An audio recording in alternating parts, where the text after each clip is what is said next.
just want to say good evening to you wherever you are this time, and we are live. And just want to inform the listeners, those of you all who want to view on our social media, you can go on our social platform either on YouTube or Facebook. And as I indicated earlier on tonight, that we will be speaking with Dr.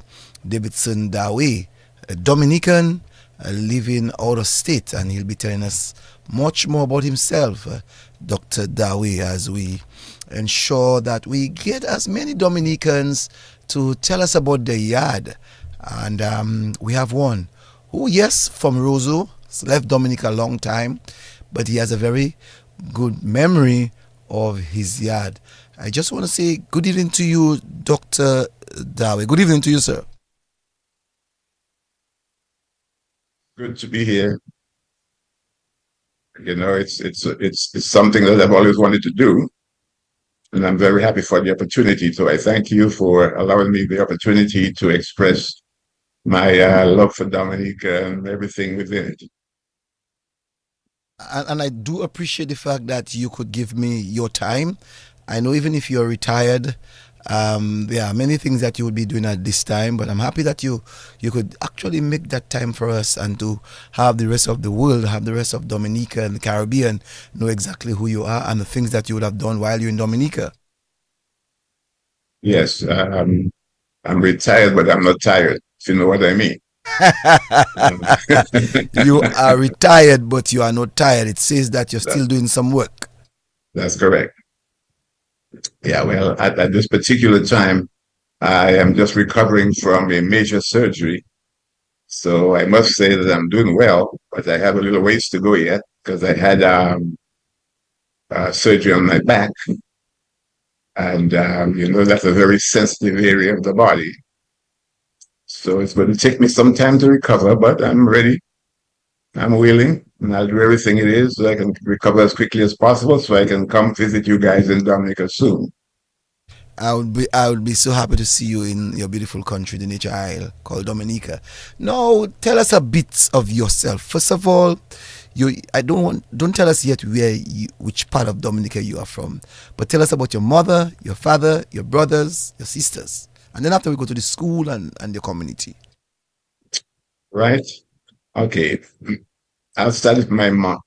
My mother was Rita de la Chivotier, better known as Booms, and she was the queen of Lagon. She actually ruled the territory, I should say. She got married. She was married to a Frenchman. He happened to be a fisherman, and of course, he was very good at it. So, in the process, I had to carry a lot of baskets of fish, from Lakou to Roseau. My dad was an electrician. He worked for Dumlek, not Dumlek at the time, but it was CDC, and he was a linesman at first, and then he became more of a supervisor of an area of in Lowdown Trafalgar. So this is where it's at. To give you a little insight as to their coming together and their association with me, I can tell you that my dad actually met my mom on the job. My mom was older than my dad, that is, and in any case, they had me. They had Davidson. They didn't do too well together, and as a result, things happened, which I will explain a little later. But actually, I have a couple of brothers and sisters. I would like to name them. My eldest brother is Vincent Bazemore. He was a mechanic, a very good one at that. My eldest sister was Louisa Bazemore, who died recently. Then I had Gwendolyn Ole, Celia Ole. I had brother Francis Ole, and I had George Ole. So these were the people who made up my siblings. As far as my mother is You had concerned, or you have? Which one? You had or you well, have? I hadn't have. It's both because one expired. So you know what I mean. I got to say had and have. In terms of my father, I have a few brothers and sisters. My father, I'm the eldest of my father. I must say that I'm very close to his age. I am 71. Just yesterday I was 17, and I found myself switching the numbers around. I have a sister, Andrea. I have sister Joanne. I have Marlene. I have Emila and Elena. And of course, I had a sister who also died on my father's side. Her name was Mabel. I also have a brother. His name is Steve. He lives in between Montserrat and Antigua. I think he does his work there. I am the only one of my father's children who lives in the States. And of course, I have, but no, actually, that's not true because I have a sister, Eleanor, who also lives in the States.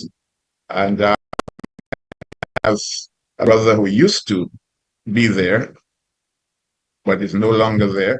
I'm told that I also have a brother somewhere in Miami. I'm not sure. So I'm not going to count for that.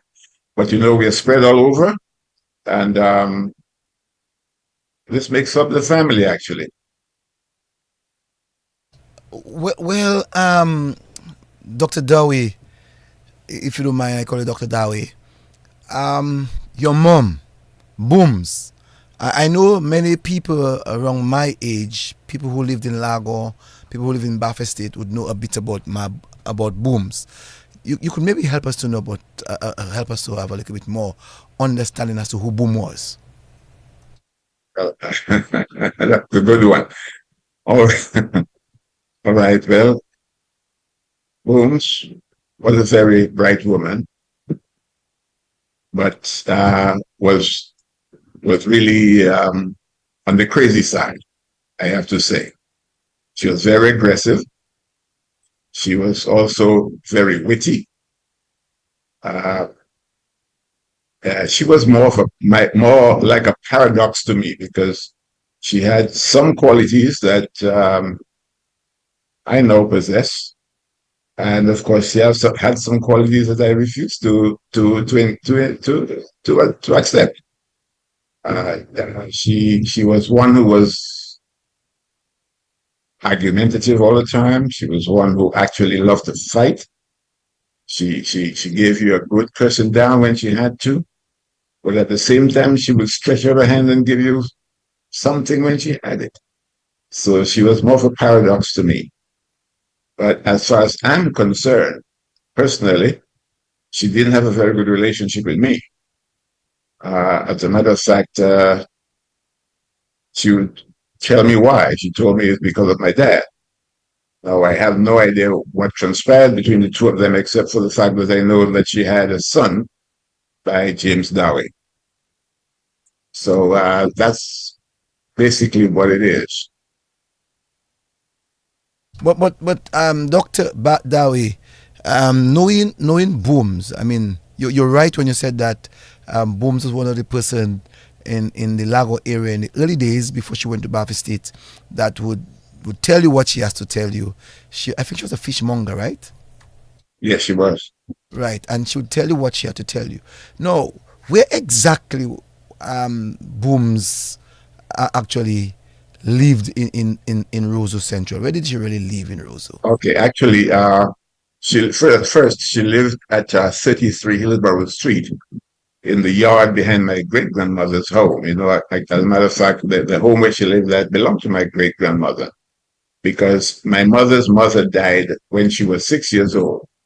Because my mother was actually born in Trinidad. So it's And Booms born in Trinidad? she was born in Trinidad, yes. You see? And she was born in San Fernando, Trinidad.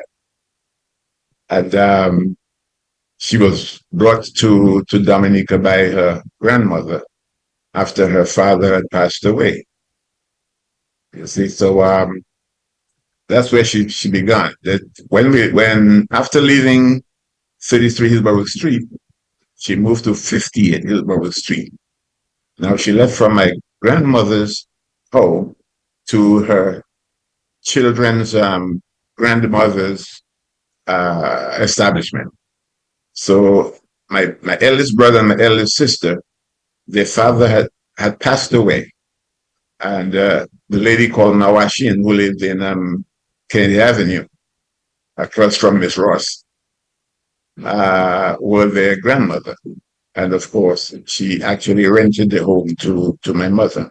So we lived on Hillsborough Street. As far as I know, we lived on Hillsborough Street for a great length of time, because by the time she had moved to Bath Estate, I was already gone.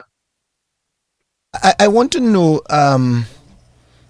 Dr. Daway, in reference to you living on 58 Hillsborough Street, Yes. take us to that, take us on a journey to that area in Hillsborough Street, on 58 Hillsborough Street. Give us an understanding as to what transpired, what happened in that Lakou in Hillsborough Street. Okay. Well, you see, Hillsborough Street is, I think, the most active street in Lago. In that particular area, all the activities you could have imagined happened there. You know, you had people like Father Buzai. We had all of the derelicts, you know, who would assemble there to actually to live, I should say, because that's where they basically live. Any activities that happened with them happened right there. You know, the fighting happened there, the uh, the selling happened there, the cursing happened there. We also had Texas, this guy called Texas, who had this little place where he would sell popsicles and frozen joys and so on. We had the Dianes, who were very active in that area. They would sell things like crab back and juices and the rest, you know, and that would be more of a meeting place for a lot of people, especially those who were friends to his sons. You know, he had a son, Randy, he had Bob, and I remember he had a daughter named Merle, was a beautiful girl. And they lived exactly across from where my mother used to live at 33 Hillsborough Street at the time. And when we moved to 58 Hillsborough Street, we were actually in the upper section of Hillsborough Street. That's very close to where the ministry building was.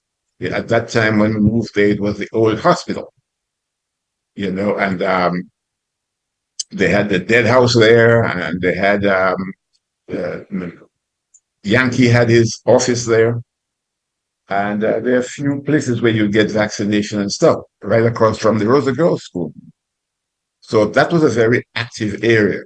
After which time we had the Arawak Theater being built, so that brought some more action into the area. Um, but Hillsborough Street was one that I think that a lot of people would consider to be the central avenue of Roseau, because most of the activities happened on Hillsborough Street. You know, Hillsborough Street was also the gateway to one of the gateways to the Windsor Park. You know, which was pretty cool for us young kids who were interested in sports. Yeah. No, I want to find out from you, because you said a mouthful of things, and they have me kind of excited. One, Yes. you mentioned Father Buzai, but we knew him as Yes. Buzai. Yes. For the listeners and the young people who wouldn't have known of what Buzai meant to Lagon and Hillsborough Street, help us to have a Yes. greater understanding of Fat Man Buzai. Yes. Well, you know, Buzai was the preacher of the area. He would come in most evenings with his lamp, with his hurricane lamp, and a little microphone, and he would have his church. His church was conducted by two of them. One whom would read for him in English, and he would interpret in patois. So that everybody had an understanding what he was talking about. But he was also an eccentric guy. He was funny. He was very, very funny. I remember one time when he was preaching, and he said, and the Lord said, and the guy said, and the Lord said, and they say, "Be what you do." And some little guy took a wind ball and threw it at the lamp, and he said, before before the guy said anything else, all he said is, "Bon Dieu dit, ces garçons qui te lap maman." One of the highlights of Buza in Lago. If you get to the elderly people in the Lago area, they will always relate that to you, because that was one of the things that really had everybody on their toes. Like Buza was that kind of a person. He was very animated when he preached, very, very animated. But he served the purpose. He served the purpose, because we'll have people actually congregate or just come to hear him preach, because they had an interest in what he had to say. But he was kind of controversial in some ways.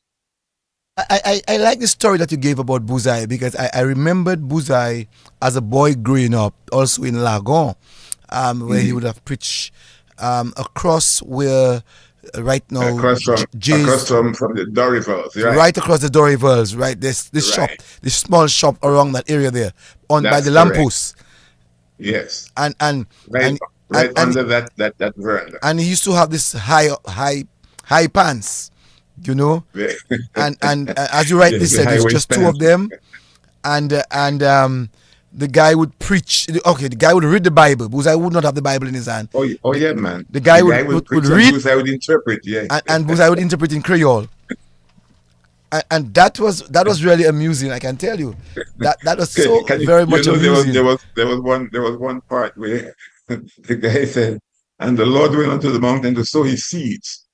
And Buzai said, Monsieur Mesdames Tansa, the body that's one that could win. And then he said, and some of the birds came and ate the seeds of God. He said, Mr. Mamsovaka Tansa que fait là. Et puis ces oiseaux ont venu puis manger tout le body. You know, people that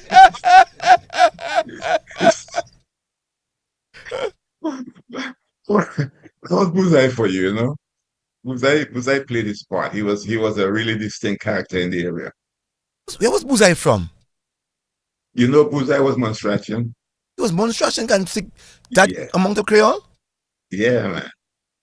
But do you know that River Street and Hillsborough Street were actually made up people from St. Kitts? No, from Antigua and Montserrat.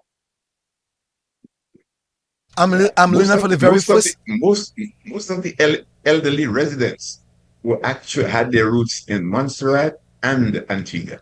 I'm learning that for the very first time. Yes, it's interesting. And you could sense that, especially here in the surnames of some people in River Street, like Absolutely, Riley. absolutely, absolutely. Yes. So you see, the thing about it is, that area has a great history. It's an absolutely great history. Most people didn't realize that Hillsborough Street, Kennedy Avenue, and River Street were all the river. It was part of the river, and the river actually was directed otherwise so that they could build. All of that was waterland. Yes, it's amazing. When you study the history of Roseau, it's amazing to know that that place was waterlogged. One guy, Gilbert Signoret, he said that Mm. that's my schoolmate. Yeah. Oh, that's your schoolmate, No, Gilbert? Gilbert is, as a matter of fact, we're on Facebook, and he's actually relating to us, and he's saying that you are his schoolmate. Yes, man. Yeah, of course. I thought you said he was your schoolmate. I was No, wondering why. no, I'm not as old as I'm not Because as old as you are. oh my God. Well, yes, man. Gilbert, he was all right. He was a good guy, man. Interesting partner. He among many. No, But my favorite mate, man, was Michael Thomas. He passed away. Like He Mickey, used to work Mickey. at Mickey, man. Mickey, you couldn't beat that man. Couldn't beat him, boy. He was the greatest guy you could ever have in your In your corner. corner. Yes, and I will explain that to you in a while because um, he and I go a long way, and Mickey was the one who knew all of my secrets and all of my pain because he knew what I was going through, and what I enjoyed about Mickey was that he never exposed me. You understand what I'm trying to say? Yeah. He knew what I was going through, but instead of exposing me, he sheltered me. So I was forever grateful. And I had left Dominique and hadn't seen him in 50 years. When I came back, it was like we never left each other. That's what I'm talking about, true friendship. No, I want to know. I want to know a little bit about the morgue because you spoke about the dead house in your area. Yes, But in the old hospital, yeah. yes, At the old hospital, can yeah. you help us to have an understanding of that area? Yes, well, you see, the thing about it is, you see, they had the old hospital there, and what happened is they actually utilized one little area right on the corner, right at the gate, the back gate of the old hospital, which would be getting into Hillsborough Street, and right there was that little area they call the morgue. So when people die, they would lay them there until burial the next day or whatever. And I'll give you a joke about that too. One evening, I was sitting on my mother's step and I saw this guy running. I mean, this guy was hyperventilating, man, speed. And everybody's asking what happened, man. No way he would stop. And only to know that shortly thereafter, the guy who was exposed in the morgue was walking home. What was that? He was actually walking home. I don't understand that. If you are dead, you're supposed to be in a morgue. So But you you know never what? knew who that You guy know what? was? But you remember, I can't remember his name, but I know they used to call him Lamont. What happened is, remember that in those days, we didn't have autopsies. So I assume that what happened was when people, and I know a lot of Dominicans have been buried alive because of that. What happened was when somebody died, they would expose them in the morgue, but what they never recognized that sometimes what they were in a coma. So that particular guy must have been in a coma, only to wake up, open the door, and walk out. You know. So it's not the first time that I actually witnessed something like that. There was a young lady who used to live above Hillsborough Street. I remember her name. I will never forget. Well, I visited her in New York one time after she was dead. I visited her. They had her exposed, ready for burial. I'll never forget that. And I remember the priest that was coming along. His name was Vandenberg. What's the So name? he Repeat the had the name, please. Father Vandenberg. Yeah, and he was walking. He walked down Queen Mary Street with his acolytes and turned into the road to come up to take the young lady away. Uh, she was supposed to have gone to the church at 4:30. So he came down on or about 4 o'clock and going to the home to escort her, to the church. And she got off the table. They had her exposed on the table, dressed all in white for her burial, and she just woke up off the table. And of course, the older people had a lot to say about that, right? I'm sure you could tell us some of the things that the old people had to say about that. Well, actually, the older people would say, that's the ugly man. That's the devil, man. You know? And they were kind of fearful of her because they said that how could she wake up from the dead? But actually, the girl might have been in a coma. And do you know she lived when she died, she was about 17 years old. And do you know she lived to be over 60? Yes. She actually revived and lived over 60. She died in Brooklyn, New York. And would you have remembered that lady's name by any chance? Boy, I'm trying my best to remember her name. To tell you the truth, every day I try to remember her first name, her name. It just wouldn't come back to me. So But people your age would have remembered that. I'm sure somebody remember that. I'm sure somebody who lives in the bush to remember her. You know, but her name I just cannot remember. But she was a beautiful girl, beautiful young lady. So you're saying that Yeah. you can testify that there are a number of people who would have been in coma in those time and would have pronounced Well, dead well, and buried. well. You know, I cannot say that I know for a fact, but I know that the possibility does arise that you know many people might have been buried alive because you know people we didn't understand the concept of coma before. And of course, didn't have the technology to figure out whether or not people had actually died. Because when you go into a coma, you know you go into this semi-vegetative state. So what happened was they would take these people and just put them in the box and take them away. You Because know, you I would mean, only and had that's it. after one day thereabout you'd be buried. Because guess what? If you died in the morning, they buried you in the afternoon. If you died in the afternoon, they buried you next morning. That's the way it was. You see, so they had no time to determine whether you were comatose or you were actually dead.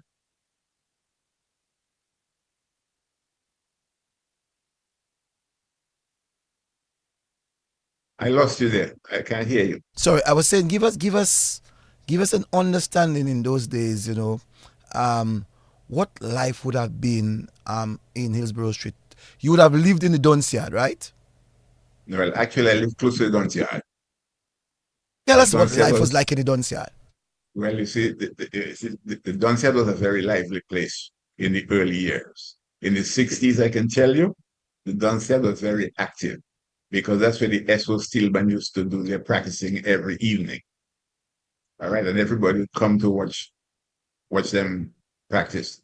You know, especially the guy who was on the bass drum was, you know, his name was Miguel, and everybody used to love to watch Miguel beat the bass drum. You see, Slim so Tall Miguel. that was yes, yeah. You know, and in the Dunn Street, in the Dunn Yard, there was a big Dunn Street, and that Dunn Street used to bear, I mean, unbelievably. I mean, the amount of Duns you would find on that tree in a year it, it just I don't know, it was just very fruitful. It was very, very fruitful. You also had the guys like the guys like Roy and Caesar, you know, they call them what they call them again. Bogoroy. The, huh? What's called Bogoroy. No, not Bogoroy. They call them look at me. Yeah, Roy and Caesar. They had a brother named they had a bigger brother also. His name was they call he you know Roy became a very very good Soccer football player. player. He plays for Dominica Right, so we and call him Roy Murphy. Roy Murphy. Yes, man. And what was his name that they call him? They call They him call we call him Ro at the time. Rojo. When you see Rojo started with his big brother because his big brother was an excellent football player, very very rough, very very fast, and you know respected no one on that field, you know. But then when his brother left and went to Canada, they started calling them Roy and Caesar Murphy. They started calling them. They also had a middle brother. We used to call him Lapo. I can't tell you what his name really is, but they call him Lapo. But he was another one of the Rojos. And they were very talented sportsmen. Is it Marco? Is it Marco? Lapo. Lapo, not They Marco. used to call him Lapo. Yes, not Marco. Now in the Duncia, there was a Marco, you know, in the Duncia. I just want to But tell you about that. he was an elderly fella. And he used to really go clean latrines and stuff for people, you know, carry their waste to the rivers and stuff like that. This same guy they call King Kaka. King Kaka, man, yes. King Kaka lived in the dance yard. No, See, so you know, you know, there are a lot of great people who live in Hillsborough Street, you know, like Julius Timothy, um, Fred Prosper, those kinds of guys. They lived in Hillsborough Street. Even the Elwins, Henry Elwin and his brothers, they lived in Hillsborough Street. You had the Burtons, like Mr. Burton was a baker, and he had Jones and Bernard and other children. We had the guy who worked at at Carib Theater. His name was Amstel. His girlfriend was the seamstress of that area of Hillsborough Street. Her name was Scooby. Then we had Greta on one side, and we had right next to Greta was what's her name? An old lady there who used to stick her finger in the mouth to speak. Then we had this character. We had this character who used to live there also. His name was Sunshine. Yes. So what Yeah. I'm going to ask you, what I'm going to ask you to do for me, um, doctor, is that we're going to take it one by one in those with those characters, because I think it's important that Hmm. we have an understanding of these people. By the way, your sister, Joanne Daway Bellot, is saying hi to you. She's listening and viewing. All right. All Um, right. help us to have a better Hi, Joanne. What's happening? Good. help us to have a better understanding of those characters that you are speaking about. You talk about Sunshine. I remember Sunshine. All You right. talk about Marco. Give us one by one. What do you mean that they were characters and the things that they would have done to exhibit that they were really true characters All in right. the life Okay. of Lago? Okay. So in terms of Marco, right? Marco was kind of a derelict in some way. He wasn't all there. See, so what they would do, people would engage him to actually clean their bathroom, take their pots and stuff to take it to the river in the morning, because we used to have that situation where people used to collect and for a minimum pay. And you realize that the most money Marco ever made on a trip was 50 cents. 50 cents. I mean, that's how he was treated. And he was happy to get it because he had no other way of living. You know, um, he was always by himself. Some people say he was a homosexual and stuff. I don't know about that because I didn't have an understanding of that at that time. But he was the kind of guy who would always engage people, say hello. He loved running. If he was going to do any chore for anybody, he would run. I mean, you see him running, you see him speeding down the road. But Marco had to get there and back in 2 minutes, man. That's the kind of character that Marco was.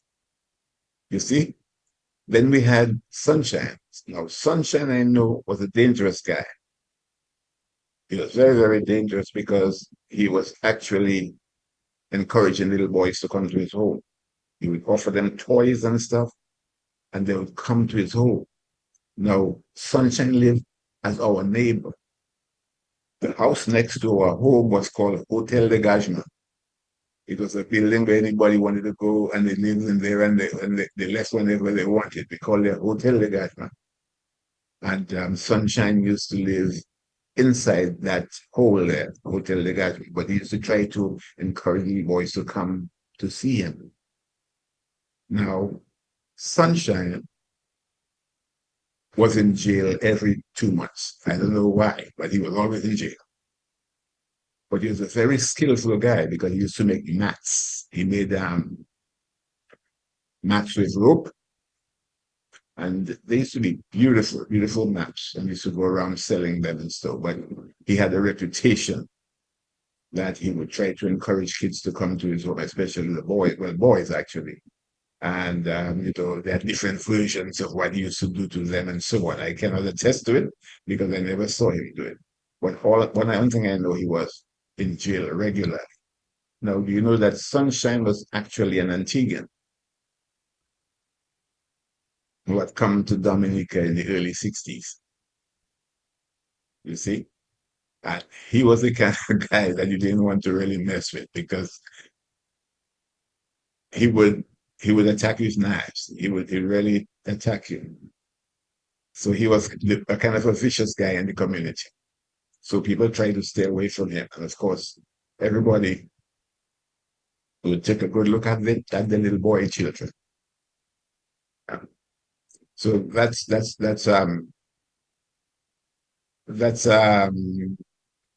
what sunshine was like. What, Yes, and I, then I, I, I'm sure that you're go able to ahead. tell us about Ugly Willie and Harold Makaxida. That Well, you would you have know, known of these guys. well, of course, you know. You see, the thing about it is before I end, I'm going to I'm going to give you a story about myself before the show ends. So I don't want the show to end unless I tell you the story about me. Okay? But anyway, you see, I remember as a little boy when Harold came to Dominica from England.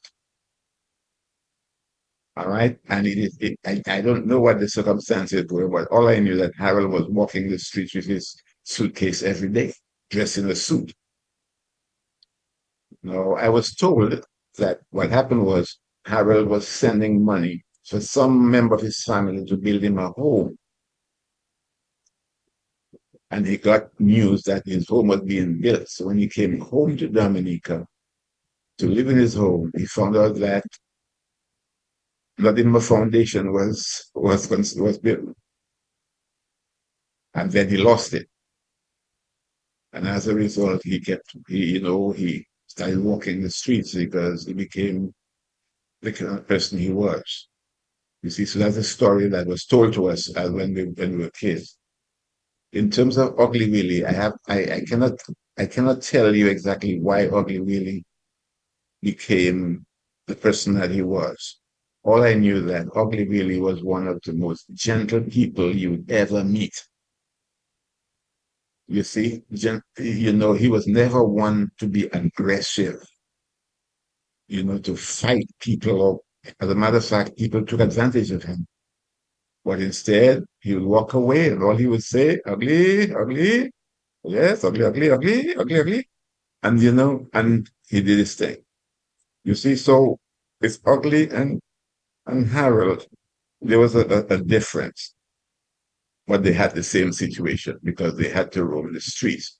It was kind of sad watching Ugly going into the garbage cans and taking food and eat when people had food that they could have offered him, you see.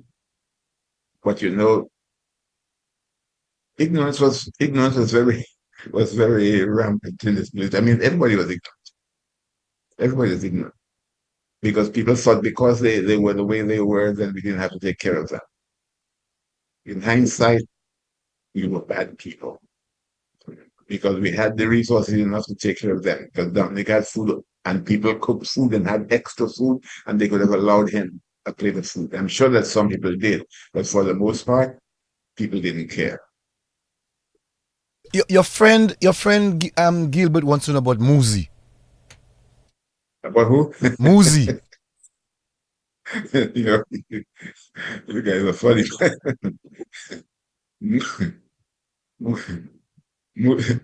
Muzi was a different kind of character altogether. You see, Muzi was the kind of guy who would walk around and pretend like he cannot say anything, he cannot talk, and he cannot do anything. And he would surprise you. He would walk the streets and sort people out, and just jump jump on them and then go sit under the veranda like nothing happened. You know, that's the kind of person Moody was. On the other hand, he was a hardworking guy. He would get odd jobs and he would work very hard. But after work, he was a different character altogether. He was so different.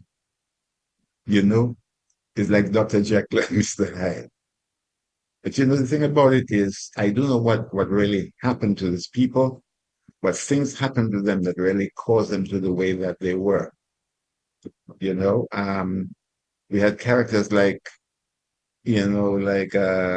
Prince. Claudia Pues's father. You know, Hold on, you when talking he, about Prince is Claudia? Is Claudia yes, Press? Claudia Pues, yeah, yes, yes. Prince, you know, the one who lost his nose? Yes. That's Claudia Pues's father. That's why they call her I Claudia never Pues. knew that. Yes, yes, yes. And there was this guy who used to live with, his name was Swaz. So, you know, the joke was that one day in Lago, you know, that Prince saw Swaz, and Swaz was a little crazy himself, you know, he just walk around with big arms and so on. And Swaz and Prince went up to him and says, "Who sneeze?" You know, because he's talking from his nose. So he said, "Who sneeze?" And Swaz says, "Well, Swaz sneeze." And Prince fell to the ground. His man say, "Ah, ah, ah, ah, okay, okay, okay, okay, I know you sneeze." You know, these are the kind of comical things that used to happen in Lago, you see. Everybody had their little theater. Um, Claudia herself was other character. There's another one called Lyris. She was, oh my goodness. I mean, Lyris was crazy, I know for sure. They say Claudia was crazy, no, Claudia was smart. Claudia was extremely smart. She knew how to live. Claudia made sure that she made her money. And she knew exactly whom she was going to confront for money. You see? And sometimes all that glitters isn't gold. Because some of the people you thought who were on the well, and Elite you know, side, the on the elite upper side. level, yes, yes, yes. They were having a good time with Claudia. You see? And I remember lyrics now. You saw something else. You know, lyrics used to go in. I don't know if you ever heard of underpower. Underpower was the basin, the water basin for us to bathe. That was where everybody went. All the young kids would meet, young boys would meet and have this little basin where we dive in from the cliff. And the lyrics was crazy, man. The lyrics used to come into the basin. And when boys trouble her, she'd remove her panties and start beating them with her. That would be a crazy lady to do that. you know, I mean, we had fun. I can tell you No, that. no, no. I like what you are saying because there are a number of people who are now thinking back of what you are saying, and actually, I'm sure that they're having a laugh. Like your I'm sister sure. I'm Emila, sure. um, I'm sure. having a laugh. No, no, no. George Makushat. He wasn't in Lago, but he wasn't living far from Lago. No, he wasn't far from me, but he frequented Lagma too, you know. Just Marco Shot, man. You know why they call him Marco Shot, right? No, I never knew. Yeah, what George what George would do, man, the women would go do their little business in Windsor Park and in the gardens. George would follow them, man. While they're entertaining themselves, George just shows up and say, aha. Or, when the people actually put their panties on the line, he would pass and sniff all of them. Oh, so that's why they That call was him George Makushat. Makushai. Oh, yeah. We had some characters, man. We had some serious And characters. Lago at that time had life. For some people who might be, especially the young folks who might be listening, might be wondering exactly where was Lago located. Because we know it's on Well, Lago was considered Queen Mary Street from Kennedy Avenue to the Old Bridge. That was Lago. right. That's important. I deliberately asked that question because people had to understand that whole of Queen Mary Street, or now we call it Independence Street, was not Lago.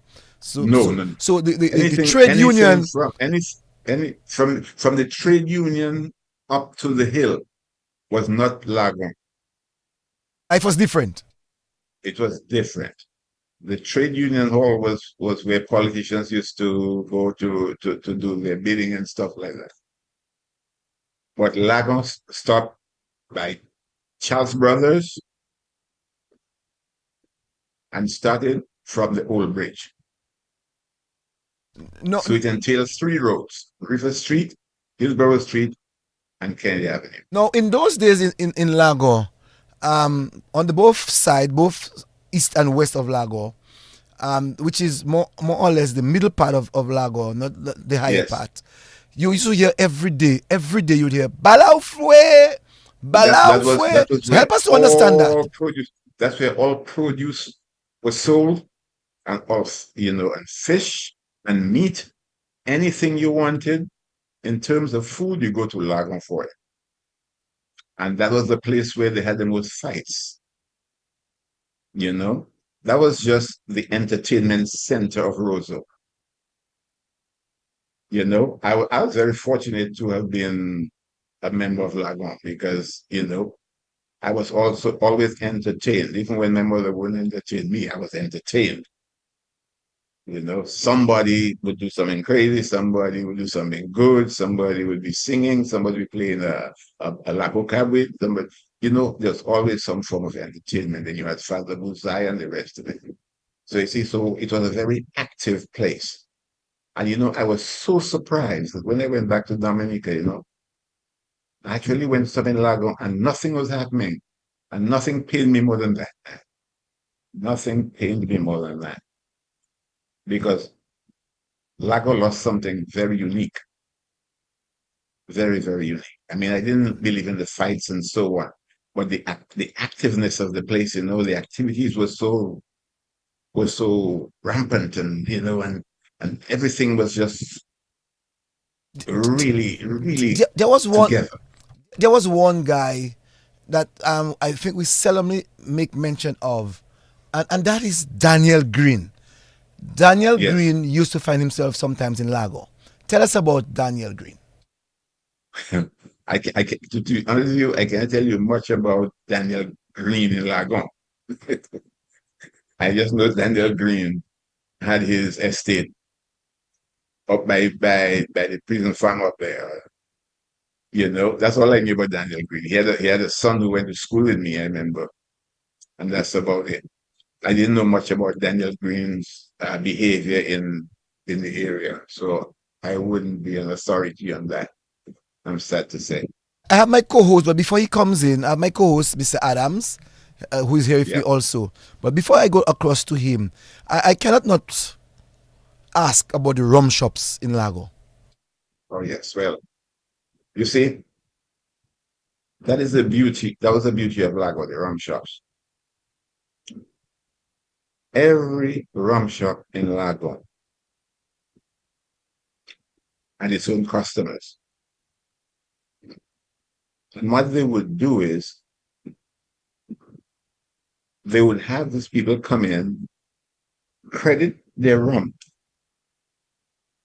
But then these guys would be good enough that when they get paid, even if they have to pay, even if they give all the money that they made, they'll give that money to them so that they would continue to get their rum. The rum shops in Lago was a meeting place for grown-up men who loved cricket. You see, when West Indies would be playing in England and you go past a rum shop, you'd be hearing everything about Canai and Sobers and Butcher and everybody and everybody's exciting. If you stay there long enough, you will hear the sound of a transistor radio transmitting the game. So every rum shop is like a community in itself. And each of them had their own what do you call them? Their own people who would contribute to that shit to stop. Very seldom you see them go from rum shop to rum shop to rum shop. They believe in one shop. That's where they did all of their credit. That's where they drank all of their rum. That's where they had all of the discussions. You see, so the rum shop was it was like a family in a sense, because most of them would form their little communities in that rum shop. And so you had five communities in Lakou because there was five actual rum shops in Lakou at my time. Okay, we have I have my co-host here with me. He's going to speak to you. Yeah, Good evening to okay. you, Brain. Good evening, Dr. Daway. Well, good evening, sir. Do you know he's my schoolmate? I didn't know that. Yes. I challenged Dr. Daway in 100 meters, you know. Oh no, you don't want to do that. No. Did you really want to do that? His father is from Loda. That's right. I know him personally because he was at the grammar school with me. So Oh yes. maybe he cannot remember bottom Yes, brain. yes, I went. You know, I actually did sixth form at the grammar school He did six. because I went to St. Mary's Academy He went to academy up to fifth form. up to fifth form. But you see, the thing about it is, everybody tried to challenge the speedster. You know. Yeah, he was one of the So fastest. whenever we track and field, everybody wanted to know who's going to come second. Isn't that true? Well, Mr. Bosta, yeah, he was very, very quick, very great, very quick. I remember him, as an athlete, and all the boys wanted to ensure that they defeat Daway, Dr. Daway. Yeah, no, one of the other rum shops we had, Dr. Daway, was Boise Thomas. Boise. And you know the story behind Boise? You know anything? Well, Boise has many stories. Many, many, many stories. Tell us the many. Not only one story. You know what I'm talking about, don't you? Tell us the many. Tell us the many. I know one of the many. I know one of the many was the how you call that The $5 fighting. No, not the $5. No, that was Bernard. I was thinking about Bernard. But Boise was the $5. Yeah, you're correct. I was talking about Bernard. Bernard was the moss.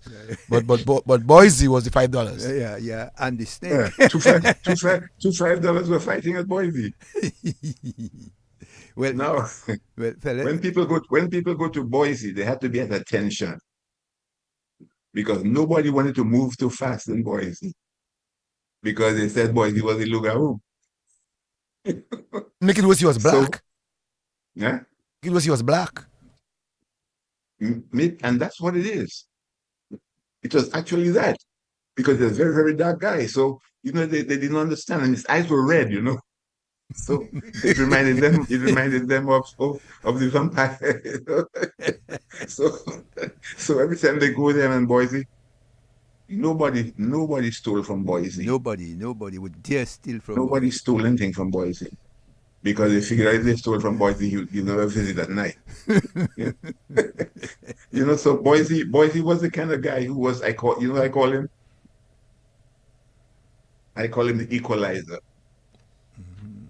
He made people stop and think. Right. But they did it with fear. They did their thinking with fear because they didn't know whether he was an aggressive man, whether he was a bad man or a nice man. He was a very serious man. He would dare you to touch anything in his store.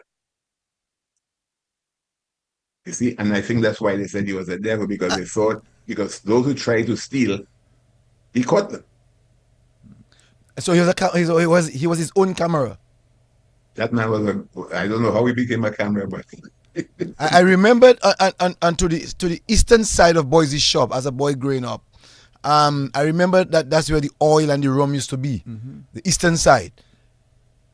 You remember that? I remember that Yeah. like yesterday.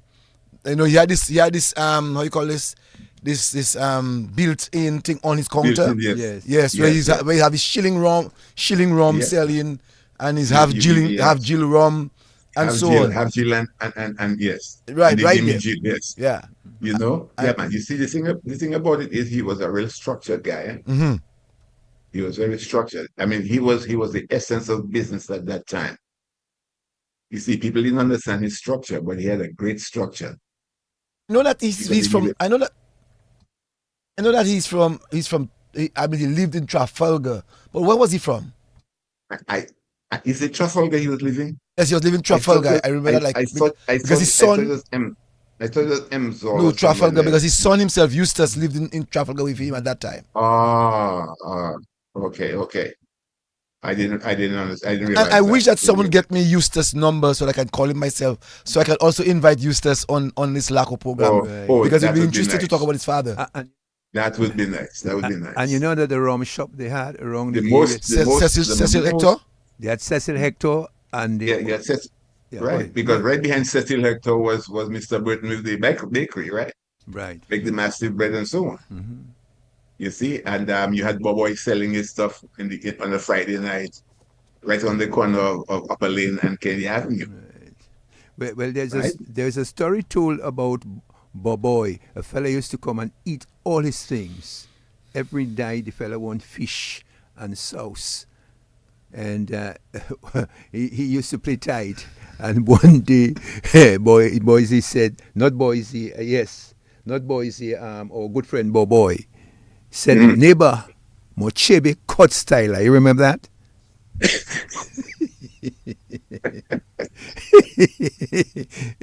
Oh, Go ahead. he said, darling. He said, darling, what's your baby?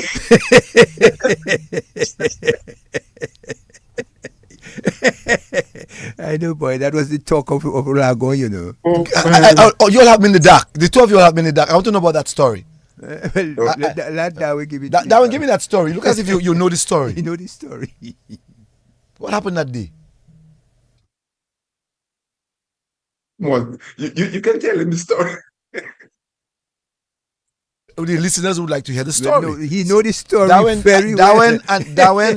Darwin and Brain. Brain, you were the one who brought it up. So at least help us to have an understanding. All right. Do you know who exactly was the person he was talking to? I don't. Oh, okay. You remember a guy called Taus Day? Ah, yes, that was Stay. my neighbor in Bava State, the potman. The potman. Yes. So tell us. Taus decided going to grab something from Boboy, man. So Taus come and say, hey, Boboy, how are you now? You doing? So Boboy say, I dare you know.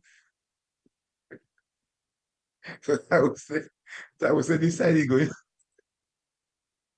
Taus decided going to sneak and take a few of Boboy's things, because Boboy was the most. I mean, he was the most flamboyant of the sellers in Kennedy Avenue.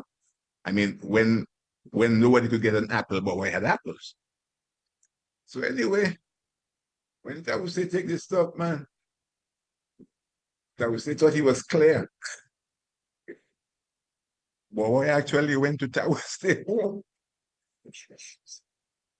And he said, okay, pa mo saki samo usa, okay, pa mo saki samo. And he said, so when he came back home, he said, baby, okay, we went, what happy saki samo, what you baby? Star Stay should be alive today to hear that. Star Stay should be alive today to hear that. Oh Lord! I tell you, man. You see the importance of Lago, man. That place was so lively. There was one guy. Life in it. There's one guy we have not spoken about in Lago, and that is Simbot. Oh well, Simbad was the vocabulary master of Lago. Yes. One day Simbad passed and say, it's egotistic and akilil. I said, what is egotistic and alilil? He said, well, he think he too smart. I said, what? He's just Catalanilo. He said, yes, you don't know English. I said, what English book did you see that? Simbad say, I am the master of English. So another guy passed by and he said, Pumpumiastically speaking, he's a pussy stick man.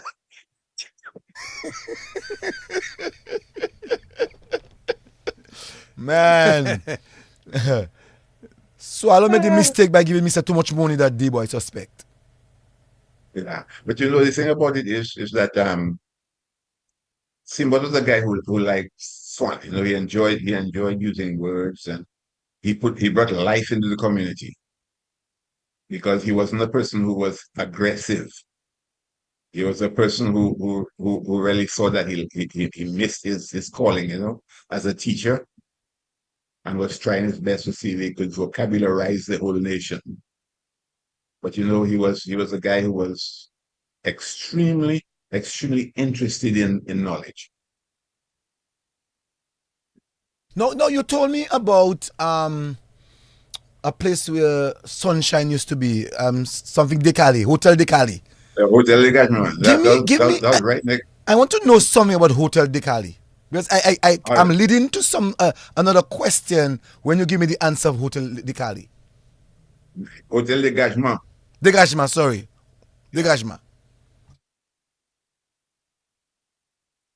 Well, you see, there was a building which eventually became Sogo Restaurant. You remember Sogo Restaurant? We were talking about that last week. Last week we talked about Yes. Sugar Restaurant on Canada on Hillsborough On Street. Hillsborough Street. On Hillsborough Street. Next to Yes. Right. That Mr. was Burton. right next to my home. Yes. Yeah, because we were neighbors. So Sogo and my mother's house was next to each other. You know, so when I wanted my pilau, I would just go through my gate and go to Sogo and get my pilau. You know what I mean? As a matter of fact, what I would do is I would be the one scrubbing the bomb at night because so I got all the pilau that was left. But Hotel de Gagnon was a building that was there before where, you know, it was unoccupied, and whenever somebody was thrown off their homes, they would find that place and they would live there. The boards in the home were actually loose. People were actually living upstairs and downstairs. There was a lady called Milutin. I don't know if you ever heard of Milutin. I know Militin. I know Ma Right, Militin used to call her. Yes. She used to always be by this guy Texas dancing at night. You know, he'd be playing music and she would be there dancing because, you know, she had problems herself. She was mentally off, you know, but a very nice person. And Milutin used to live there in the bottom part of it. In the backyard, they used to have a gate going through that building, and Sunshine used to live in the backyard.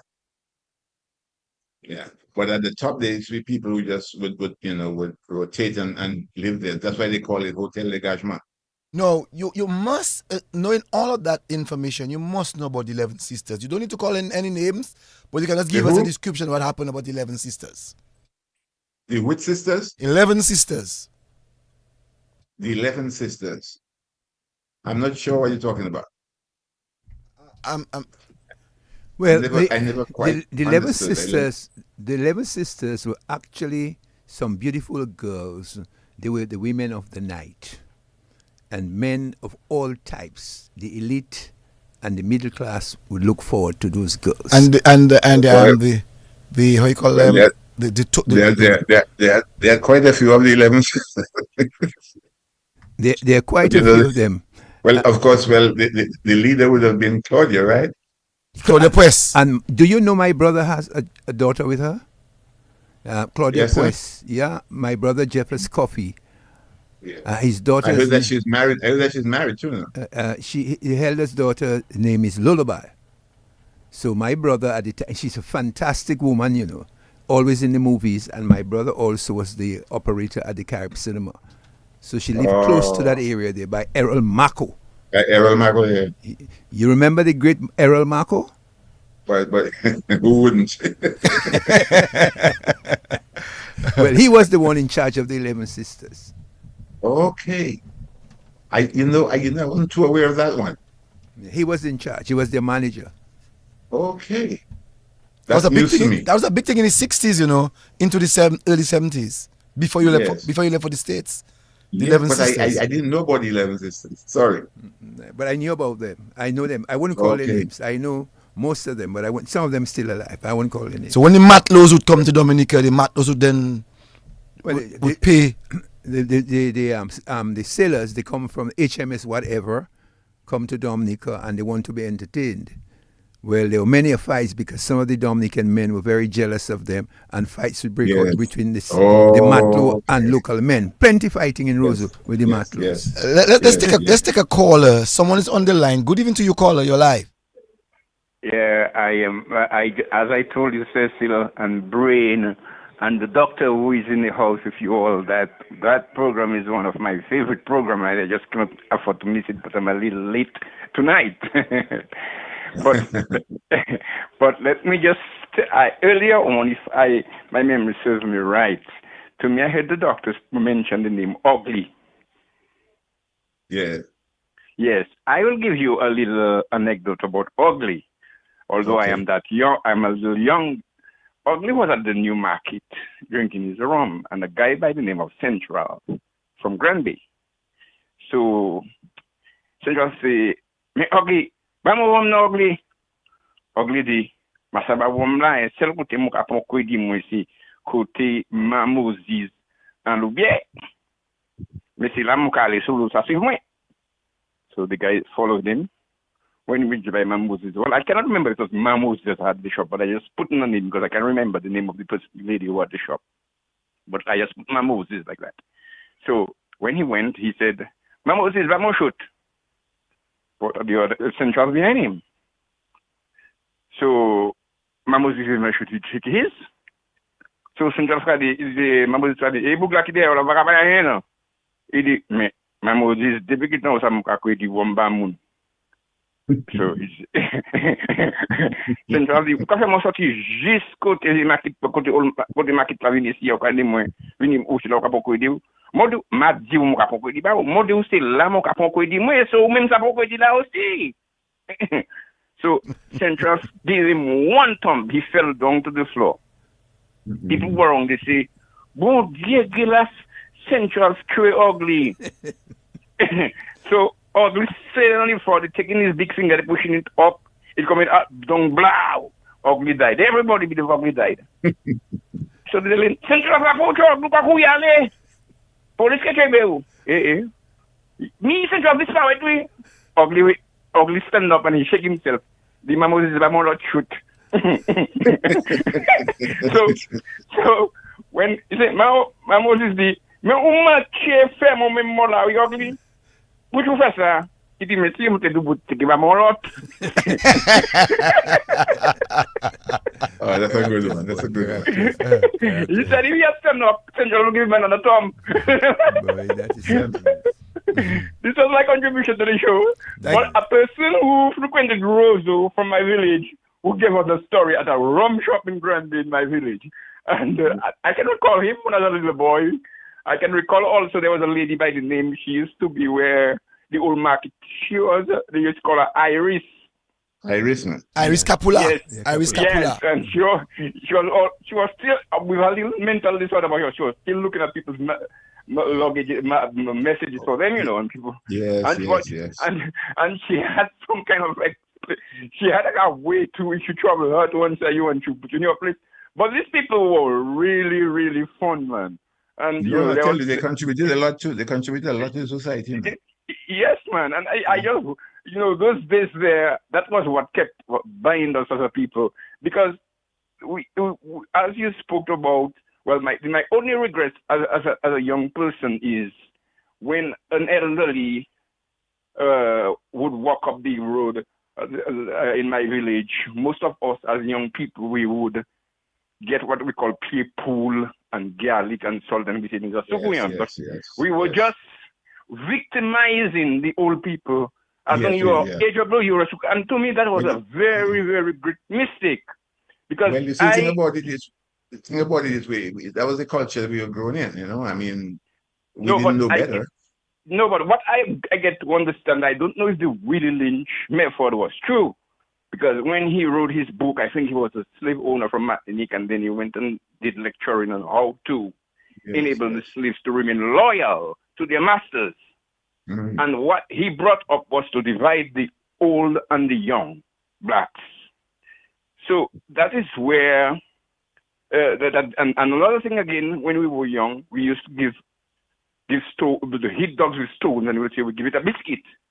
So all of these things came from that same culture where when the Maroons would escape, they would have the dogs out them, and so we had something against the dogs because it was genetically it is not something else in our consciousness. It is in us where dogs was one of the instruments they used to hunt us down when we escaped from the plantation. So dogs used to get stoned, and then we used to frustrate the elderly, especially it was not much the men, but we used to call the men Lugaou, and I heard you all spoke about Desing Dolagoume. I heard about the same Desing Dolagoume in my village. I heard about Dekuiteka Goume and all that. But these people would associate that to people who are successful in business. So, and black people who were doing well in business, like if you're a good shopkeeper or whatever, you make a little progress. Well, so automatically they affiliate you to something which is demonic to enable you to get the thing. But they would not. You see, let me say something about that. You know, you see, the influence came from the Thank you, French caller. islands. Thank you, caller. Martinique and Guadeloupe. You see? Well, okay then. Thank you. I have to go. Curtis is asking me to go. No, I'm not asking you to go. No, Cecil, I'm not asking you to go. Cecil, sorry. I'm not asking you to go. Well, I know there are other people to call in, but I want to tell you I'm a fan of the Lakou. Thank you. And I want to big up my brother Brain. Thank you. And I do not know the doctor, but the doctor is really calm, and listening to him is like it's listening to nice blues music when he speaks. Like that. And I want to say, Curtis, you are doing a great. Cecil, you are doing a great job. Cecil, how can I forget your name now? You are my number one partner. But Okabwe top divine.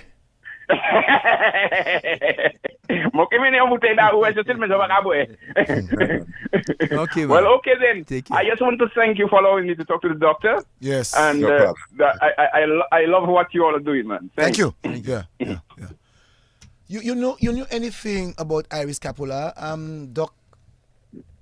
Yeah, well, you know, not as much as I thought I knew. Believe you me, I didn't much more. All I knew is what she was one of the people who were, you know, on the road all the time and you know, being either a help or destruction. You know what I mean? She was the kind of lady that I never really had much because she didn't frequent Lakou too much. Mm-hmm. She was frequenting more the market side, the marketplace. Mm-hmm. The old market area, you would find her there a lot. So I want us to talk a little bit about the old marketplace. But before we do that, right, a number of people, like myself, I cannot remember how the Halsborough came about. You could maybe help us to understand what was where Halsborough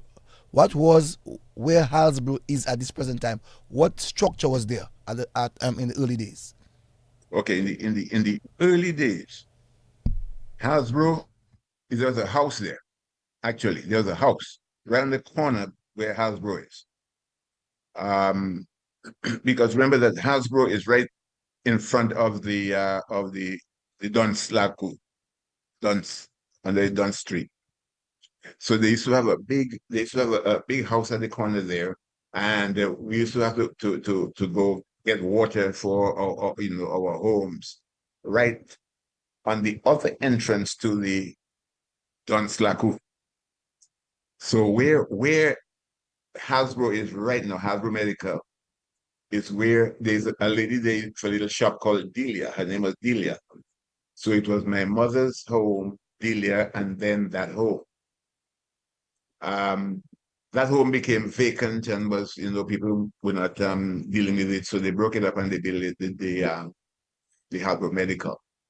Would you remember how many years ago? That happened. They built Halsborough in I think between 66 and 69. Oh, Halsborough's somewhere old. Between. Yeah. Halsborough is very old. I never realized that. Halsborough is so old. Yeah. But you see, I want to tell you something. But before I leave here tonight, I want to leave something with the youth. I don't know if I'll be allowed the opportunity to. You will, because we have to talk about some things as we go along. And one of the things I want to talk about is about young people in your time, the struggles that they would have gone through and how they succeeded. But before we go into that, can we, because we need to talk about the old market as we said earlier on, but I need to know a little bit about Windsor Park. How you knew the Windsor Park? That's my topic. Windsor Park was the mecca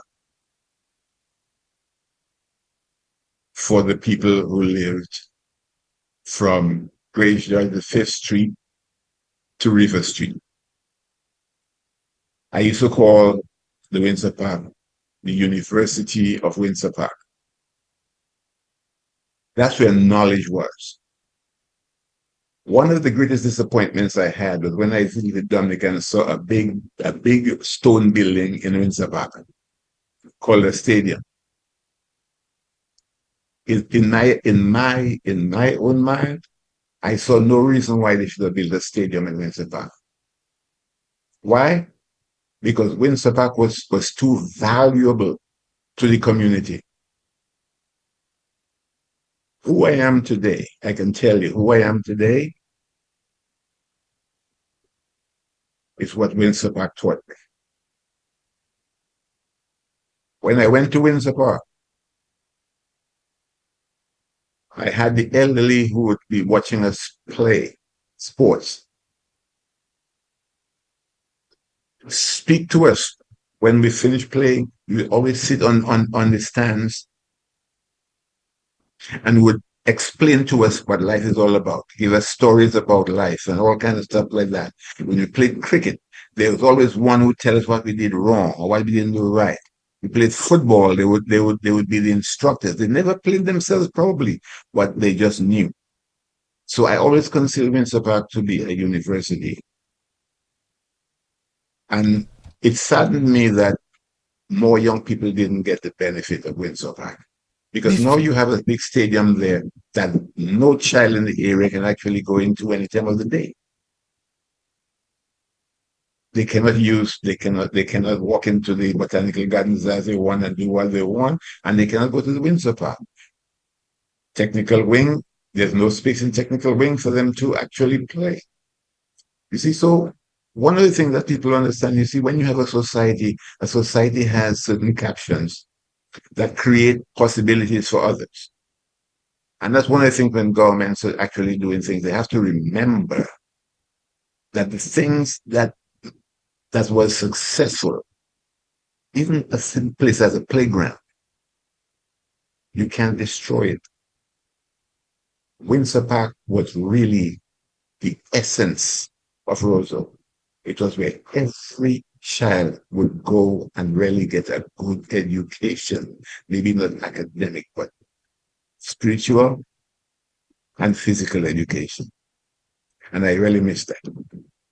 But prior to the Windsor Park, but before that, quite a number of persons are calling. So let's go to the telephone. Let's take this caller. Good evening to you, caller. Sorry about that, the caller. Let's go to another telephone call. Good evening to you, caller. You're live.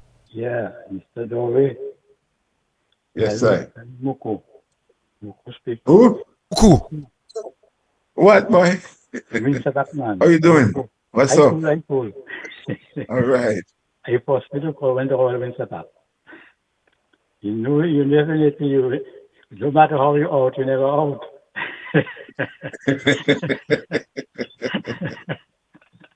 Well, it's not your voice.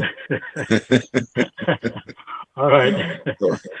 That'll below the belt, man. All right. Thank you. So you're one of the guys. You're one of the guys who, when you were told that you were out, that you would say that you're not out.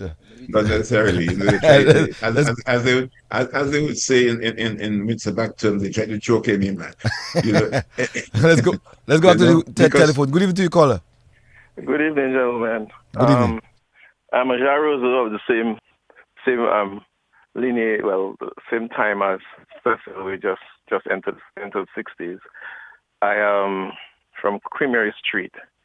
So it's really a trip down memory lane here in this doctor recounting his experiences in Roseau. A lot of the characters that he's mentioned, I too remember them as a child growing up in Creamery Street, and it's very interesting. There's some he mentioned I didn't know. I guess the older ones. or the earlier ones. Maybe I was too small. But I wanted to. He mentioned what he thought was the cause of Harold's condition, and that was a trigger for me, as I said earlier, because I know that there's a lady who seems to walk aimlessly between Newtown and Pottersville and Foncola area, carrying stuff, very slim, dark lady, who has the exact same story about sending money to have a home constructed, and on arrival found that they were basically they were done over. So I thought that was that triggered me, and I thought that was a very sad story, though, that seems to even still happening today. But I certainly appreciate the program and the memories it triggers. I remain tuned. Thanks. Thank you very much, caller. Cecil, yes. The story behind Harold, he was the first man to win the jackpot in England. That's correct. I think he won almost £3 million. 3 million, yes. Yeah, £3 million. And he came down to Dominica where he was sending money, and basically he had broken because his wife was the one who utilized most of his money. Up, yes. So he lost faith because he was the first Dominican to win the jackpot when they were playing the pool. $3 million. He won £3 million. Pounds. Wow! And at the time, he won £3 million. The other guy who won that amount of money was close to it was Booga. Oh yes, I remember Booga. Let's go back to the telephone. Good evening to you, caller. Your live. Yes, Cecil, Brain, and Mr. Daway for Booms. Yeah, it's a very, very wonderful program. You're really rolling back the days of the Lakou connection, and a lot of names that I can associate myself with growing up as a little boy. I knew you very well, as I said, Mr. Booms. That's how I know it. But there are some names like Serdi, Mahamlet, Cecil Hector, Camille Brong, Irene Peltier, Sonny Felix Dad, Machels, yeah. Yes, just opposite Sunshine, the Sunshine Man, who always had the trick to engage little boys. Mr. Reiner. Yes, and Mother Jolly. That was one of the famous characters. You guys call Mother Jolly. But they're poets, but there was Mother Jolly. One first question, were you there when Wallace came about, or you had already migrated to the States? That's I had migrated already. Okay. For Cecil Point, on Cecil now, the guy's name is not Eustace. Boy's son name is Eugene Thomas. I think he lives in Antigua. Yeah, Eugene. Sorry, Eugene. Yes. Yeah. And there's a story about Boise, from my recollection. After Hurricane David, before Hurricane David, everybody knew Boise as Lakou and all that stuff. So when Hurricane David came about and created that vast destruction, guys went looting. And one guy went in the cellar, and he got that little barrel so heavy, and he said, I get the treasury. He picked up the barrel, put it on a cart, and I think when he arrived somewhere across Bath Estate Bridge, he decided he was going to open the trunk. And what he found was a barrel filled with little nails, and I think the barrel is still there. Number 3 is about the priest, and I would like to know much about what happened. I'm just going back, because you said that when the priest came down, that was the olden days. The priest would come to your home, bless the body, say a prayer, and then lead the cups to the church for the last farewell celebration. What was the reaction of the priests and the mourners at the time when the girl got up from the table and was alive again? And lastly, it's a very hypothetical question that I'm going to ask. We look at people, life has no value today. People kill people as though it's like water running under the bridge. During our days, when somebody killed another person, it was a big story. People came by the station and you call it panni. Today's life, as I said, is like water. Can you compare or probably have a reflection as to what is a solution to our problem. Going back to the old days when people knew they were going to the gallows. Right now, people just go to jail for a few years and get out. Thank you very much. Bye-bye. Yeah, okay. Thank you very much, caller. Yes. Yeah, man. One of the stories about the priest. I can't remember any reaction of the priest with that lady, but I'll give you a reaction that Father Vandenberg gave when he went to Portsmouth. I was a little boy in Portsmouth because I was raised in Portsmouth at a very young age.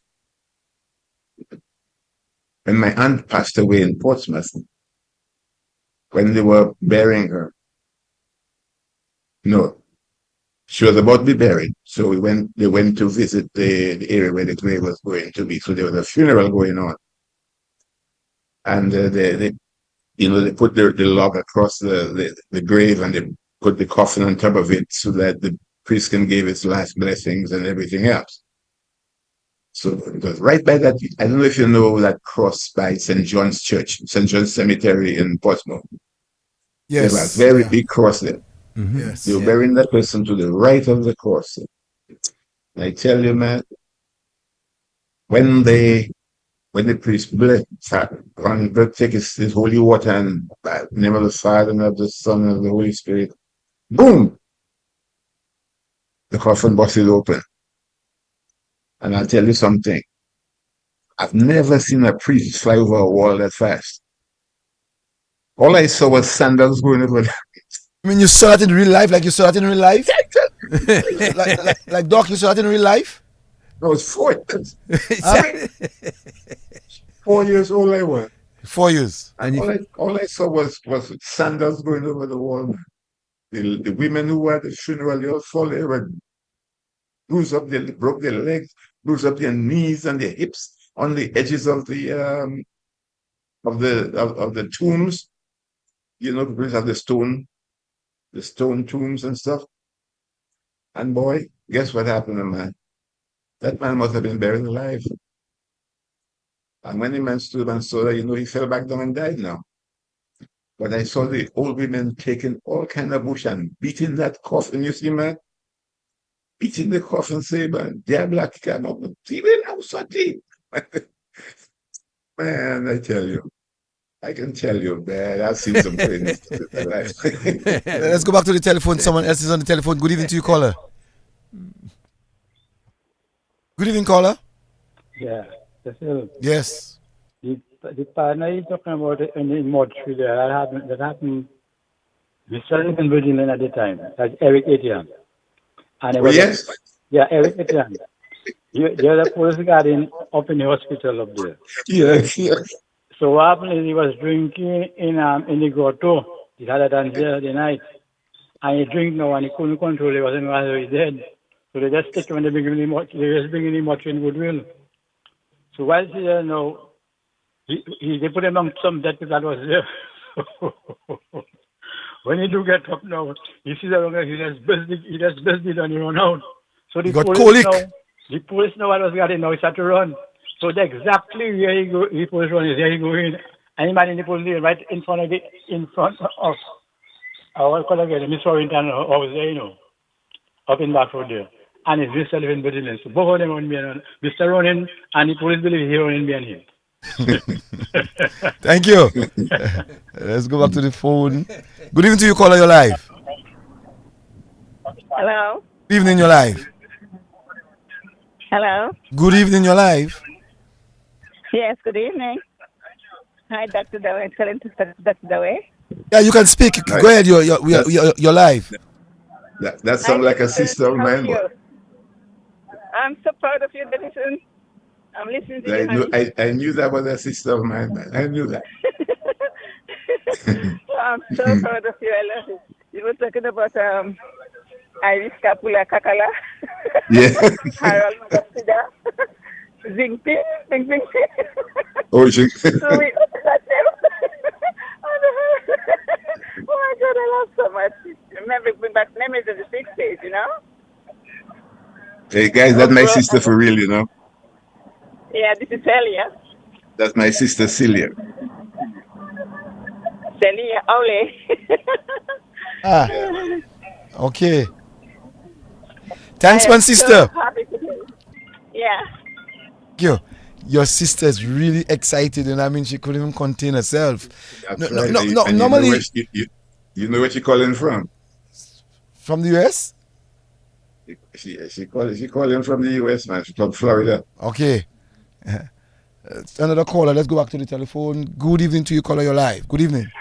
You know, so when the doc earlier mentioned about the guy having rose from the dead, I was wondering whether it was the same person, because I knew of the case of Eric Etienne. He was nicknamed Lorde, and I think subsequent to that he was called Lazarus. That is. I knew him very well. I knew him That's very, now very well. you brought it to mind. That's it.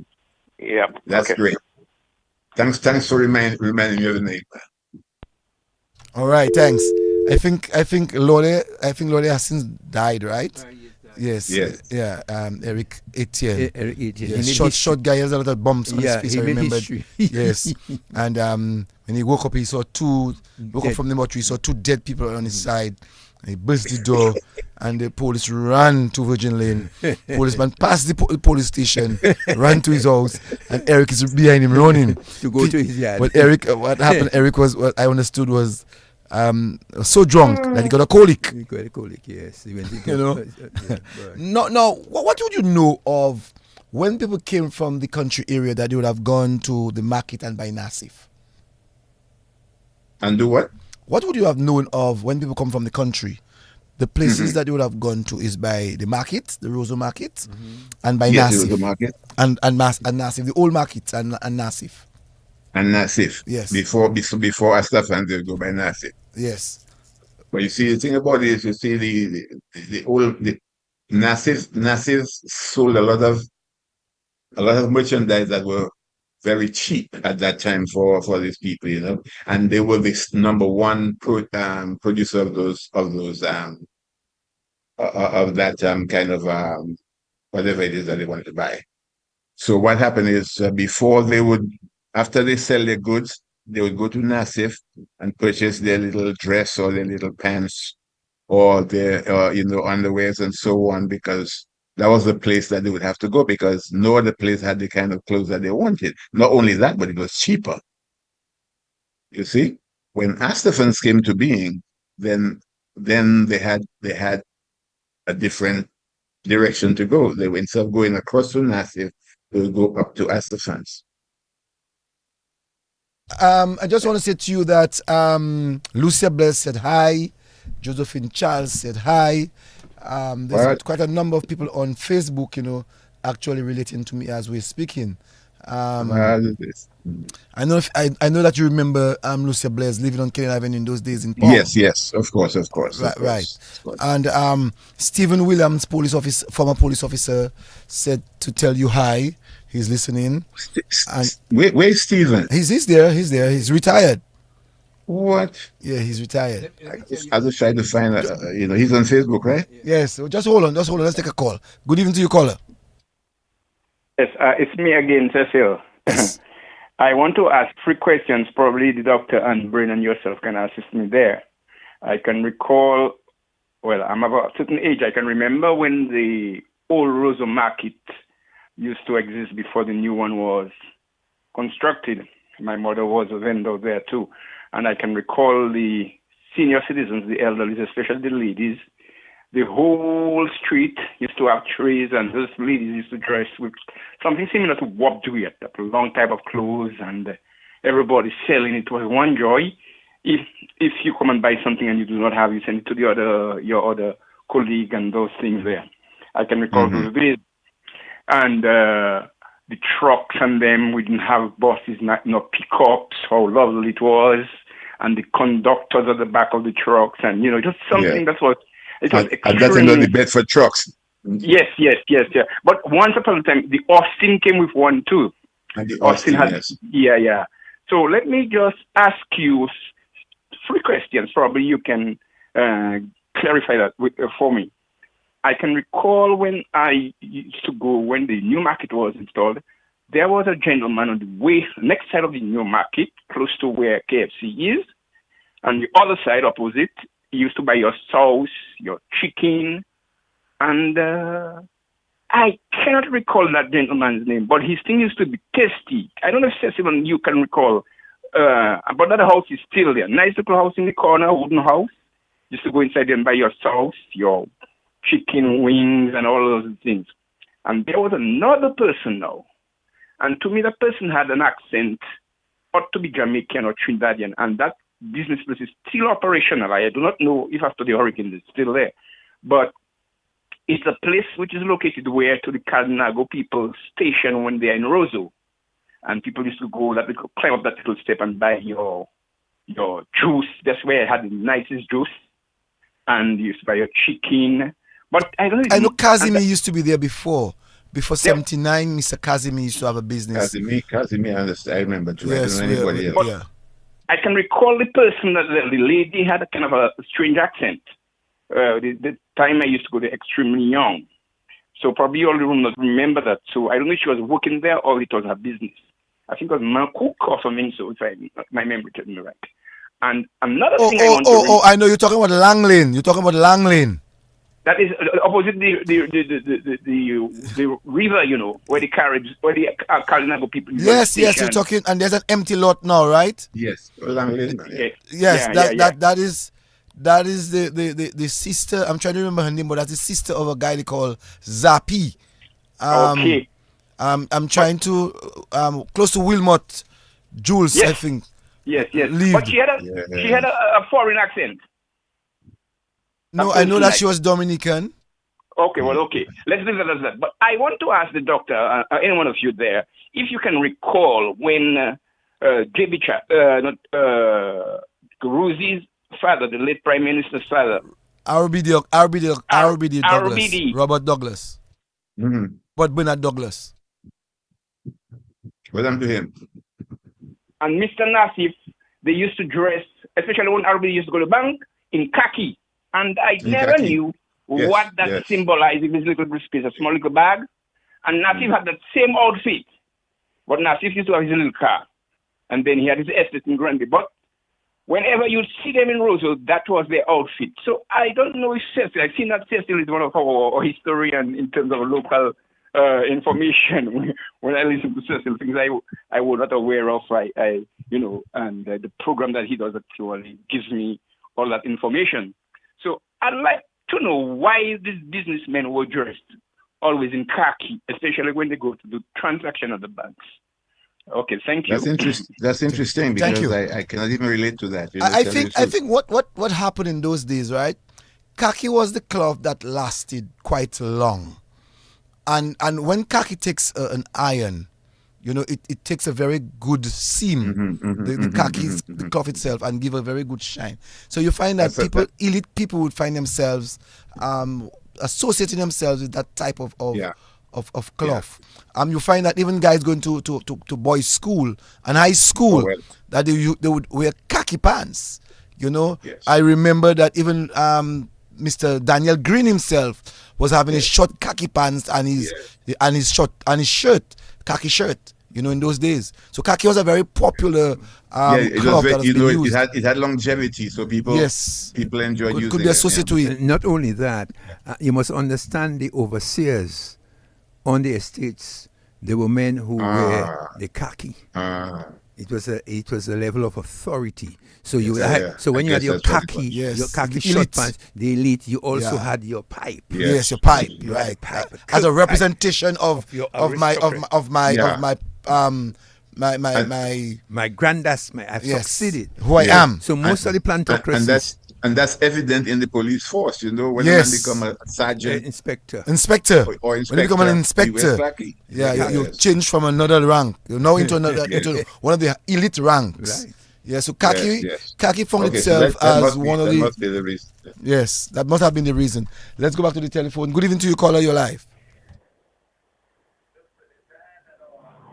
Good evening, caller. Yeah, Mr. Joseph and Mr. Brennan, your great doctor man outside there. He's a young little youth, but I know that I think I'm listening carefully. Now, based on your saying that in his role, it had a whole heap of formulas, which is Antiguan and St. Kitts people, right? Montserrat people in that area. Now, the next thing I really talk about that if somebody's passed away, I hear a lot about that. Where people get what they call the coma, and when they thought is dead, the people them dead, they still up and running, but because they don't have nothing. So I tend to find out when you get the coma today, as you say, next day you're getting buried because they say that you will be a dead person, right? So I try to find out what year that was and under who he was at the time, because I feel to myself now, these people them who was in charge of us at the time, I feel they didn't know a lot of good things, but because you know already, as you say, the slaves and the plantation was getting too much recognition because they recognize them like human beings. So I say, and the jacket outfit, all who wear the jacket, they know that was the slave masters. Anyhow, my brother, I don't even know about Mr. Rupert Batley, a great man. You talk about Antigua, I don't even know about Mrs. Avadney, that is my auntie. And That's that man okay. they call, repeat?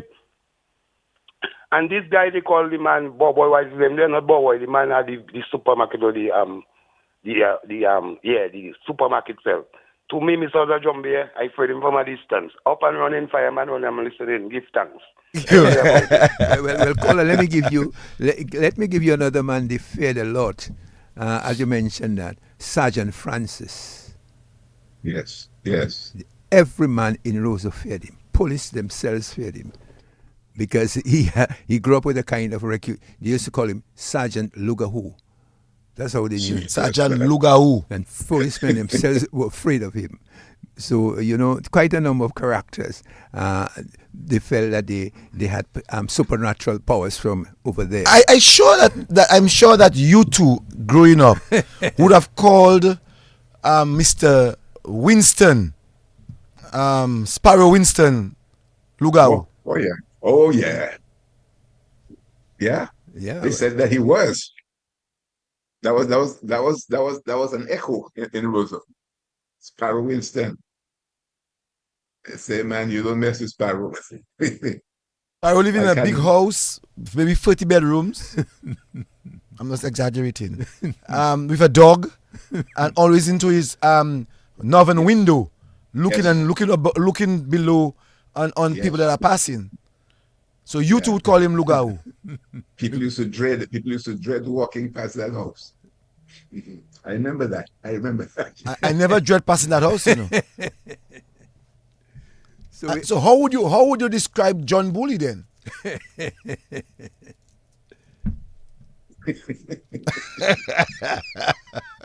That's a good one. That's another one. How would you describe John Bully? I don't have an answer for that one. I don't know. but another character you must know. Another character you must know about is John Charles, Mr. Charles Pharmacies. If you wanted to go, Charles Pharmacy. Yes. Down by the Eastern Caribbean Bank. Yes. Eastern Caribbean Bank. Yes. No. It's First Caribbean Bank. First Caribbean Bank. Yeah, right. First Caribbean. Yes, caller, you're live. Yes, you are talking about Lakou and yes, Sergeant Francis. But I just want to just put a little bit of essence into that Lakou conversation. I have my eldest brother, David Marie.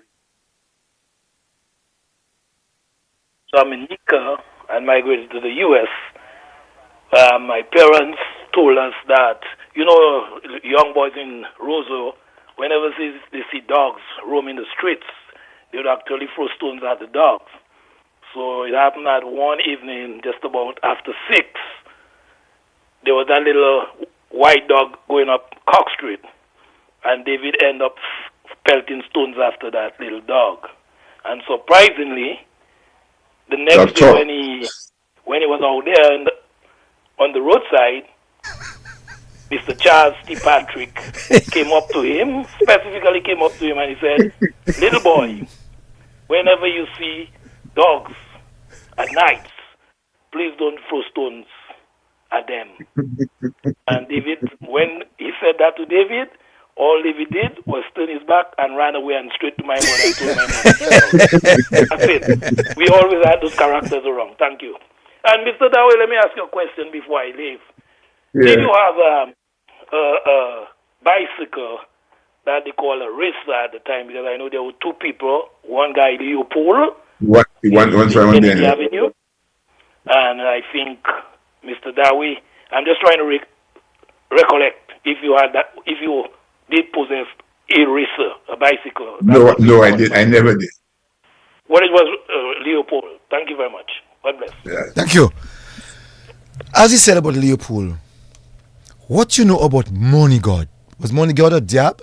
Oh, well, you see, well, there we go. Because you see, Money God's children were my real friends.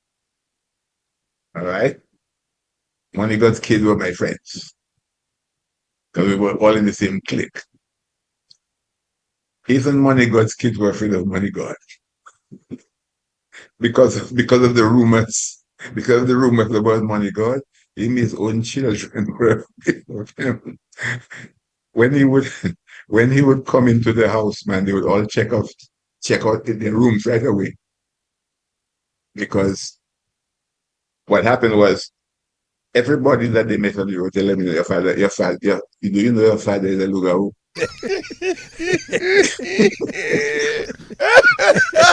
So you had people like Lenny and Lloyd, man.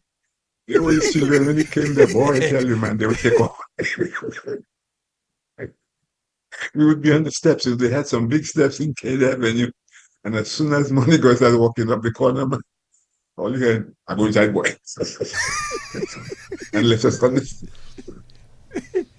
Yeah, boy, you had stories to Roseau. But you know, the thing about it is, man, I think that was just something they used to scare the kids, man. They did that especially because they didn't want the kids to be out late at nights. So they used to use those types of stories to scare us in, man. Because whenever they give you the stories, you're sitting on the steps, right? You don't want to venture any further than the steps now. You want to go backwards now. You want to go back into the house. You don't want those things to catch you up. You know? So you're one of the children in those days that would walk backward when you get in the house after 6? No, well, I never walked backwards. I thought that was stupid. But I can tell you something. I just got in. You know what I mean? Because I would fear things would happen to me if I stayed out alone. So I would try to go in. Now, the irony is I spend a lot of time on the road alone. Because you see, there was a time when I had to run away from home. And I would sleep in cars. You know, I remember, by the old hospital, there used to be old broken up cars before they built Arawak Theater. They used to have work with it. That was one of my bedrooms.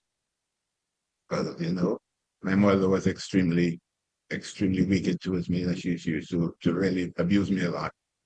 And that's where I sought my refuge, you see. Sometimes I'd be on the road for 5-6 days, man. Can I come home? For me to get home, somebody has to grab me and take me home. And, that's one of the stories I would like to tell sometime. Because, some people don't understand what patience and perseverance mean,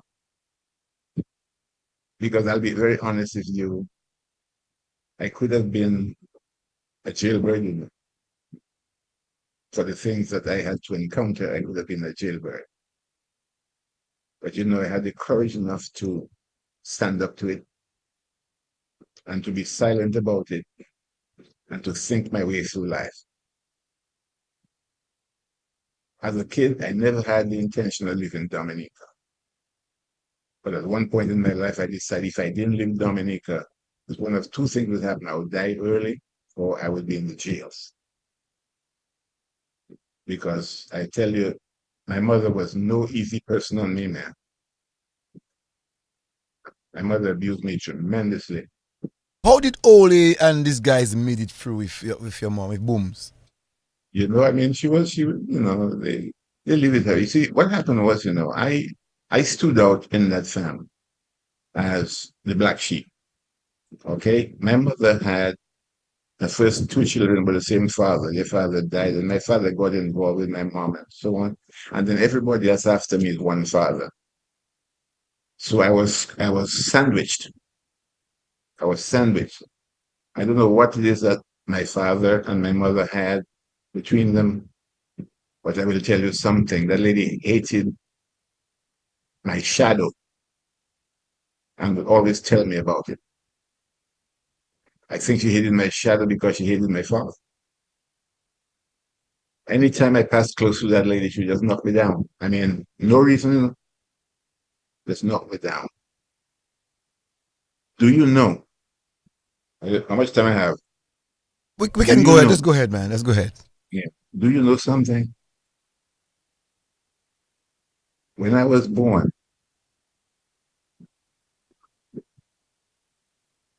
and my mother and my father were not on good terms, apparently. 6 months after I was born, I was taken to Princess Margaret Hospital, suffering from malnutrition. At least that's the story that I heard.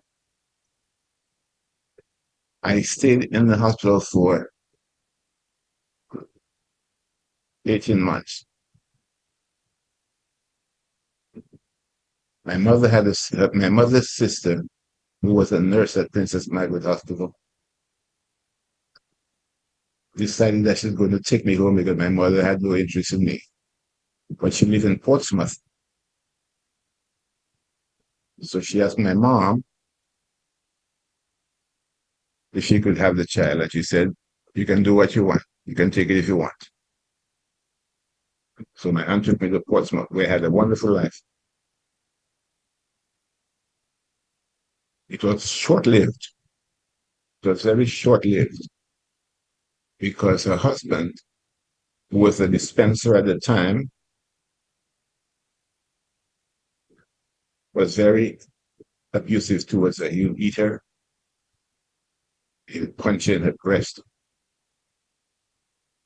And you know who that man was? You ever heard of Egbert Stowe? Yes. They have his father. Calypsonian? Yes, his father is the one. His father was my aunt's husband, and he was a brutal man towards her. And the guy hated to see me in that house because my aunt couldn't have children, right? So he used to call her Mew. And I hear him talking to a partner one day, man, telling his friend, Mr. Etienne, downtown Portsmouth, hey, you know these women? Whenever you beat them, you should punch them in the breast, weakens them. And I remember that. As a little child, I remember that. And then my aunt developed breast cancer. And my man, at age four, my aunt had to travel to the United States to have her breast removed. And I sat there on the hill and I watched that people take my aunt away. And I knew she wasn't coming back, Something spoke to my heart and it said, I think that the last you will see your aunt. And 2 weeks after she left Dominica, a cablegram came, and the cablegram said, Georgian is dead. Details later. And you may not believe me, but I was little, but somehow I was kind of right. I actually took that telegram and saved it, and I would walk with it everywhere I went. The last place I had the telegram was in the Virgin Islands. When I was a big man, I still had that. And that was 1956. That happened. And I had it when I was a big man. That's what that lady meant to me. And then when the lady died, this man turned his anger on me. That man would beat me and he'd give me some tasks to do, things because he had a horse and a donkey and a couple of goats, and he would send me to cut grass at 4 years old and 4.5 years old. And that would make me go feel dumb. Whether it was raining or it was shining. And I couldn't take it at 4.5 years old, man. just before I made 5. I ran away from that partner, you know. I'm walking around Benjamin Park in Portsmouth as a little child, and I decided I'm not going to go back to this man. Man was so wicked to me now. So anyway, one of the people that knew him was a carpenter who used to do work for this gentleman. He saw me in the park, and you know the streets were not lit, just getting dark anyway. And the man said to me, David, what are you doing on this in the park? I said, um, I I I don't know. I think I'm going to go by my mother. So, but your mother doesn't live anywhere close by. I said, I want to go hang out. I'll tell you something, brother. This man took my hand and he said, they will come in. Come, come. And tears coming down his eyes. He took me to his home and told his wife to bathe me. He gave me a t-shirt and a little khaki pant that was bigger than me to wear. He told me, hey woman, I'm so sorry. He took me to the waterfront the next morning early and put me on a boat. The name of the boat was the Caribbean Star. And he instructed the sailor to take me to my mother's house.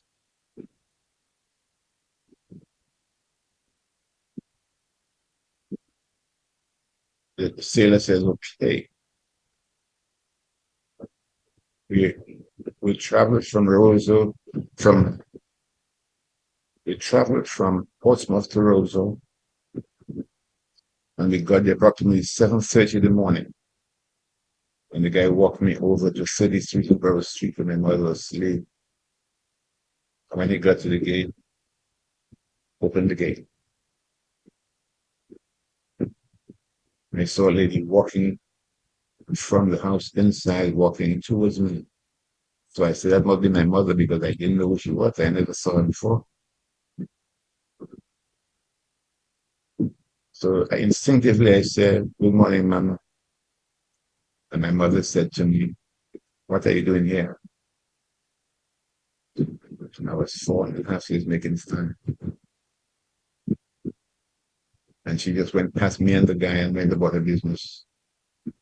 And so the guy had to go back to the boat. So he left me in the yard and I sat under a mango tree they had in the yard, grafted mango tree. And that was about 7:30, 7:45, you know, there. And it was about maybe 1:30, 2 o'clock. She returned. I'm sitting there. My eldest brother, my eldest sister were in the house. I could see them coming in and out of the house. They're going in and out of the house. They wouldn't say a word to me because I don't think they knew me anyway. So when my mother came, she said, what are you doing? What are you doing on the tree? Get your ass inside. These were the words I heard as a child from her. I went inside. She did give me something to eat. And I sat there, nobody talking to me. The very next morning, my friend, Mr. Stowe decided he heard because Mr. Rawle must have told him that he saw me and sent me home to my mother. So he came to Portsmouth just to see if he can defend himself. So he came in, I heard the door knock in the morning. I heard his voice say, hey, Rita, Booms, Booms. I said, oh my God, that's Mr. Stowe. I started to panic. Next thing I remember, I said, Mr. Davidson, come out here. And I came out here. She gave me a slap across my face. Stowe told her that I ran away from home. I cannot say a word because I feared them.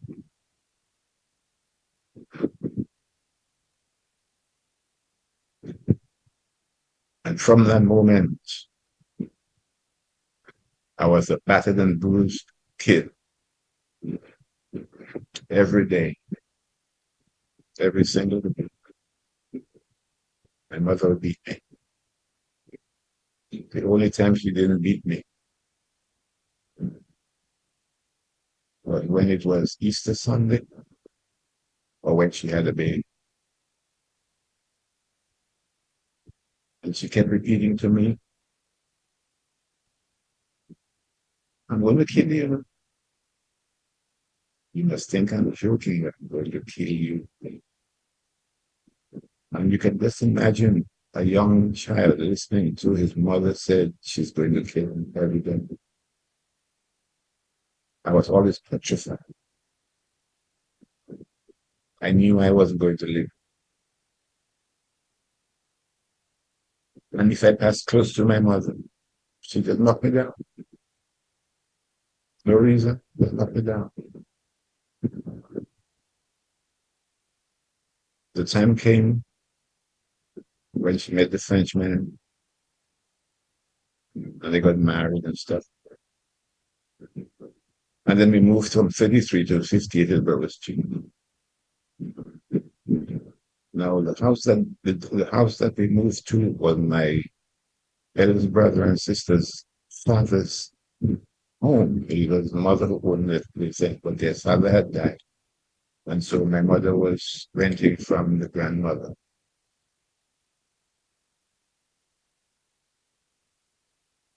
And I'll tell you, brother, I went to hell. My mother slapped me, my sister came around and slapped me too.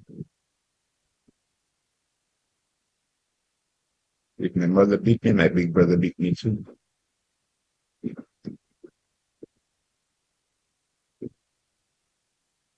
And I will tell you something, sir. I didn't know what to do. I had no other recourse. I had to take it. There were times when they would cook, share the food, that would never give me a plate. I would go to the pot when they finished, and the breadfruit, when they peel the breadfruit from the boiled breadfruit from the pot, I would eat the skin, the cooked skin of the breadfruit, because they would.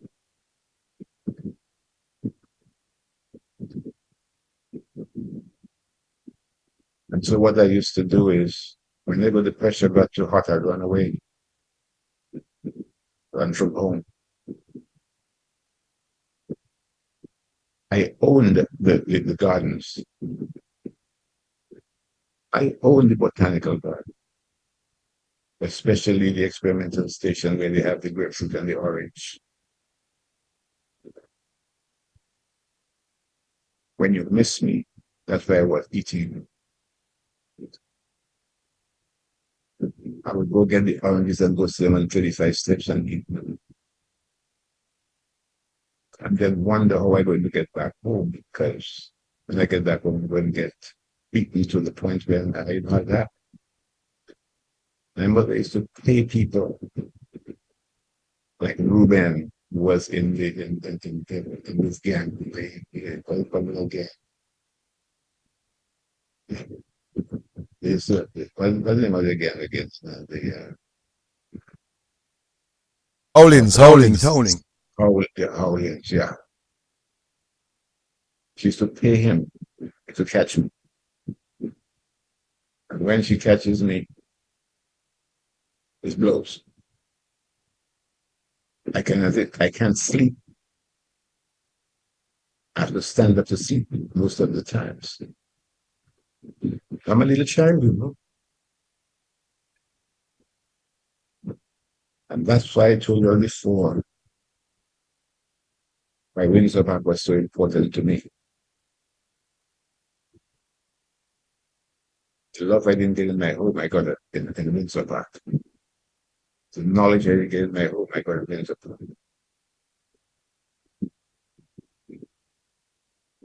It was something to behold. I mean, you know, I tell you, you know, I couldn't understand how a mother could treat a child the way she did. So I will tell you a couple of episodes. I don't want to be too long. I'll give you a couple of episodes that really mean something to me.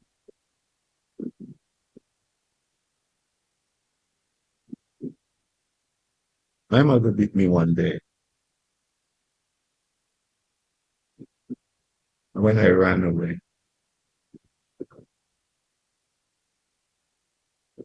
I would run away actually because I had to allow my body to heal. But when she beat me, she beat me so badly that my skin would be torn.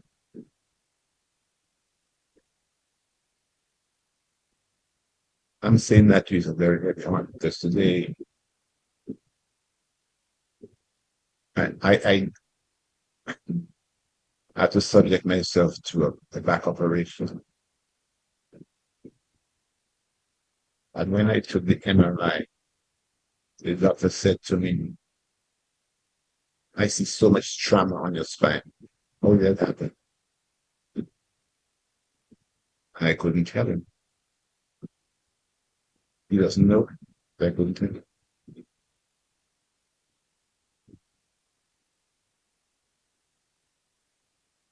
And I had to do spinal fusion from my coccyx all the way to my fifth lumbar.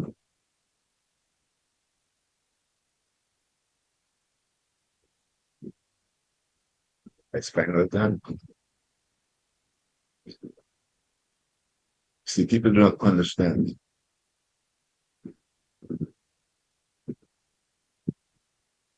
For the young people who are listening to this radio program, I want you to understand something. I'm writing the book, so maybe you can read it one day. But I want you young people to understand something. Your life is worth a whole lot. If you have a life that is easy, appreciate it. If you have a life that is difficult, don't you worry. Things can change. The last meeting I got from my mother, and I'm telling you those things in the interest of time, because it's a long story. I was like a fowl on the ground that they had wrung its neck. Eating like a fowl that somebody had wrung its neck. In the mud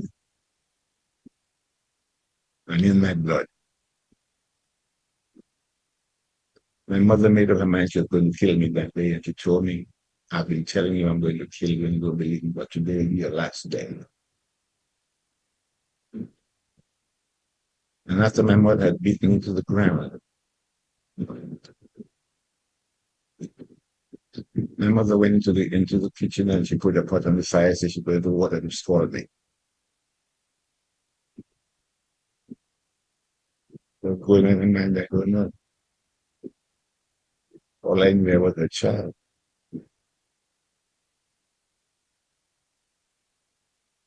Let me say something, guys. There was that one lady living in the Lakou across the street from us.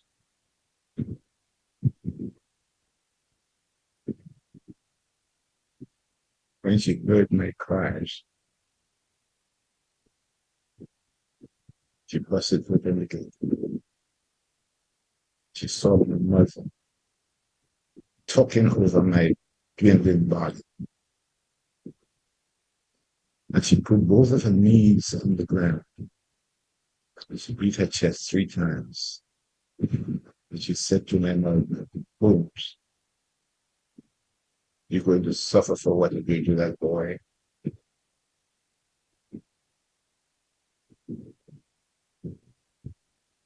And my mother was on her way to get her hot water. When the lady told her, she turned around and she went to the lady and started trusting the lady like you want to fight the lady.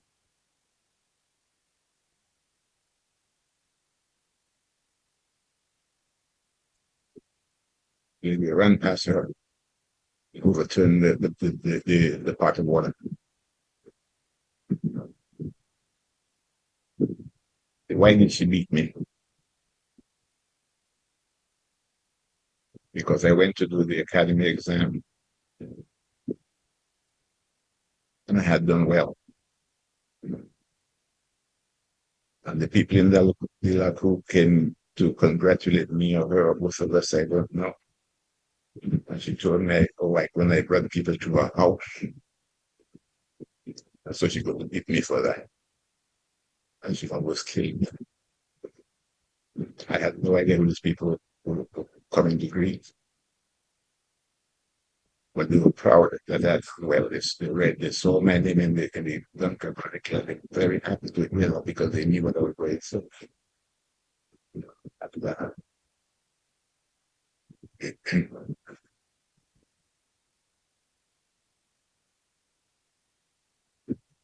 And she wanted to kill me, man.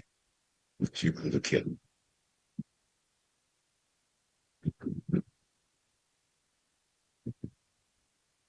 And so when she gave me a break and she walked out, I jumped over the fence.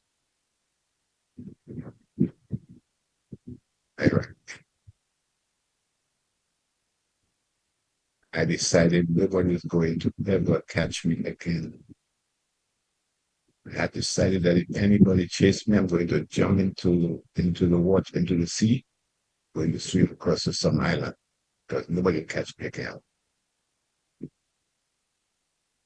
Because I knew the next time she beat me, I'll be there. I knew that.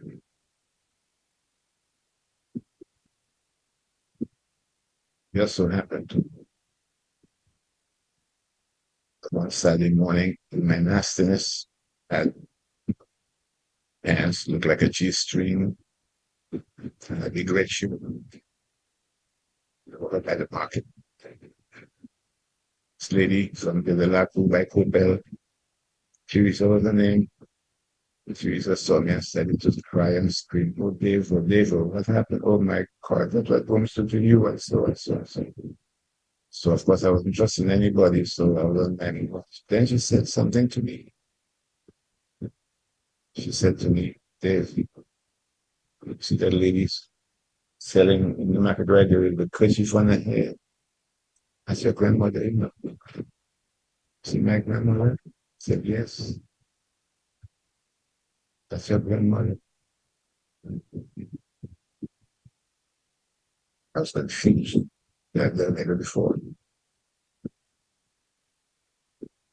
Anyway, I decided to walk towards the lady, and I walked with her.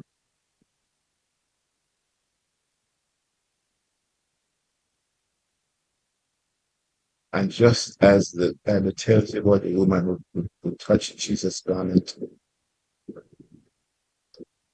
I touched my grandmother. She turned around and she called my name. She knew me, for heaven's sake. She knew me. I didn't know the lady. I didn't know I had a grandmother. And she called me by name. Not only she called me by name, but she called me her son.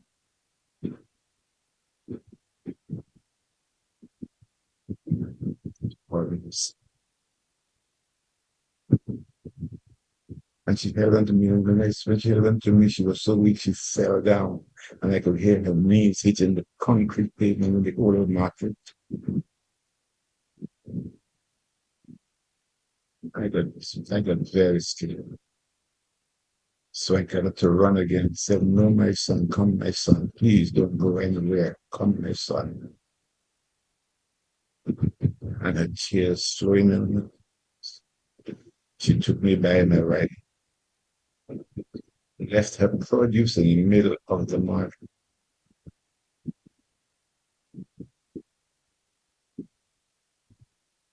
Walked me up to Bath Road, where she entered one of the little Lakous. Told the lady there, that's my son. Please, clean it up for me. Go get something for you there. She left the lady. She went to ask the fans. When the lady decided to give me the bath, just trying to take my shirt off, and my shirt was sticking to my back. So I was screaming.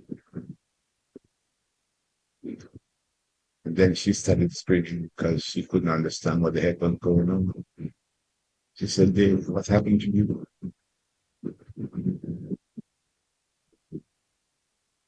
was telling my other people. She said, all right, Dave. She got some water and she threw in my back so that the calluses will soften up. And then she said to me, Dave,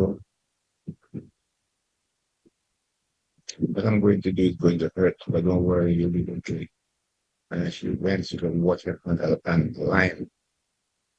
Really rubbed my skin with that lime. Of course, I was up in the air, up and down. When she was finished rubbing me on the back, she got some Johnson baby powder and splashed me. My body felt cool. And I quietly told her, when Grandpa comes, please don't tell Grandma about my back. She says, okay, baby. And my grandma came, she gave her a t-shirt and a short pants and the little tennis shoes. He dressed me up. Grandmother held my hand and walked back to the market. Only to find that she had a produce was empty. So she started screaming and shouting, saying that today not a day. Especially because her grandson had no, he was stole her the produce. And she went down on her knees and she was letting me go. I went down on my knees too. And this lady just walks up and she said, Isla, crying for. I said, oh my God. I don't know what happened to me about my day. What did I do in life? Let's say, stop crying, Isla. Nobody stole your produce. I sold them for you.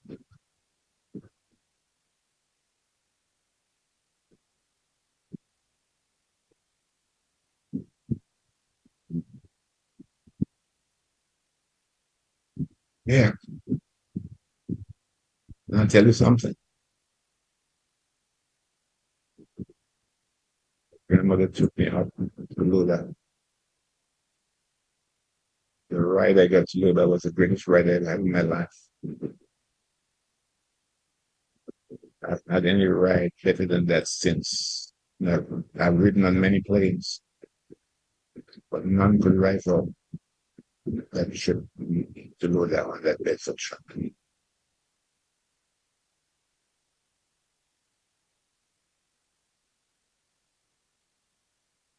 My grandmother, told me that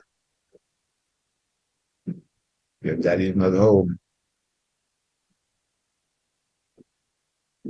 So you still, when he couldn't ask me to go into the room, and when he comes, I be surprised. After a while, I heard the jeep coming down the rocky road.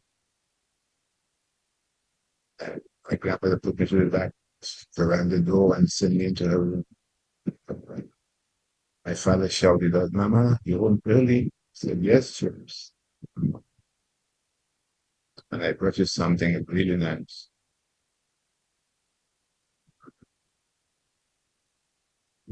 He said, Mama, you know, I don't want you using your money to buy me stuff. She said, what I brought you, James, when you cannot buy.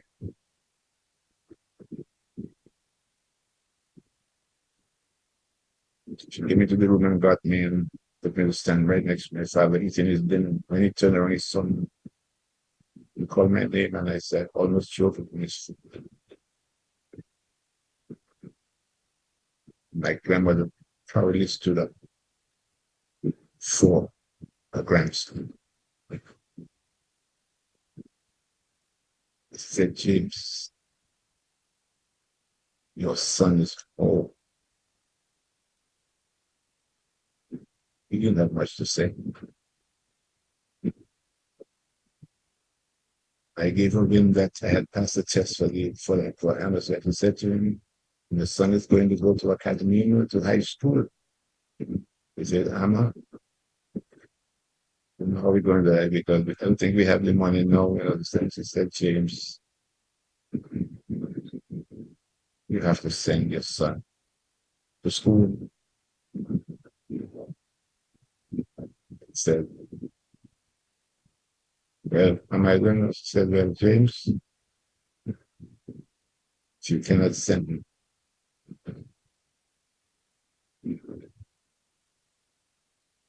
I have 5 countries in the union, and one, and I'll sell them to send him to school.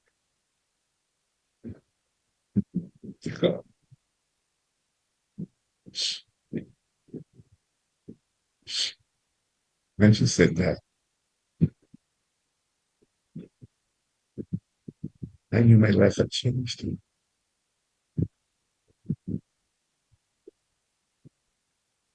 I never worried about the pain I felt from my back, my body.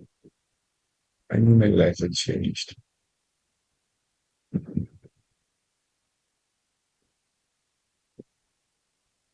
And she made it very clear every single day I lived with her that my life had changed. She had convinced my dad when school had opened in September. The little vagabond that was on the road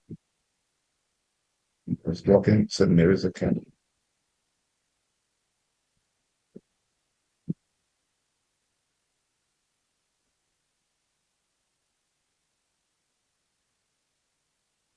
I remember the morning that I first walked in.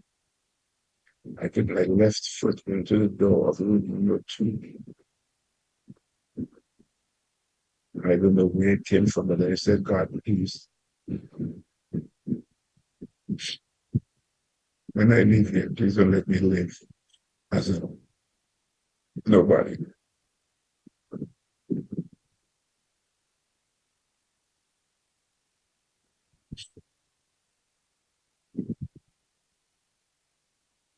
And so I stayed in the academy.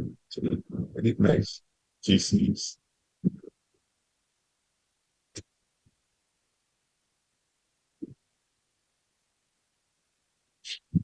I performed very well in my GCs.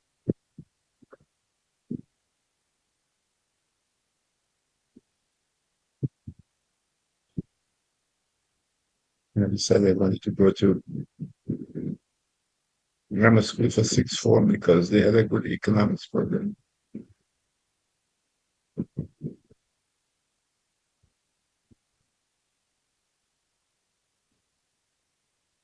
Spent a year at grammar school. And in 1 year I did my advanced levels and I passed.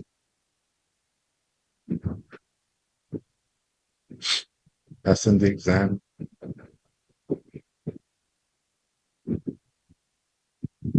I left school and I got a job in the Ministry of Agriculture in the ministry. The very first paycheck I got, but my grandmother was still at singers. And my siblings told me after I left,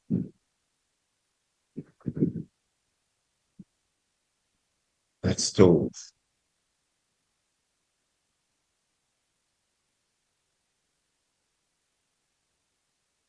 had a name. The name of that stove was Davidson Stove. And they would have to clean that stove every time. You would have to make sure that that stove is well cleaned before anything.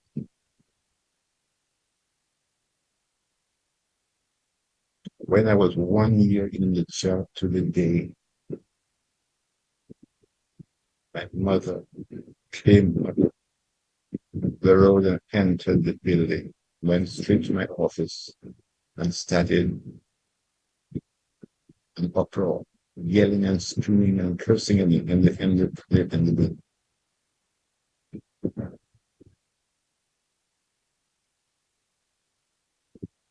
The gentleman, Mr. Thomas, whom I was working with, he said to me, Dave, you're a very good worker. but I have to let you go. I can't allow that to keep happening.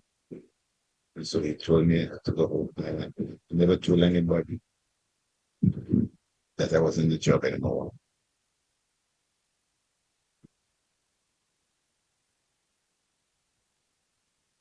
I kept my mouth shut. And I devised a plan.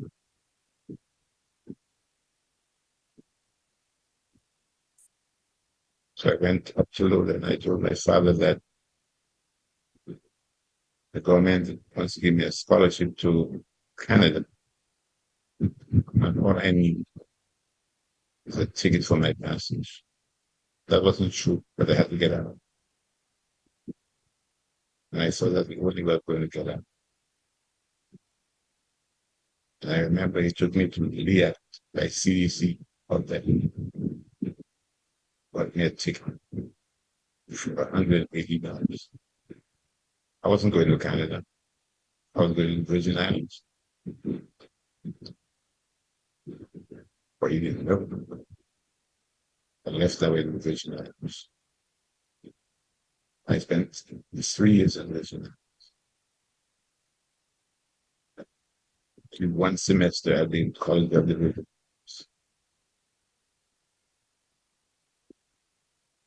And then I left.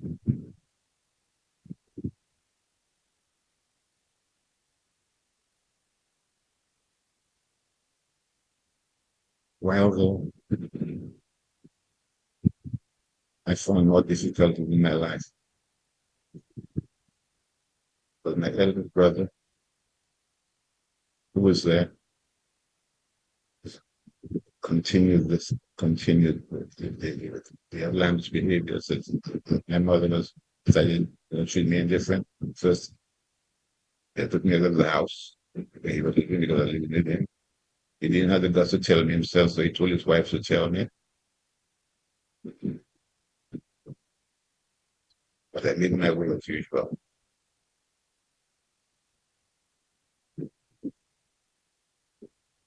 Almost made me go to jail. Right?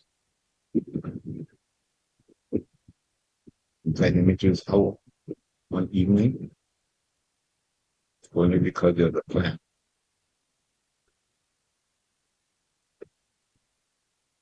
I didn't go. But he was so much into his plan, he carried it out, raped one of his stepchildren. And I know the plan was that if I'd gone to visit him, they would have said I raped those kids. It was the kid. You see, young people listening, those of you who are listening, remember that God is not the police. God takes care of his own. He knew what was in my heart.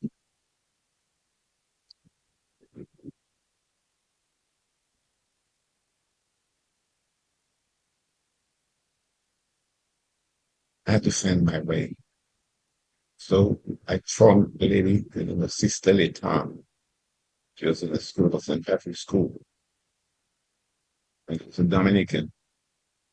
She was from one of those places, but she was a nun.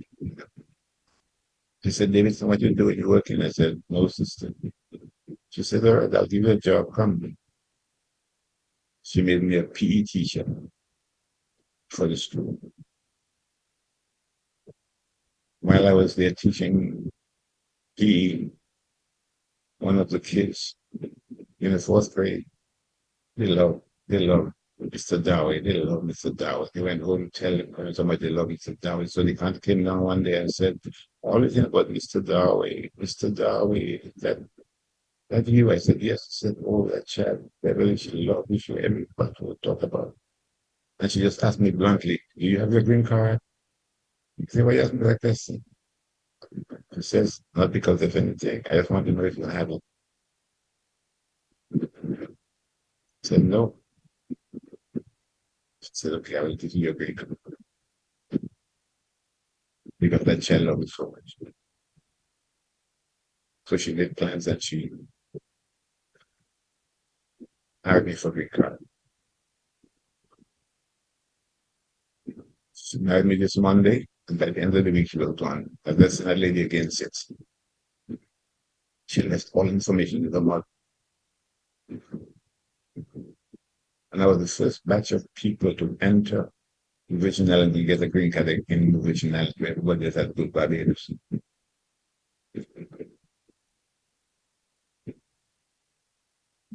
I'm writing the book, by the way. I'm writing the book. And when it was time for me to get my green card, they gave me a time to come. I didn't get any letter. So something said to me, go to the immigration office and ask questions. So I went to the immigration office. And the man said to me, I thought you didn't want the green card. You were going to cancel your green card. And he showed me a letter that went to my brother's home. And the letter says, return to sender, person unknown. And it was only one letter, there were 3 notes. So I just said to the gentleman, I'm here, please don't cancel my green card. He gave me a new appointment. There I got my green card. Nobody ever knew I had my green card.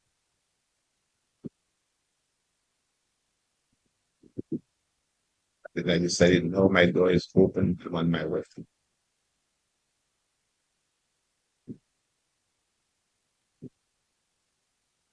I headed for the big places.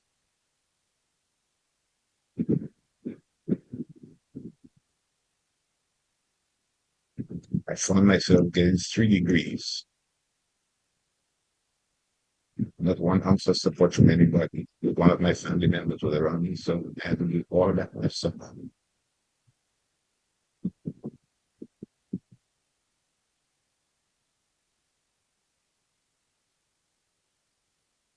The hardest thing was to graduate and see that the space they had left for me for the 3 people that I could invite were empty.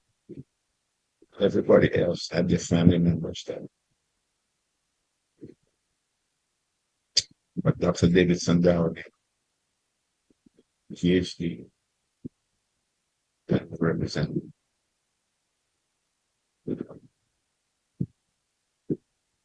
God is good. God is good. We can give you the entire story in the interest of time. But I hope I will have the opportunity to give the entire story one day. I'm going to leave a message to my family members and to the young people listening wherever you are.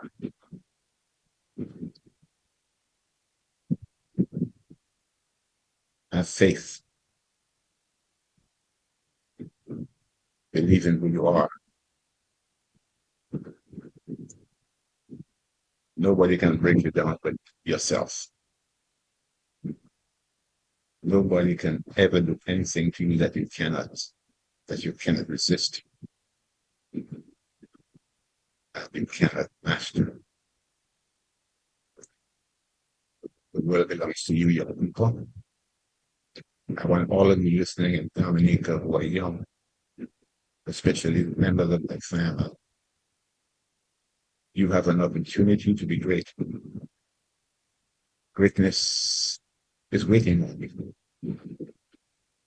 Do not allow yourself to dwindle in your misery. Get up, move forward. And one day, the person they had no belief in becomes the person that they look up to. That can be you. I know it's true because that happened to me. I want to thank DBS and the host of the show for giving me this opportunity to express myself today, whether it is about Lakou or about my own experiences. because I believe that we don't do enough of that for people.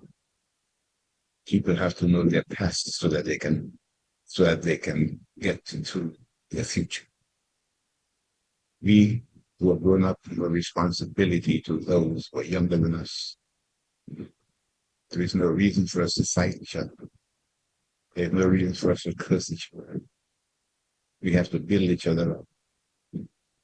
That's what we are born for. We're not born to have any kind of race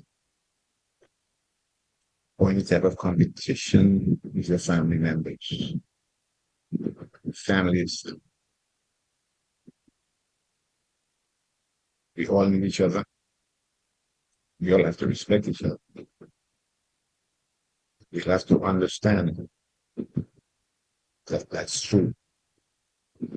What the story says. The stone that the builder refuses ends up being the top cornerstone. I remember what I said to you today. Remember the other proverb. If you live in a glass house, never throw stones.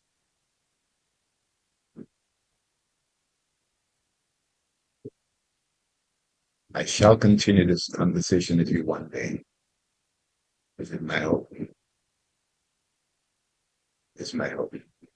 I thank the host of the show for allowing me that opportunity to just do this. I know we went over time, but let me just say appreciate, because I know that at least I will have touched one young individual in the island of Dominica. So I say to you all, family members and all those who are listening, be strong. Live up to the expectation. You have to create your own expectation. You have to know what your life is going to be. I never knew one day I would have been in a university lecture. I never knew one day I would be on a plane representing people around the world.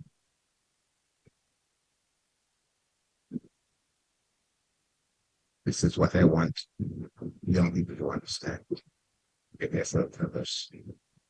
So let's leave that purpose. Thanks for listening. God bless you guys. Think positively. Thank you. I've never done an interview in my life. Never in my life done an interview where I was in so much tears.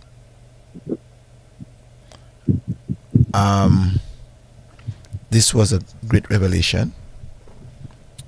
Wonderful testimony. One that many people cannot relate to because they are not like you, Dr. Davidson Daway. It's really softened my heart to have greater appreciation for people's struggle. We never know what people have gone through. We see and know of their success, and we never come to the great realization of the work that the person would have to do to get that kind of achievement. And I knew your mom. I know many of your siblings. I want to find out from you, Dr. Daway, whether you met your mother before she died.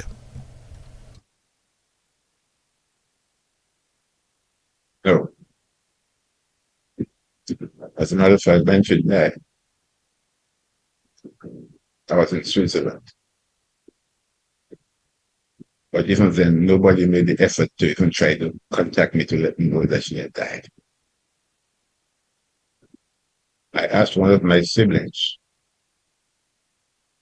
and I knew that name I mentioned. So you mean you could not have called or tried to find a way to find me to let me know that my mother died? And the answer was, excuse my expression, I knew they were like a effing lady anyway. And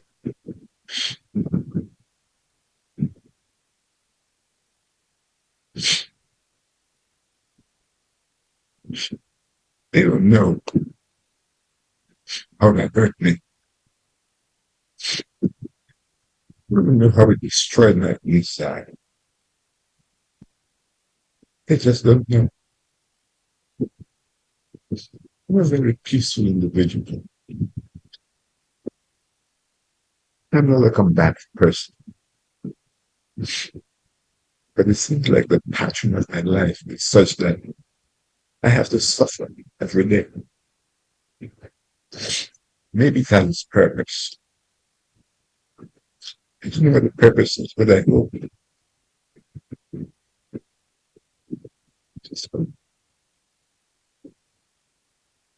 that it's something good for somebody.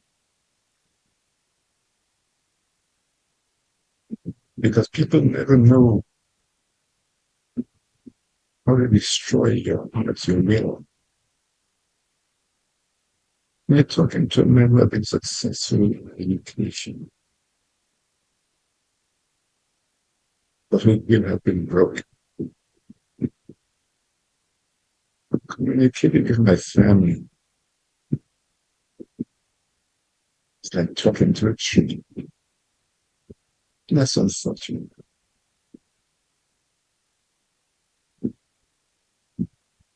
That's really unfortunate.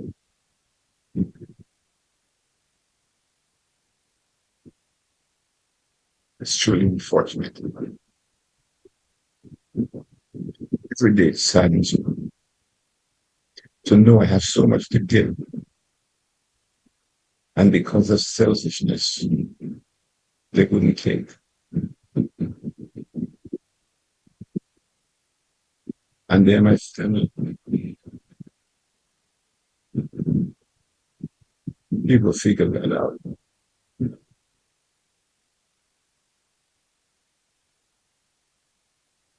People I don't even know reaching out to me every day so I can give them the knowledge that I have. And my family keep running away from.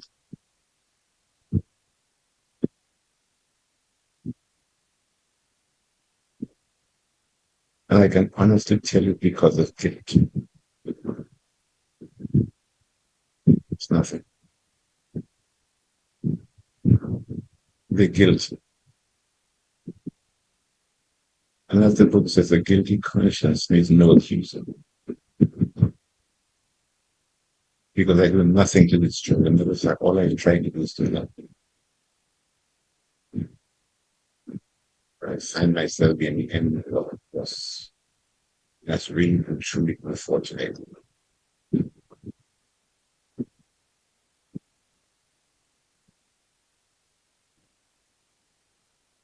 See how much I have.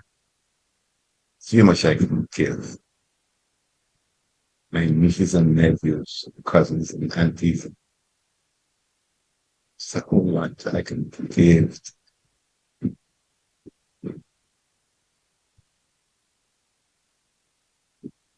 But instead of accepting, they repel. That's unfortunate. Very unfortunate.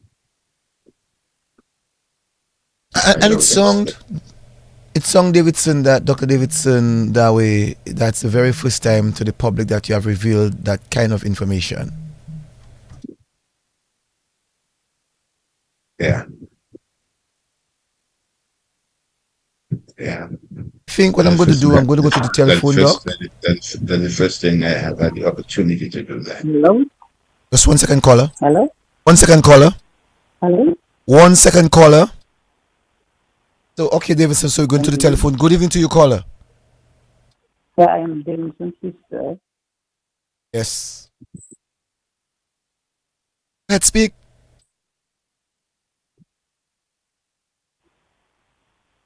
Caller, Hello? go ahead, caller. I'm listening to you.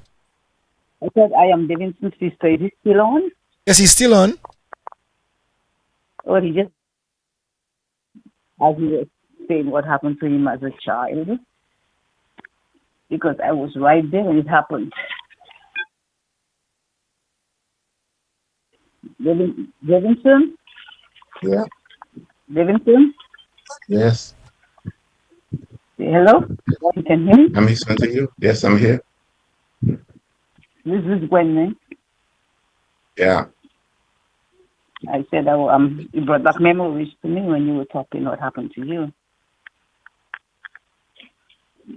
Yeah. Can you hear me? Yes, he's Yes, I hearing can you. hear He's you. listening to you. It's just very sad. I remember that when they locked him, tie him up in the kitchen and lock him up in there, no food. I used to take my dinner and bring to him. He'll tell you that. So he have been telling me the honest truth. What? Listen, are you in Dominica? That time, let me ask you a question. At that time, what could you tell Booms? Nothing. I couldn't tell. When she leaves the house, I would take my dinner and give it to him under the kitchen door for him to eat, so he wouldn't be hungry.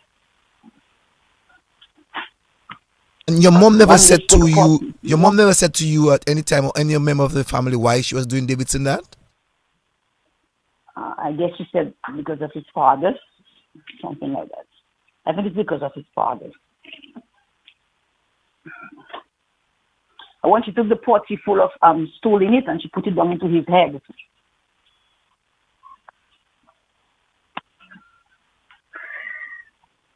Wow.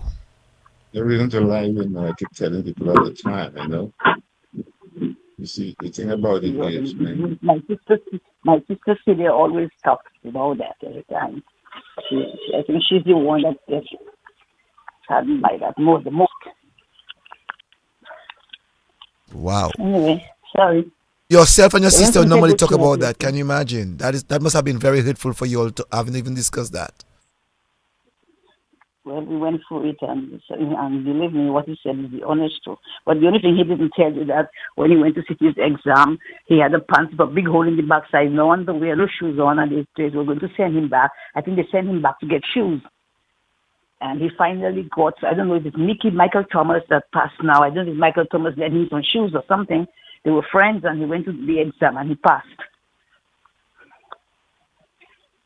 Wow. That's why. Yes. That is why he said to us that Michael Thomas is his very good friend, and he didn't give us the Oh, he story. said that. Oh, he said that. And Michael is his Okay. good friend. He didn't give us the story Okay. that is indebted to Michael. Well, is he still on the line if you are? Yes, he's still there. You can watch him on Yeah. Facebook, if you wish to. You can go on Facebook or YouTube and you'll see him. No, I'm listening on my phone. I have my phone. Okay, he's still there with us. My sister Celia called and told me about it, and I put VBS on. I have VBS on my phone, and I will listen in. So where are you now? You're in the US or where are you now? I'm Miami. Sorry, I live in Miami. Live in Miami. Yes. I'm trying to wonder, would you all have said anything to Booms at that time when all of these things were going on? Oh, no, should be just, no. Okay. You know, the kind of you wasn't brought up to challenge of appearance now. You know, in those days, you cannot tell him anything. He'll knock you out. And then when you reach see the success of your nothing. brother actually became a professor of economics and worked with the UN for about 10 years, how did you feel about just thinking back of the things that he went through? How do you feel now of your brother? I felt proud of him. I felt proud of him when he was working at the UN. That's when I was proud of him. And he was working at the UN in New York. That's when I felt proud for him. I was very proud of him at that point. Wow. And when he was teaching at the University in New York, yep. And I can sense the pain that just listen to that tonight, like I do. I'm sure that tears will run down your face. But we always think of what happened to him because he got the worst of it.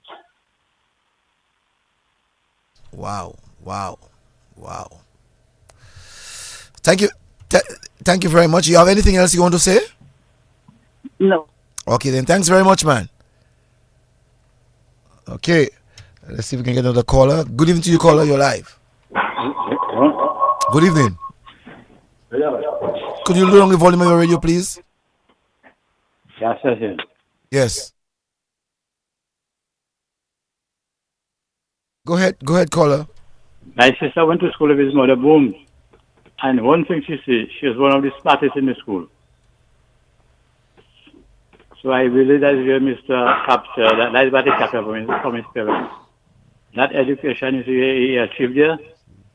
From his mother, he get that because my sister told me she was one of the smartest, she and Miss Murphy. You understand that? Yes. And I know what Davidson went through, then he tell you, I myself experienced it. When you play cricket in the Windsor Park, his mother used to go and wash him. Come and do my book for me. All right. Okay. And he have to go. So you know, it's not no joke. Quite telling you this too. I witnessed that myself, the wickedness.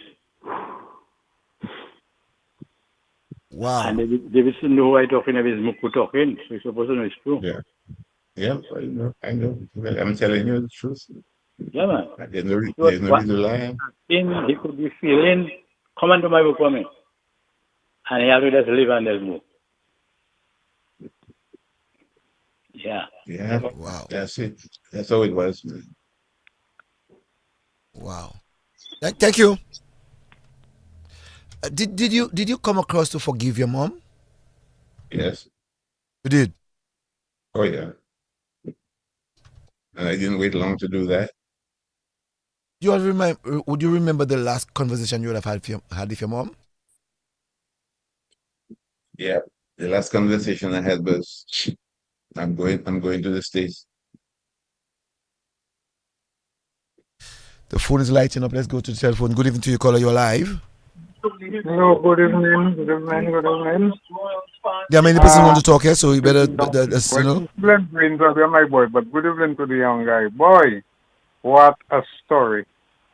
I want to ask him just two questions. Although the sister that called a while ago, she gave me a little indication as to one of the questions, but I would like to know exactly from him. I would like to know if his mother was suffering from any mental disorder or anything like that. Because the kind of things that I hear in his saying that was done to him, boy. I mean, it's true from everything he's saying there. Everything happened to him because of his father. Because of his father. Her hate for his father was passed on to him. I just want to know if he had any mental thing.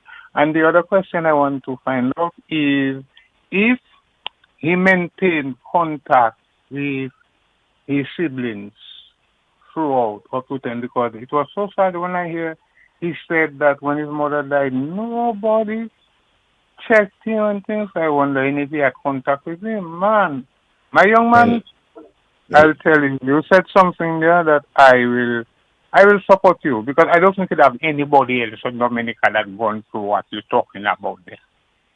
I personally, I don't believe it have anybody else. But you said something and I like, God is not a policeman. Thank you, and have a good night, and keep your head high, my boy. Keep your head high. And then I like what you saying to the young people, and think you're an example of struggle and growth. Okay, guys, have a nice night. Thank you very much. Thank you very much. Yes, Brain. Very traumatic man.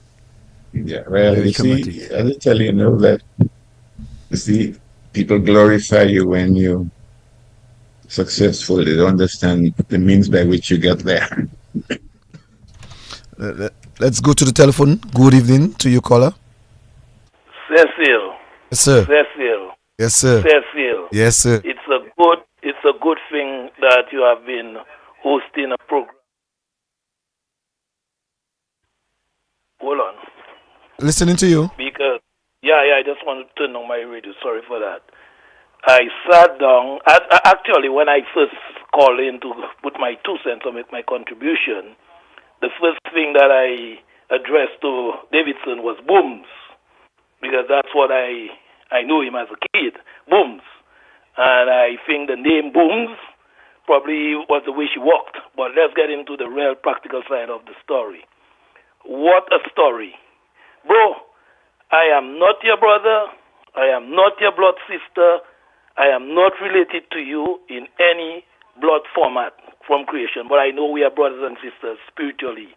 And you have touched every inner fiber of my body. Your story is so real. It's so real that I was compelled not to miss a word, a phrase, or a sentence. I stuck to your story in its entirety. Number one, the book is written and up for sale. Wherever you are, I need to get a copy of that book. That I need to read that. Because, Cecil, you have hosted many programs. But this one has just torn apart everything, every program that you have hosted thus far. This is the most touching, sensitive, and incredible story I have never heard. I've heard about parents abusing children, but what Davidson just revealed publicly, boy, I don't know. That's more than abuse. I don't know. Bro, I feel your pain. I'm in empathy with you. But nonetheless, God is always a good God. I need to know one thing about you. If I were to ask you, do you have any marks on your body? Because you know what you went through. You've been beaten, you've been battered, you've been bruised. I have many of them. You see, watch me. You see my finger? See my finger? My ring finger? I'm still on the line, eh? When I was getting married, I had to put the ring on. I had to see that the nail in the finger is split out. My mother split with a wood. When she hit me for this wood, it split it. It's too much. It's too much to bear. It's too much to listen to. Yeah. But I need to. Cecil took my question. One of my questions. The previous caller asked one of the questions that I wanted to ask is forgiveness. Because I don't know, we've gone through thick and thins, but I want to commend you and I want to applaud you for a man that have gone through the struggles. I have a book that I read on a daily basis, and it says, one of the stories said that in order for you to get into the Hall of Fame, you have to prove yourself that you have experienced what they call extreme poverty, dirt poverty. And I think if we were to have a program or something of that nature, I think you would be on the top. As you said, you topped in your academic achievements. I think you would be way up there. You would be deserving a place in that story or in that program. It's sensitive. I feel the pain. I've never, ever heard of anyone. I heard of your mother. I saw the last time in St. Martin. And, she couldn't even recognize me. But I just knew her. And I'm lost for words.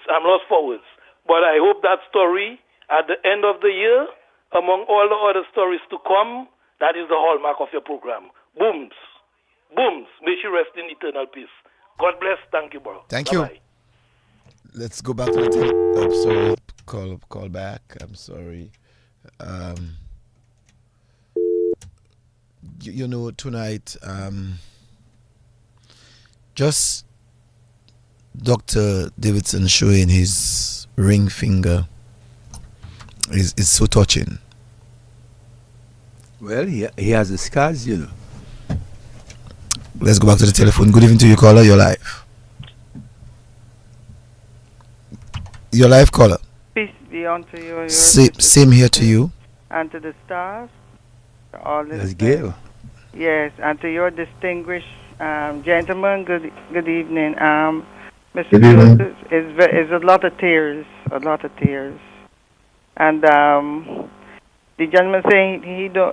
So a caller said that he don't think somebody went through that. Some people probably went through, but I'm proud of this gentleman because he didn't hide his past. He let you know, and it is good because he's a testimony to others. But when I was listening, I see the potter and the clay, declared it was very disturbing, but when the potter finished, it came out smooth. And I always, my scriptures are David, Joseph, and Job. And to me, he represents those persons. At the end, all that he went through, he came out triumphant. And sir, I will say to you that you are a mighty man of valor. May God continue to bless you and just let my friend and I, we were here sitting down. The young people are so blessed. They don't even know, But God have you here for a purpose, and continue to do your good work. And as your sister says, she's proud of you. When I heard that the academics you have and your economist, you were born for a purpose. Satan had the mist, he was in the mist, but you came out on top. Anyhow, Mr. Joseph, as I would always say, always some very good and interesting programs. Have a good night and travel home safely. Thank you very much, Gail, for calling. All right, bye-bye. Yeah. Let me ask, Davidson, are you married? You are? Yes. What has your wife? I'm sure that you have given your wife that story. Is she American? No, she's not American. She's a Jamaican. And I'm sure that she has gotten that story. And what was her expression or impression about what happened? Exactly what has been expressed by other people. And I'll tell you one thing. She's probably the greatest person I met in my life. Couldn't have met a better person in my life.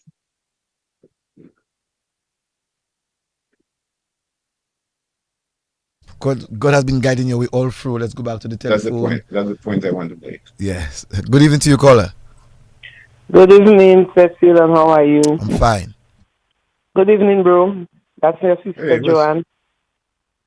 Who is that? Sister Joanne. Joanne. Oh, hi, Joe. How are you? I'm hanging in there. Good. You have told us that story minus so many things. And just listening to you tonight, I am really lost for words. And now I can really see the reason why you had to get away. And you're encouraging words to us, as the younger brothers and sisters. And Cecil, that's on his father's side. Even on daddy's side, we had our own odds and ends, but I think it was probably different on daddy's side. So you didn't have that much on daddy's side. I think this is a lot to endure as a child, and this is a lot of scars to carry throughout life, and this is like a great story to tell to your children and grandchildren, and that is something they will never understand. And as I always tell people, listening to you and even your other sister who called, and that question resonates in my mind. As young children growing up before, there is not a word you could see when you see things were happening. Anything you see happening at home, you could not ask a question and you could not say anything because your turn would get, you'd get your turn. And it's really painful to see how the young people before did not have a voice and grew up with all these things. And now these young people have to turn into parents and have to go through life to talk to their own children. And one of the lessons that I have learned through that is to always give my children a voice. And I always tell them, don't be rude, but I want to listen to you. And that is a thing that parents before never gave to their children. We were not able to speak out and we were not able to say what we were feeling. And it is really, really heartless to have seen how your mother had treated you. And I really feel for you. As my elder brother, I really feel for you. But you have always been there to encourage us, and I want to thank you for it. And thank you for always encouraging all the nieces and nephews, in terms of growing up as young persons. Thank you, bro. Be strong, and I love your loads. Bye. Thank you so much, Jack. Love you. Wow, to hear that from your sister, Daway, it's a lot. Just to Makes a hear big your sister difference. say that I love you. Makes a big difference. Someone is on the telephone. Good evening to you, caller. Your life. Davidson, what would be the title of that book? What's that? What will be the title of your book? The title of that book. Okay, the title I have in mind is The Valley of Desolation. Is the Valley? The Valley of Desolation. Okay. Because you really And go this that. and the subtitle is I have a subtitle. It says The Resilience of the Human Spirit. Yeah. Okay. Thank you. Okay.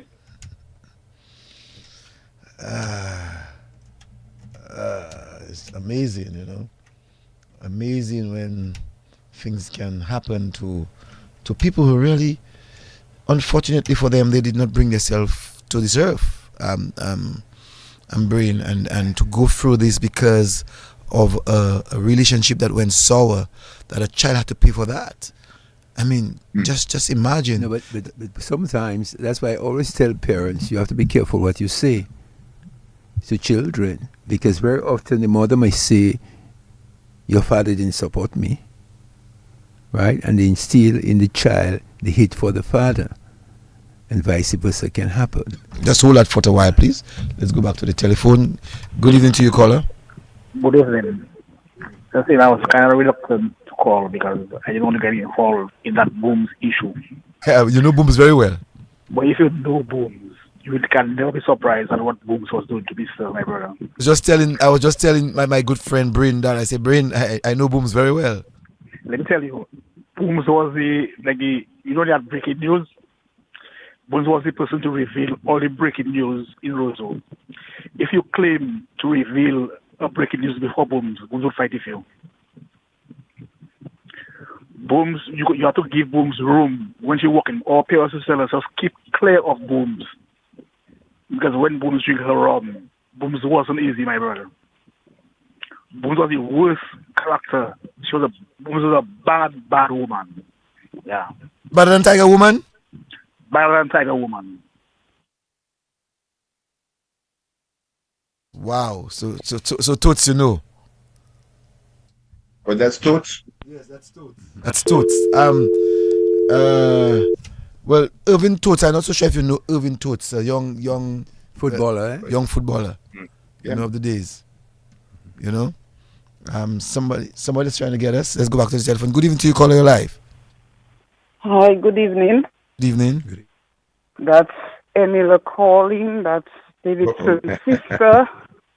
Just letting him know I'm proud of him and I love you, bro. Thank you. Thank you. It is so sweet, you know, that Davidson, your siblings can all call. I would like to hear Francis Ole, one of your brothers. I think he's in the US himself. If he's listening, to really give us a call too. Let's go back to the telephone. Good evening to you, caller. Good evening, caller. Good evening. Good evening to you, caller. I'm sorry, that person have to call us back. Let's go to the telephone again. Good evening to you, caller. Good evening to us. Good evening to you, caller. Hello. Good evening. Good evening, Cecil. How are you? Fine. And Adams and your guests. I like that you wanted to support one of the callers that said that this program is one of the best programs you ever had. And I think it should be rated as number 1. And part 2 shouldn't take too long. I don't know when you can do part 2, but this program should be repeated because it's very, very touching, Cecil. What's that? I'm listening. I'm not hearing clearly. I'm listening. We are listening. We are listening to you. Yes. Okay. So I'm just saying there should be a part 2, maybe not too far from now. And how soon is the book? He's hoping to release that book. Does he know? Davidson. I'm trying to see if I can get it done early next year. Because because of my illness, I haven't been able to write much, you know. Oh, okay. He said by early next year he should have it out. Oh, okay. That's it? Yeah. But what I'm saying to Cecil, there was a question that was asked earlier, but as if some of the questions are not being answered. Okay. Where the guy spoke about the killings. So me, I didn't The what? hear him. When the guy asked the questions, he had 3 questions, but then one of them when he said that today now young people the way that they kill each other. Mm-hmm. I just want to ask as well, does he have any plans like where he could go to maybe the schools sometime in the future, even at the prisons and talk to some of the young men that are there to... I like that. You know, I like that. I do that wherever I am right now. But, Okay, then. you know, I would love to come to Dominica and do a program. You know? Well, yes, for sure. Okay then. Thank you. Yeah. Let's go back to the telephone. Good evening to you, caller. Your life. Maybe the school sometime in the future, even at the prison. Caller, your life. Lower the volume of your radio, please, and listen to us, please. Good evening. Oh, the thing I was watching Facebook, so it come in a bit after. All right. Wagon, good night, bro. Hey, my partner, what's up? Wait a second. That's shallow. Very That's good. shallow. No, that. That's shallow. Yeah, man. Cecil. Yes, I'm Goose. Like all the other callers, I think that's the most touching program we've had. Yes. But one thing I'd like to ask Daway, of course, Daway wouldn't know me, but I know Daway well. He knows all of us well. I wonder if he be. I wonder if a guy he called believe. Ghost, Kelly the Ghost Williams. I wonder, ask Davidson for me, if he believe in angels. You heard the question, Davidson? If You what? heard me? If he believe in angels. Yes. Believe me, the lady who gave you that green card, she was an angel. Without a doubt. Yeah. And it's just a pity you wouldn't see her again because that's how they operate. That was an angel and you deserve every bit of it. I'll definitely get your book when it come out. And I tried to get in contact with her and I just couldn't. You wouldn't see it. It's just an angel that came and do a job. Yes, after all what you went through. Definitely. You are chosen one, man, brother. Strong. Stay strong. Yeah, you've done it. You know, Yeah, one thing I want to say. You know, sometimes I feel reluctant in even sharing the story because people don't believe it. I mean, it doesn't prevent me from doing it, but you know, I know that some people think it's too incredible, and you know, but I'm glad that you know you got some confirmation that it really happened from my siblings. Okay, let's go back to the telephone. Good evening to you, caller. Good evening, caller. Hi, good evening, Cecil. Good evening, Davidson. How are you? Hey, how you doing, Andrea? So, You all right? Yes, I'm okay. I am so blessed and touched by your story. I mean, you have spoken to us, like Joanne said, and we know some of the details, but not all. But I am so touched, you know, hearing all what you went through. That gives me a greater respect for you as my brother, my older brother. And I want you to know that I love you very much. Okay, Cecil know me, okay. You know me, okay, I think. And I've been trying to call just to let you know how touched I was by your story. And I'm looking forward to part 2 as well. You know, so all the best, brother. I love you very much. Well, you know that you know that. And thank you very much. You can explain to Cecil that I'm your sister on your father's side. Yeah. And you know, he know me. I'm married to Connie. You know Connie very well. So, brother, be strong in the Lord and in the power of His might. And you said some things which I really agree with. God always look out for His own. And I'm thankful for all the years that He has kept you and kept all your siblings as well. And seeing I'm calling all the way from Canada. So I love you very much. Take care, bro. Thank you so much, dear. Thank you so much. Okay. Thank you, All thank you, right. thank you, Sister Connie. All right, Mr. Josie. Bye-bye. Bye-bye. Connie's wife. Okay, bye. Yeah. Connie Baptist State. Yes, from Pottersville. From Pottersville, yeah. Yeah, Connie Luge. Let's go back to the telephone. Good evening to you, caller. Well, the only person I can remember That is Frederick Douglass, slave, American slave. From a slave to abolitionist. You understand what I mean? Yes. Frederick Douglass. He's the oldest man Yes, I yes. really read at go for them kind of, and even more than that too. Yeah. Because to be honest, it's like his slavery go through. That's true. One of my favorite historical characters. Yes. Yeah, man. Frederick Douglass. Thank you. Yeah. Good evening to you, caller. You're live. Sorry, we get a call back. I'm sorry about that. Davidson, I know tonight that you have touched so many lives to get us to appreciate even much more of each other. Good evening to you, caller. You're live. Hi, good evening, Cecil. Good evening. Boy, this program was easy. I don't know the emotions and the facts about the thing. Davidson, I'm happy to hear your voice after so many years. Who's that? I'm just going to tell you, I live the 3 houses just lower down your mother. And as a child, I remember stuff like that. Afin. Okay. Oh my God, yes.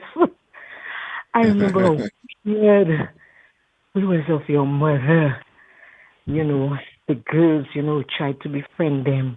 And my name always used to say, be polite, Afin, but, try to stay away from booms. And I remember once I was passing, and I said, I was so scared passing so close to her. I said, good morning, Miss Booms. Won't you watch me? And she said, you that Zafami Selma, good morning, Miss Booms. I go straight down the road. I never look back. When I went home and I told my name and that, man said, what trouble you was looking for there for me, child? I tell you, when you see the lady, just, it's like you don't see anybody. What good morning, Miss Booms, that strawberry. Wanted the lady to come in front of my door and let me have it, for want of words.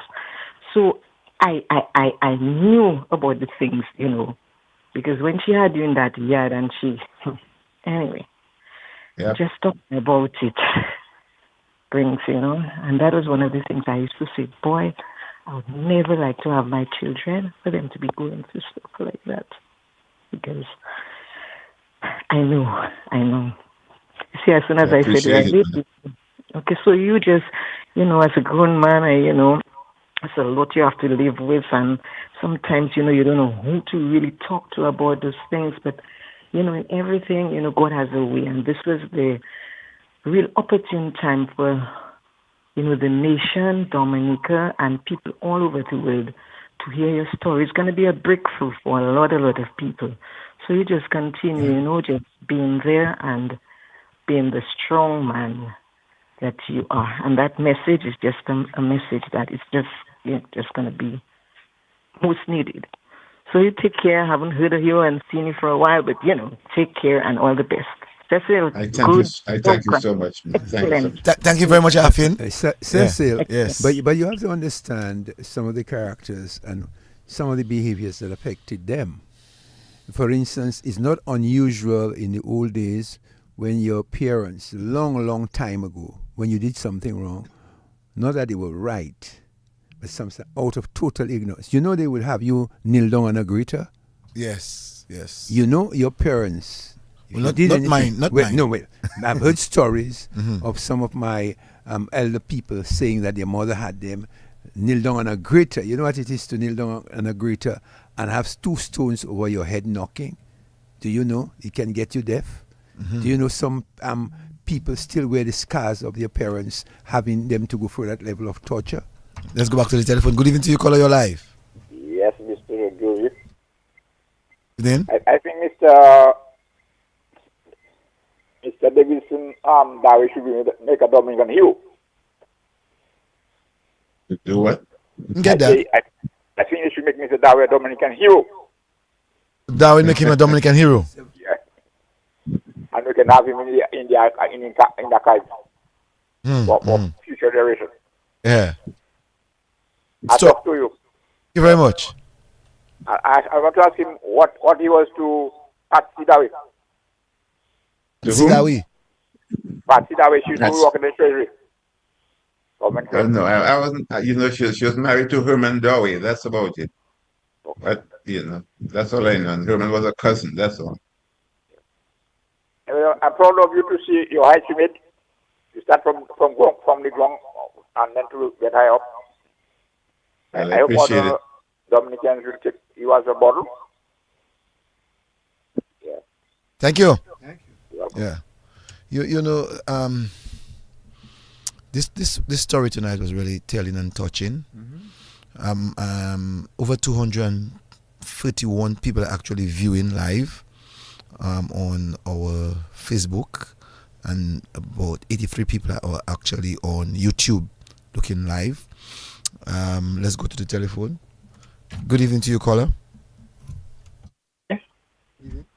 I want to say, man, you have touched me deeply, and I want to say you were a blessed child, and your coming through life is an example for everyone, not only in Dominica. And earlier on, you said that you were directing your life story to the young ones. But I believe our politicians should also read your book and take some examples from your past and your life history so that they can react and affiliate and exchange with each other for the profit of not themselves alone, but for each and everyone. Not just politician, caller. Not just politician. I mean, no, I mankind. I have not arrived to the end. I'm just. Oh, okay. As politicians, it's like they are the figurehead of our island, our state. They're the one managing the affairs of our country. So it's like a mother and a father. It's the same thing to a household. So I was just drawing an example in that context. So it has to go to the priests, the school teachers, the nurses. It's not only for one type of people, because your life story, I just recently listened to a Jamaican lady who is a singer, which is Queen Africa. Yes. And she went through almost the same problem. Her father. Yes. And her mother did not want to see her because of her father. She was brought up by her grandfather and what her father did to her herself. And some people don't understand, when you break a bond, like, for example, your mother could have been attracted to your father at a high level, and she was hurt probably deep within when he probably cheat or did not keep his promise, and automatically it falls on you.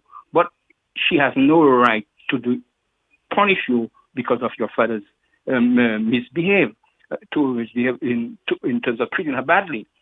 But what I'm saying is, you are here, and you came here, and it is for the purpose. And I believe your book has to be read by all Dominicans. And I am specifically saying to the politicians, not the Labour Party alone, all politicians, because they are the father and mothers of the country. And if they take a piece from what has happened to you, they will probably react and perform differently. I want to say to you, hats off to you, and you're a blessed person. And may God bless your kids and your offspring, and your suffering will not go in thin air. It is for the benefit of each and everyone, as Cecil said earlier on. Thanks to you, Cecil. I'm a love of the program. And Thank you, man. Thank you very much, Bye. caller. Yeah. Let me ask you, Davidson, therapy. Did you ever gotten any professional therapy done to you? No, I internalize things. I don't go to anybody for anything because, you see, I taught school, and I see what happens to some children when they go to therapy. And I wasn't going to let it happen to me. You see, what I notice is most therapists, what they do, they remind you of your problem instead of giving you solutions. And I don't want to fall in that capacity. What I do is I sit down, I think, and I pray. That's my therapy. Because if you listen to man, you never get solutions because they tell you yes, or they this and they that, but you're not sure if they really digest it the way you expected them to. I need solutions. I don't need compliments and things. I need solutions. And the solution is not for me anymore. You see, I'm an old man now. You see, the solution is for me. The solution is for my offspring and for the youngsters coming up. I don't want them having to go through that same nonsense. It is unprofessional. It is unkindly. It is everything that's negative when a parent treats their child different. This came from you, and you're destroying it. It tells me a lot about you. Okay? Because there's no way I would destroy mine. Okay? I have children, and I treat my children with the utmost respect. I'm not going to say, well, my mother beat me up, so I have to beat you up and that kind of nonsense. No. I knew what it felt like to be beaten up. I know what the pain was like. I would never want to inflict that on my kids. What I do is I talk to my kids. If I see they go in the wrong direction, I pull them aside, I sit them, and I talk to them. And I think that instills more fear into them than beating them. So let me ask you, Davidson, in reference to you going to school and while you're going to school, how often would you have seen booms? What's right? I had go to school where you mean? St. Mary's Academy.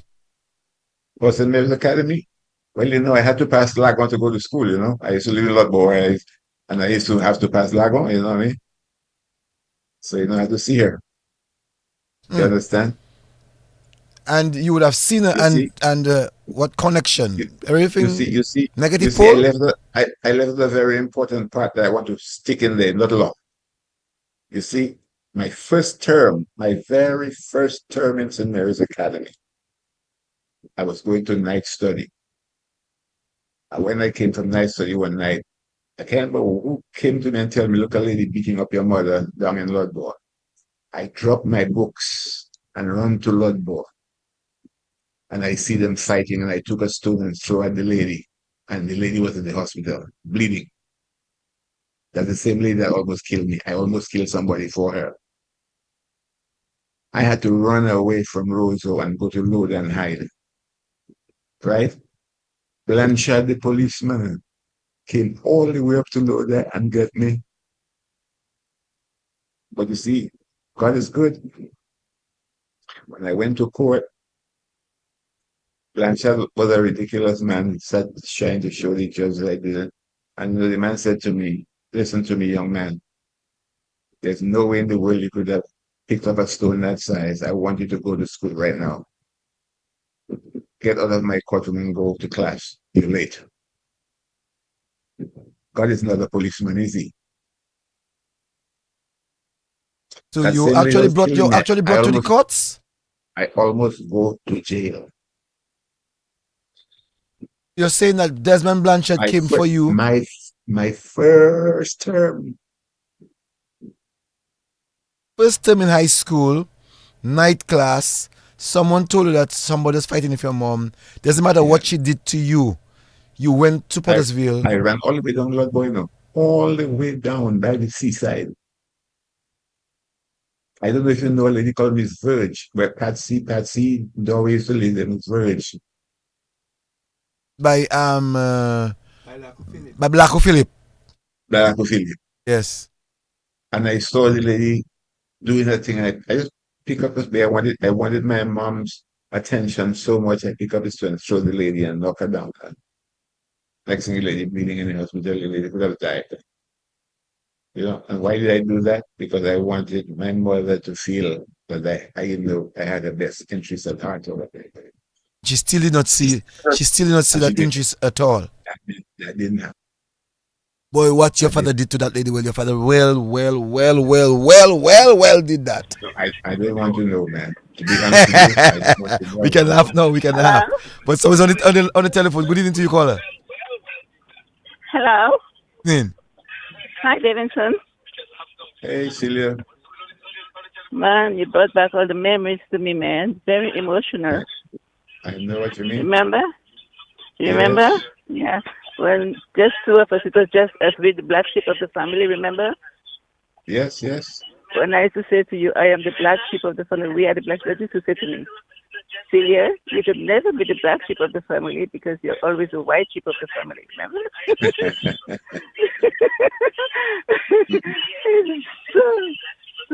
so emotional. Oh my God. Remember when I used to go and take Daddy for a bag of stale bread and we used to hide in the kitchen and Boy, eat I together? tell you, I'll never forget you for that. You and Man, Gwendolyn, I'll never forget you open for the that. bag, take the stale bread, and you and me sit down talking and we eating the stale bread. Without Daddy, no. Man, that is very, very emotional. Thank you, Celia. Thank you so much, Celia. Thank you. You're welcome, darling. I love you. I love you. I love you from the bottom of my heart. Wow. I'm very, very proud of you. Okay? Yes, okay. Okay. Bye-bye. Yeah. Bye. Thank you, Celia. Bye. Thank you. Bye. You're welcome. Yeah. I mean, Davidson, tell me how it feels that your siblings could just call and to express how they feel now. How do you? Well, you know, it's some form of gratification, you see, to know that at least, you know, some of them climbed the ladder with me. You understand what I'm saying? There are those who wouldn't do that. You know what I mean? But it doesn't matter. One out of 1,000 is good enough for me. Much more, I have more than 4. Are you getting my point? Yes. My point is that if you can just get one voice in the wilderness that says, all right, hey, listen, I agree with you that you went through it, I'm happy. Someone just said, hear that, you know, someone just said, oh my word, always thought those children had it made, but this is an eye-opener. Can you imagine that someone thought that you had it made? Yes. You see, watch me. I did a program. When I lived in Jamaica for a while, and I did a program in Jamaica, that same program, and it was repeated 7 weeks in a row. Hello, good night. Just hold on, let's take a caller. Good evening to you, caller. Yeah, good night. Good night. Good night to you, Cecil, Brain, and Dr. Daway. Good night, sir. Very sorry to hear of your experience, sir. Yeah. You know. Great grandfather was involved, man. I understood. Sorry. The great grandfather name was mentioned. Yeah, so I was just wondering, you know, if he was ever able to have a conversation with him before he left Dominica, or at any point, you know, after that experience. With whom? Embert Stowe. Oh, Not that's Embert Embert here? Cyril Stowe. Cyril Stowe, sorry, Cyril, the father. Yeah, but that's Embert right there? That is one of Embert Stowe's son. Okay, all right. Oh man, nice to hear your voice, man. You know, I didn't realize, but All you right, know, sir. I never had a chance. Okay. But Never very, had a very chance. sorry to hear of. I'm sure I want to give what you all you both the encountered, opportunities, Mr. Stowe and Dr. Daway. Give you all both a chance to maybe ask questions to understand each other. Okay, Well, because the fact of the one of matter the is things I I want didn't to know say much about my grandfather. yes, right. I was just about to say something to you about that. Okay. Because when I lived with him in Portsmouth, your father had a situation like me. Your father didn't want to have anything to do with his son. His son went to Barbados. Okay. And when his son came back, there was no communication at all. All right. You know, they had the same profession, Yeah, yeah. but they had nothing to do with each other. And so I've always, and you know, I mean, that's another story, man. You know, that's another story. That's another story. You read the book. Read the book. Yeah. I look forward to that one. And maybe at some point to have a conversation with you. And you will see what Stowe did to me. Yeah. Yeah. Yeah. So you But see, I don't really worry about it. sincerely want to wish you well, sir. Thank you so much, and I wish you the best yourself. Thank you very much. Yes, sir. Goodbye. Thank you. Right. I immediately made out the voice. I mean, that's my good friend, Chief Audley, a very good friend of Oh, mine. yes. So I would have made up the voice, and I'm happy that he was able to call and for both of you all to relate. I'm very happy. Yes, and I'm sure that the others are actually listening. The other two members are actually listening. Family members are listening. But I know that society may have seen you as a prominent person, bright individual, but never come to understand your story, your storyline. You left Dominica, and nobody understood why you would have left. Bright guy, maybe promised for Dominica. That's it. That's it. I've been asked by some of my friends, "But how come you never came back to Dominica?" What I'm saying is, when the animal go looks for food, he might tread a long distance. He may never find his home again, But my answer to them is, everything has its own purpose. You worked in with the UN for some 10 years. You can give us a little bit about that work that you did in the UN, in the United Nations. Right. Well, basically, my responsibilities were to travel, and I did more of what you call more investigative work in terms of other countries and how they relate to the economic situations around the globe. My responsibility was to formulate structures and stuff that they could use in order to facilitate countries of a lesser ability to provide for themselves. Now, that in itself is a big story because they did nothing to really restore those countries. But it was a privilege to be able to do that, because by doing that, at least I laid the groundwork for things to transpire in places like Ethiopia, Biafra, and those kind of places. Okay? People have to understand that these kind of pseudo governments, they talk the good talk, big talk, but they don't really put the effort out to really do what they say they ought to do. So when you hear somebody say that, well, I was with this organization and that organization for so many years, you still have to ask them, so what was the end result of what you did? Sometimes you can't answer that.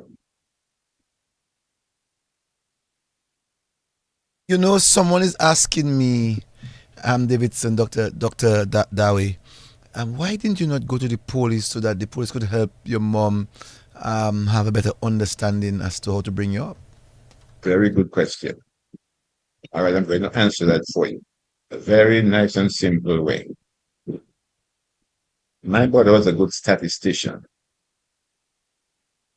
She knew exactly how to plan the stuff. My mother knew what kind of person she was, so she made sure that she gave my sisters and my brothers godparents who were lawyers, policemen. She used to board the police. So she had control. You understand? She knew how to manipulate her way through things. I've always laughed about it, Some of my sisters had lawyers and this one and that one and person from the treasury as a godparent. I never knew my godparents until one day a guy died. His name was Mr. Ogis. He used to be a prison warden. That was my godfather. And I've always laughed at that. I said, look at that. Everybody has a lawyer and a doctor, and I have a prison warden. Never knew who my godmother was. When Christmas time came, you would see Gwendolyn, Celia, Dudu, my big sister, everybody getting gifts.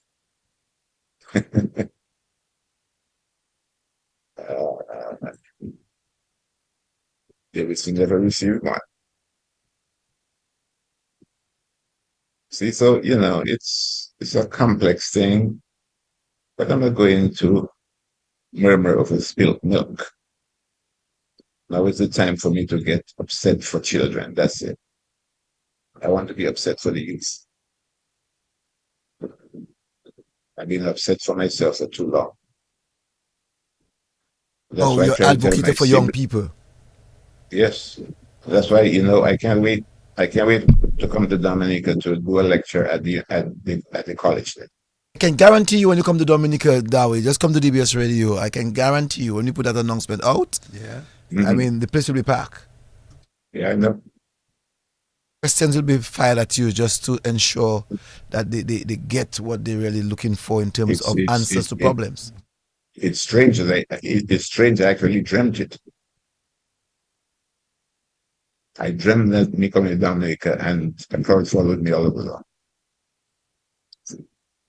See, so the message is coming in different ways. I just want to make sure that the Dominican youth have a reason to live. I want them to have a reason to live. I don't want them to have a purpose to die. There's a reason to live. And if I can get that message across, I'll be as happy as ever. That's the last thing I can do before I die myself. And I'm not looking for any stripes. I don't want stripes. All I want to see is results, man. Results. I had my stripes already.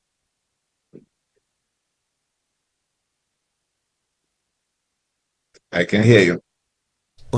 Sorry. I was saying to you as we're coming on to the close of the program, any regrets? Regrets of what? In terms of what you would have gone through and you think you could have done better or make it different? I could not have done anything better. I could make anything different. I believe what happened to me was bound to happen, and the result was bound to be the result. That's the way I look at life right now. I am not going to go and create a problem for my mind now. I'm going to accept who I am right now. I'm going to accept where I came from, and I'm going to accept the journey that I took to be where I am. When you left Dominica the very first time, how long did it take you to return? I left in 1972 or 73, and I returned for the first time in 93. So 10 years later? It took me 20 years later. 20 years later. Yes. And while in the States, that scar remained with you. And when you came to Dominica for the very first time after 20 years, did you visit your mom? Was she still alive? I don't think she was, no. She wasn't alive. No, okay. No. All right. But I'm happy that you're able to. I wasn't good. I'll tell you one thing. I can promise you this. I was not going to visit, even if she was. Because you hated her? I know. Scared, fearful? I just didn't want to go through any situation again. When somebody hates you, they hate you. You think she died if you on her heart? I am not sure. I cannot conclude that. I don't know. All I know is she had a home in Bath Estate. I came to Dominica 4 or 5 times. I've never one day had the urge to go find out where the house is. I made up my mind. I'm going to let sleeping dogs lie. I can guarantee you when you come to Dominica, I will be with you and I'll be bringing you to Bath Estate to show you where that house is in Bath Estate. You can take me to Bath Estate. You can show me where Underpower was. But I can bet you can show me where the house is. I can bet you I can agawe you and bring you there. You agawe me, you're really good. I'm the king of agawe. It's a good program. I can imagine. I can I imagine. know every ounce of real estate in Dominica, in Roseau, you know. What's that? I know every ounce of real estate in Roseau, you know, man. Yes. Yes, it's a nice program. Your last words to Doctor.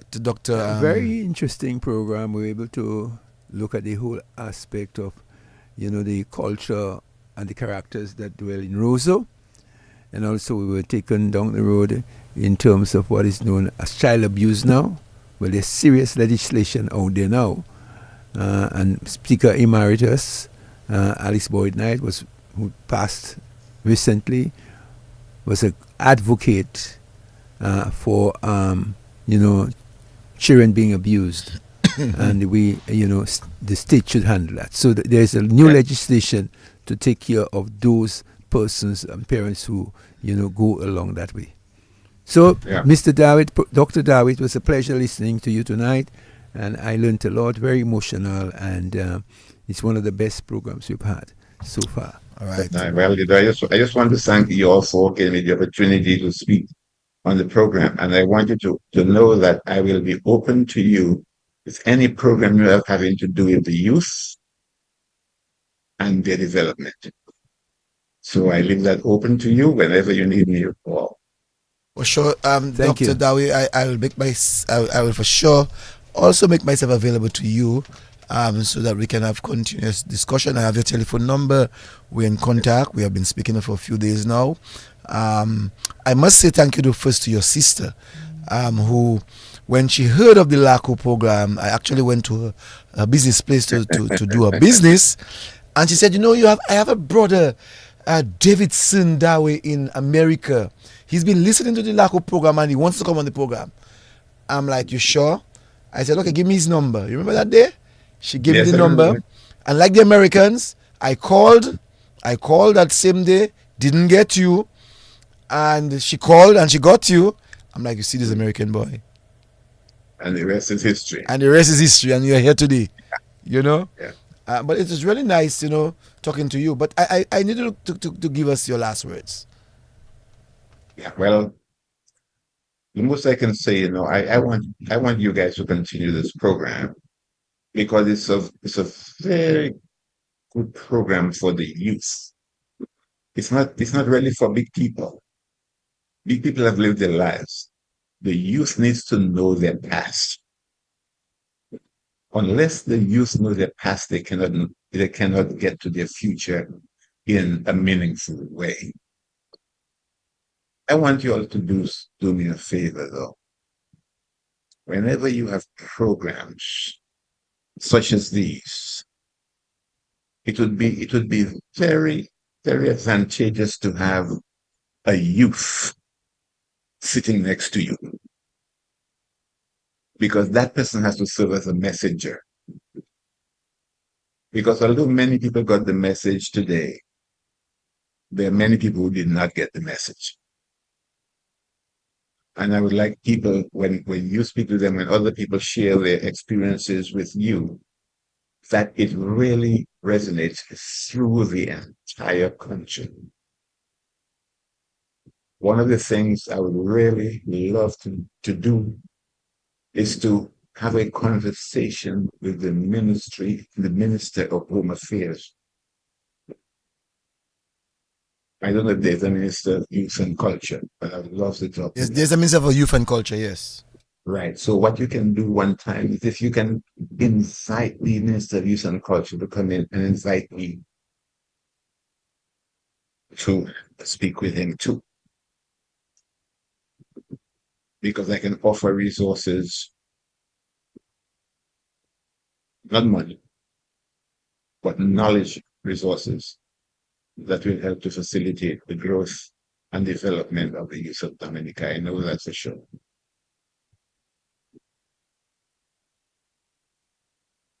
You see, I have a story, but the story is not just for one place. As I was telling you before, I gave my life story to a television station in Jamaica. And the story was repeated for 7 consecutive weeks. So that story has meaning. People can identify. People understand the consequences of people's evil doings, and they can understand what success means as a result of evildoers. Sometimes the evil that men do will live with them, not after them. Shakespeare says it lives after them, but I say it lives with them. Because the good never enters in their bones. The good is always taught to others. So I am a little bit punctual. The man called William Shakespeare in that particular case. And as I leave tonight, I'm going to give you my favorite poem. And it goes like this. The day is done.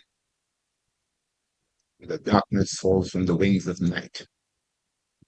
As a feather is wafted downwards from an eagle in its flight. Look, I see the light of the village.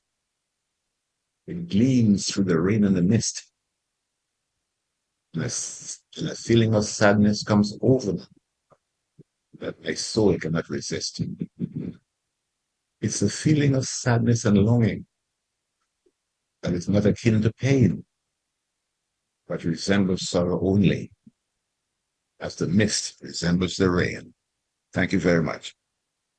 God bless you very much. God bless you. God bless you. God bless you. And it was a very great program, I must say. Very informative. Very emotional. I mean, while you're going through your experience and your testimony, I actually was in tears. Right. And I know that many other people were actually in tears. Thanks God for Facebook, where you could do some fading and cutting, and the public wouldn't have been able to see me. But I must say that I was also in tears. Even when I saw you cried, I was crying. It's very, very, very, very, very touching. I'm here tonight, and I'm sure that any parent would have heard that story and had any intention or are actually abusing their children. I'm sure from that they will they will learn a lesson, because you say that you want to kill your child, but eventually your child becomes a doctor, a professor of economics, and your child might just become a prime minister, might become a president, might become a minister of government, might become a pastor, a police officer, a lawyer, whatever the case is. You just never know. Never know, you know. And so I really want to thank you so much, Dr. Daway, for your contribution, for your testimony tonight. Very early though in the discussion, we were very jovial. We laughed. We spoke about many characters, and not knowing what was coming forward for us. You know, we had this conversation about the people that made Lakou alive, that made the Roseau very expensive, if you would want to say, you know. And maybe out of this business setting in Lakou, it propelled you to do economics. It might just be. Hey, how did you know? Oh man, do you? Oh man, I have to watch you, man. You're a good predictor of things, huh? No, normally our society in the Lakou would teach us some things, and whatever it has taught us, we sometimes take a bit of it and make it part of us. Yeah. So in your case, we absorb our professions through our experiences. Yes. And that's what may have happened to you, you know. And so I really want to say thank you so very much, Davidson.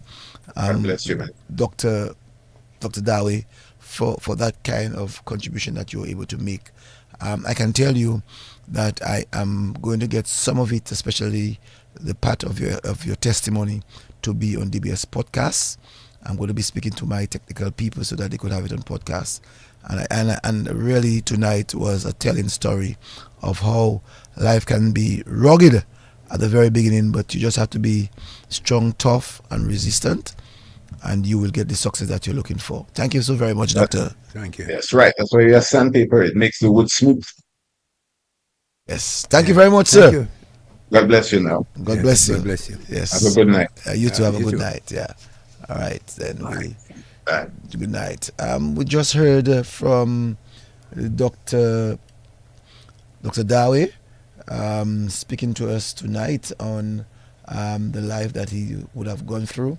And we just want to say thank you so very much for the contribution that you would have given to us here tonight. And want to say thank you to the many viewers, 282 viewers live tonight. One of the highest number that we would have gotten.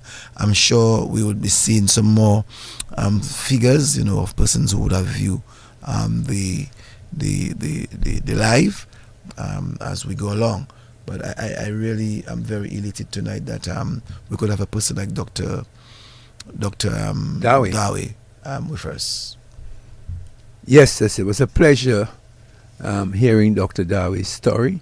That's what the Lakou does, is to bring people's real life stories, and it's very good that we were able to hear his story. But as I said earlier on, it was not uncommon for us to know some of the, and maybe we never asked for the background of his mother and how her mother treated her, or her grandmother treated her mother, because normally when you have abuse, it's something that is handed down from one generation to the next, because an abuser is normally a person who will go into abuse. It doesn't happen all the time. But I know, for instance, the type of punishment that parents remitted out to the children during their lifetime. Some of them never told those stories, but we were able to hear Dr. Daway tell us. Yes. Yeah. I just wanted, because of the interest of time, Cecil, for us to go into the second part of our program. So I will just go straight into it. And just taking a cue out of what we have in terms of the Lakou, I'd just like to read something for you. The Roseau Central area had what passed for big stores owned by the more affluent classes and the Lebanese. In Pottersville, Newtown, and scattered around Roseau were small shops owned by the humble. These shops were usually one-room affairs with a counter behind which the owner would preside. Behind the counter were shelves with 1 pound paper bags of sugar, rice, flour, and sometimes red beans.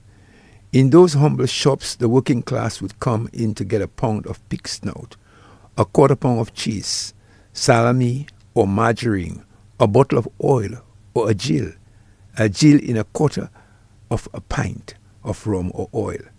On the outside, on the counter of these shops would repose the unique scale with 2 brass plates. You remember them?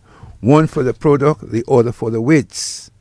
Sometimes the shopkeeper cut an exercise book in half to serve the children of the poor. You remember getting your half exercise book and your pencil? I recall the names of famous shopkeepers of that time. Hayden Thomas, Boise Thomas, Tommy, Dixon, right? And then we come on to the Ma and Diane Peters. You remember Ma Peters? You remember Diane and Ma Diane? There were many other jostling against the modest dwelling of the working class, with many bakeries in various yards where bakers plied their trade, baking penny bread or an elegant and bigger loaf mastiff. It was then the custom to eat the penny bread during the week and reserving the more amplified mastiff loaf for Sunday or special occasion. The penny bread would get rubbed and hard after a day or two, but the mastiff could last longer and had a richer flavor. You get the story. Man, oh, you took me on this one. I know how to take I mean, that has brought me back years as a young boy. Talking of and earlier on, you heard Dr. Daway made mention of some of these names, in Roseau. Diane Peters and Ma Peters, Cecil Hector, and these people. You remember? Have we ever fought? Some of us who are around the 50 plus, have we ever sat down and think of and internalize how? Let's talk about Roseau. How Roseau was. Yeah, but we have to think about that. Because when you walk in Roseau, or your mother sent you, like my mother would send me to the shop to have a half an ounce of butter or ounce of butter. You know that what time it was? Or to have a penny bread. No. Half an ounce of yellow butter. Because those days, they used to consider fish, balau. They used to consider balau as a poor man fish. Right. Poor man meat. You know what I'm saying? So when they have to do their stew, they would send you, for me, I went by Zabo to get my kwedi half ounce of butter in the brown paper brown paper. They cut the paper, yes, and put it on the scale, and the scale is have a how you call it again? The thing between it? No, not the thing between it. The thing meaning to tell you. Yeah, the lead. The lead. Yes, to tell you half ounce, a pong, and you have this copper cup that would weigh that thing. So yes. So I wonder if some of us would ever think about it, because what happened to those days, we go to the supermarket and we buy a big you buy your container, a big container of butter. Man. I mean those days we had Blue Band. I don't know if you remember Blue Band. Yeah, Blue Band. Yeah. And I see they have another type, but in our time there was Blue Band, and you couldn't go buy Astafans and just buy that like that. No man. You had to be of a class. You had to be at a particular class. And that's why I try to tell people. That in our time growing up, there was class. Meaning, there was the high class, the middle class, and the very poor class. Very poor. And so the poor, was before I continue, let's see what that person has to say. Good evening to you, caller. Good evening. Hi, good evening. Memories live like. Uleve at Chelma? At Chelma, Uleve? I've been listening from the beginning. I would never say. Davidson had me in tears. I couldn't contain myself. I just stayed. I keep listening. I cannot believe it. I know Gwendolyn and Celia and the other sister, the one who passed not too long ago. I cannot believe that. I cannot believe what I was hearing. Well, you know Booms, right? You know Booms? Oh, yes, very well, very well. Remember, I am friends, I know Gwendolyn and Celia. And the other one, oh yes, I know I know them. I know them very well in Roseau. And I myself, I know I never had any encounter with the lady. I've always heard about her, but oh boy, I don't know how a mother could be so mean, man. I don't know. I am lost for words, Cecil. I think you've never had a program. Well, I think that's your best way. The best. Yes. It's the best. That's the best. I've been listening to every one of them. I thought, with Billy Drug, there was a lot of Billy was laughter. a big one. Billy was a big one. But this one capped but everything. This one was touching, man. Just touching. I don't know. iTunes Studio cried. I can tell. I know. I told you. I remember. This is the Alex Boyd would say, contain yourself, you know. And could I contain myself You have to tonight? contain yourself. You contain yourself? I tried. You failed? I failed. I failed. Miserable man. I failed. Vado. Miserable. Vado, you failed? I failed. No, I don't believe that, Vado. Touching. It was so. I couldn't. I am lost for words. And I can imagine, Vado, that some children who would have maybe gone through 25% of what he went through and they listened, of any person who have gone through 25% of that, they cried tonight. I can kind of relate to what he's saying, you know, because I had a little touch, not so mean. Boy, my mother hated my father, you know. And it's me, you know, because I look like my mother. Boy, I got it, you know. But not that bad. I really got it. Just when he said something, I remember once while my mother was at the hospital, I came to see her, and my mother told me, I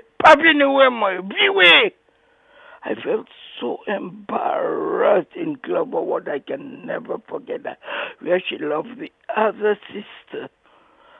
You know, I can, the hatred these women had for the men, I don't know what these men do them. And it's on the children they pass here. Vado, when you see the problem with love is a funny thing, you know. But yeah, and my father had plenty woman in Roseau, so you know. But why would you do that to your children? Because you have a hatred for the man. Why would you do that? But mine was not as bad. It's just that my mother used to give me some good blows. I can't tell anybody. Well, let me tell you, Vado, I saw that our partner, Brain, brought up some good old days and spoke about the ongs butter that he used to purchase. You purchased by any chance? Pardon me? You purchased any ongs butter? No, I remember my father's pocket was very long, you know, in customs. In customs or the port? In customs or the port? On the port. The astronauts then. Okay.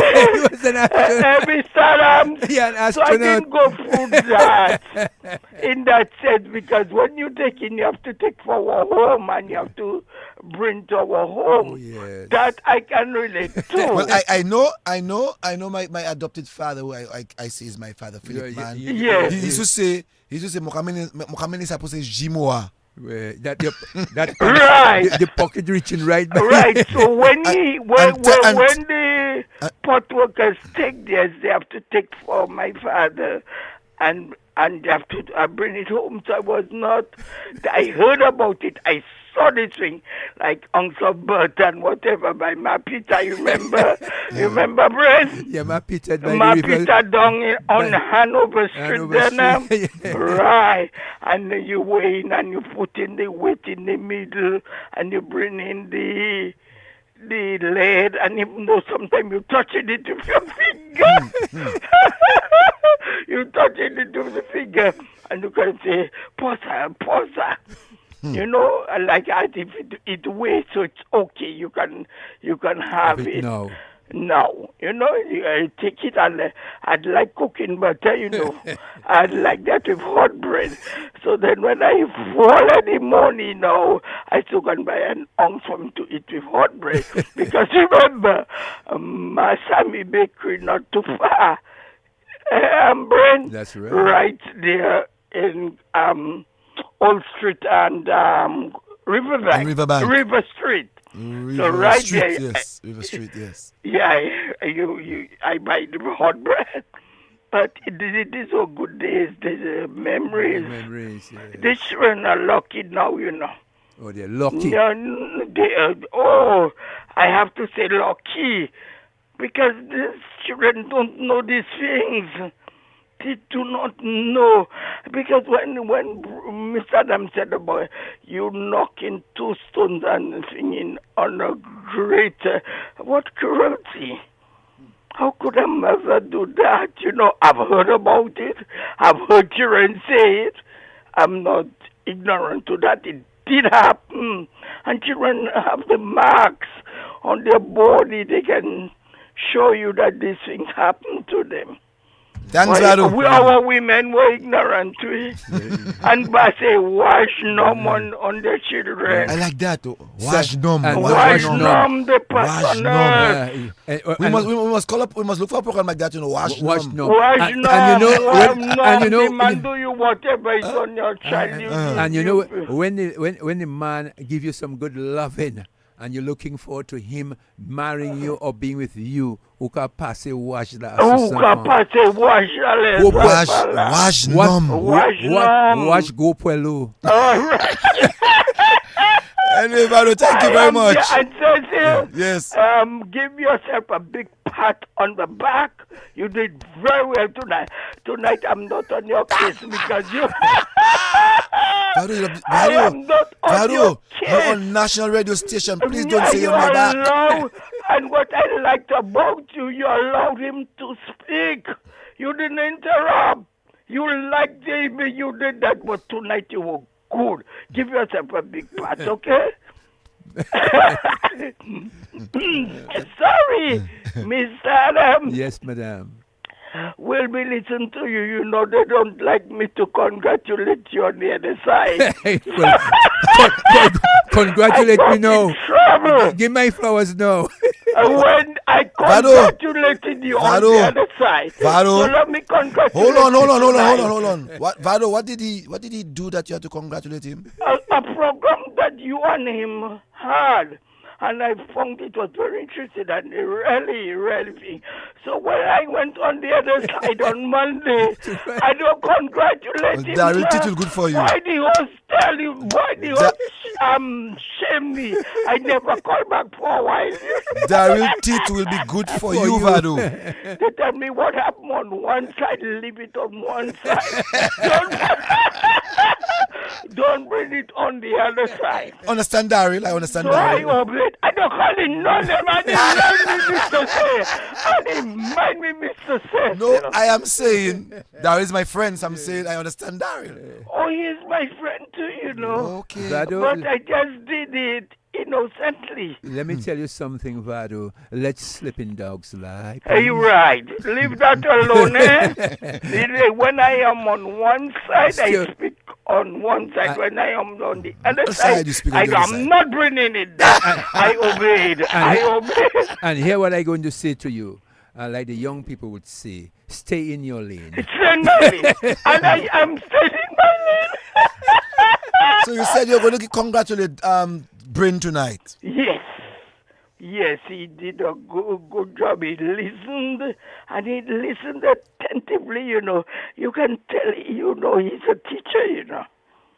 Yeah, once a teacher, it's always a teacher. He listens. Yeah, both of you all did a good job. Thank you. Thank you, Vado. Have a nice night. And now I'm going to my bed. Okay, one sleep, Papa. Okay, good night, and drive safely. Yeah, okay, thanks. Yeah. Okay. All right, yeah. No, so Bryn, we were talking about the butter and children today, as Vado was just saying, that they're very much fortunate. Can I say lucky? But very much fortunate for the life. And you know what they're doing? Mm-hmm. Every morning they're eating a mastiff. Good evening. Good evening. Good evening, you're live. Hello, good evening. Good evening, you're live. Mr. Joseph, good night. Good night to you, my dear. Good evening to you, my dear. Good evening. Mr. Brain. Good evening, my dear. Good night. How are you? Fine. Well, Mr. Joseph, I will tell you, you have been doing a very, very good job on DBS. From the time you came in there, you have made a great change. And, you know, I can compliment you very, very deeply for the job that you have been doing. I always tell you, you keep behaving like a person that is in their 60s, their 70s, the way you go about things. But thank God for you, and thank God for the leeway that you have opened for DBS Radio. And God bless you, and God bless DBS. And it was so touching tonight to listen to Mr. Daway. Oh my God, it wasn't easy. You know, tears came to my eyes because I can remember this lady there Booms was nothing easy. She was related to my uncle. Well, just call it uncle because he raised me up. And I telling you, sir, you're a strong pillar. Take it easy and take everything to God. And just go about as well nothing happened and move on. The Almighty will do the rest. Take it easy, be calm, be poised, and look up to the Almighty Father. Speak to God be the glory. The things he has done. Keep on doing the good job that you're doing. Thank you. God bless you. Thank you. Thank you. That's my neighbor from Baffin State. Oh, your next door neighbor. She listens to Audrey. you. Audrey, man. Yes. Yes. So, Bryn, and we were saying that some of us as boys growing up, summer is now ending. But during the summer, we would go to the guava field and get guava to eat. Oh, yes. We would go to the river and bathe practically Every for the entire day. And when you're going home, you have to pong your hand and put your hands like as if you're spying like as if thinking that they can take out the blueness in your or the redness from your eyes. And you took your tipahoe. You never tipahoe kicking, going and flipping your feet in the water. No, I never did that. Oh, well, it's tipahoe. You dive and then you flick your foot to hit the other guy with water. No, I couldn't. I wasn't good at that at all. You never did spring? I tried the flip. All right, but it never could work because I was not a very good swimmer. I could swim, but not a very good swimmer. But you couldn't flip. But I could dash the water. Yes. The water in the eyes. I mean, we used to have this lager. It's lager we used to call it. Right. Lager with water. Right. And you ever take the laline? Man, laline was a joke for me to do, man. You ever do laline? Oh yeah, I did laline. But I suspect you fella you couldn't take. I couldn't swim very well, but I could take good laline. You know one of the bad habits of fellas under power. Fellas, they had a bad habit under power. Vado knows about it. Vain girls? Not vain girls. Making comparisons. Oh, yes, man. But you see, I'll tell you what.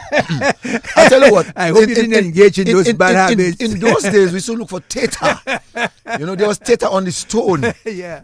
And to get those bad habits or to have that bad habit, you'd go get a teta and pass it on a particular private part of your body. Yeah. So next time next time when you come, an hour later, you say, let us see whose phone is longer. Your fellas who engage in bad habits. But I mean, I can tell you, man, this was crazy, man. Good evening to you, caller.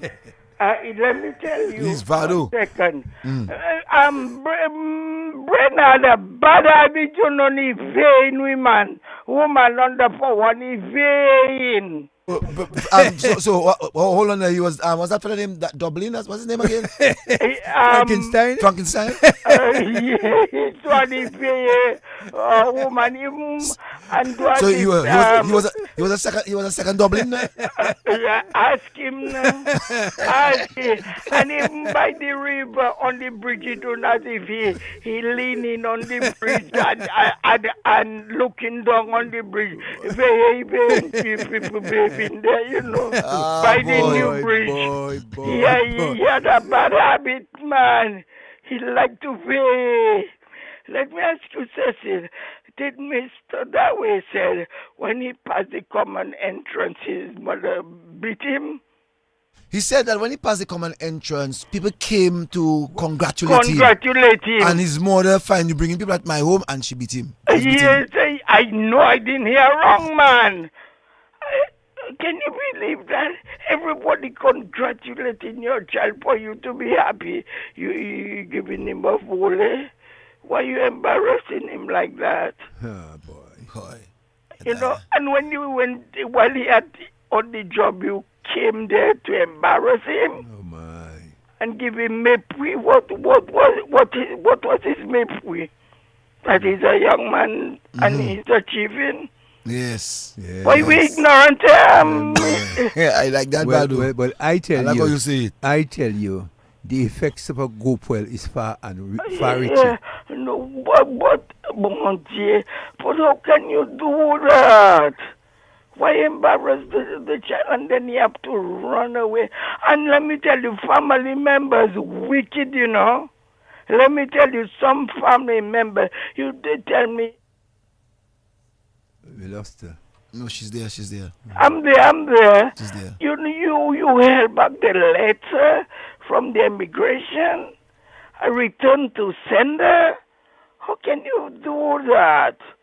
Why did you do that? And no, but according to my friend, Angel was with him. Yes, He you're had right. for him to go to the immigration and ask about his status. Something he had, I don't know where he got it from. And then the angel again was with him when this lady came into his life.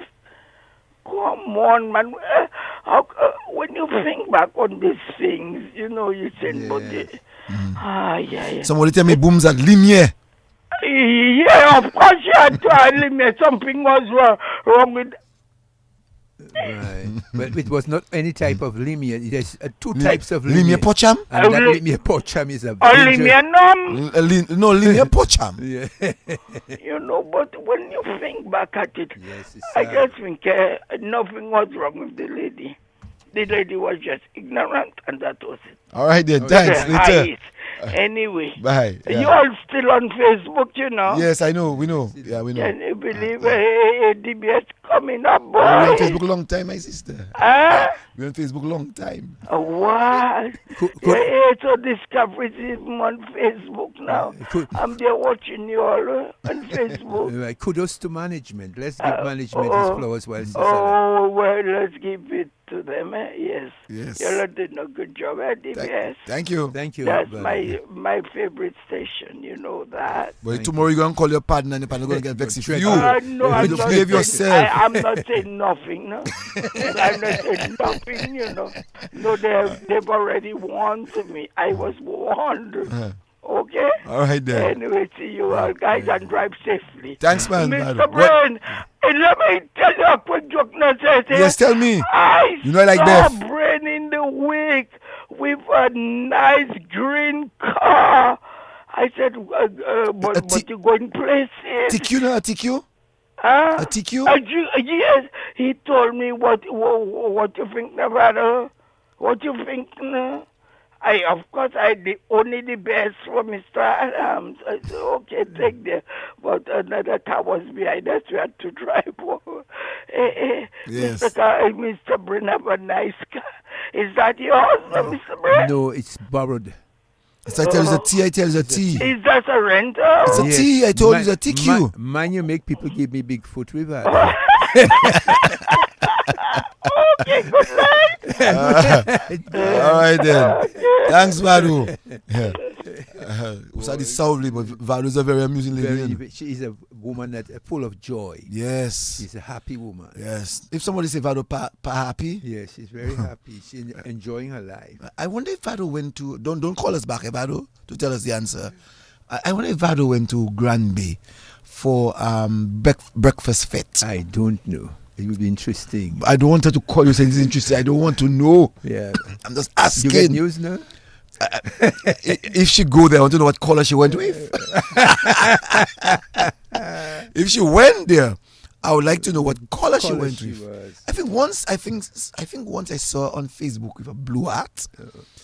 And she said that's the only reason. I don't know what was the function. Maybe something churchy. I know sometimes when there's a special feast, the women sometimes go with their blue dress. Maybe I don't know if it's Parliament she went to, or maybe Parliament. I saw in Parliament, man. Man, that was extravagant, man. What she had on her head, you know. So now you're reading this document from the papers. From the papers, and I was just saying that. The importance of we understanding how we were able to graduate from where we were to where we are now, and there are still more place, or there's still more opening for growth. Yes, there is. And I'm saying that where I know that Roseau was, as a matter of fact, once upon a time, everybody's yard was my yard. No, today you have a neighbor, you don't know when last you saw the neighbor. You know, unlike before. I do not know if that is that's growth. In that aspect of it, but the point I'm making is, once upon a time, we would pass in each other's yard. There was no fence. The yards would be pure dirt. Shortcuts. You know, plenty stones. Right. And bestows. Yeah, man. You heard our friend spoke about malnutrition. Right. You know? So there was a lot of action happening in Roseau. For instance, I remember when the first Dracula movie came on. I think it was Brides of Dracula with Peter Cushing and Christopher Lee. People were afraid, to go to their homes, especially those that live in Newtown and had to pass by the cemetery. Somebody told me that yes, Vado was in Breakfast Fest, and she was in blues. And she was in a blues. And she was in blue? Yeah, the person said, I can read it if you want. The person said, I'm not calling the name. The person said, yes, she was dear Vado. She was wearing her blue. The person said, I don't call the person name. For Vado, I make noise with the person. It's Vado good friend. So I don't want Vado friend to get any problem with her. And especially by the way, she would sit on Facebook because she said she's on Facebook. Oh, she said she's on Facebook, so she might read it on Facebook. But Vado was there. Okay. And Vado was in her blues. Wow. Well, one of the things I remember before we start winding down, especially with the dispensers, it says you ever had Senina? Sene? Because around that time, you must, as a matter of fact, today would be the Sene day, Sunday. Sunday today, this morning when you get up, you take your breakfast, you have to drink your Sene for the worms to come out, they say. So during the course of the day, you'll feel like a wiggling things coming out. Boy, says the first time I saw that coming out from, I almost died, Well, you see, your parents, they were funny people. They were not telling you that they were giving you worms. I never knew I had all those worms in my stomach. Plenty worms, yes. Though you can even say that no worm coming out, So what was wrong with us in those days? Boy, when I saw that thing, I went to the toilet and I saw the worms after I had Sene. I almost passed out, man. So you had to have your Sene and your Epsom salt to wash you out. Yes, but listen, you had the Epsom salt. The Sene was some green small leaves. Leaves, right. And we used to get it by that pharmacy. There was a pharmacy where you see, Brisbane was on that side, on King George V Street, where there's no two Chinese stores. You may be talking about Miss Roye, man. Maroye. So we used to get our Sene there, and later on, higher up by Astaphan. I know. What was this guy named? Separe? No, not Separe. No, that's Separe, no. No. It was a fat man who's living upstairs. I know you're talking about. We're on Facebook, so somebody can send us the answer on Facebook. Yeah, man. And they used to put it in a brown paper bag. Paper bag, yes. Oh no, before the brown paper bag. The brown paper bag is after. They used to wrap it in the wrong paper.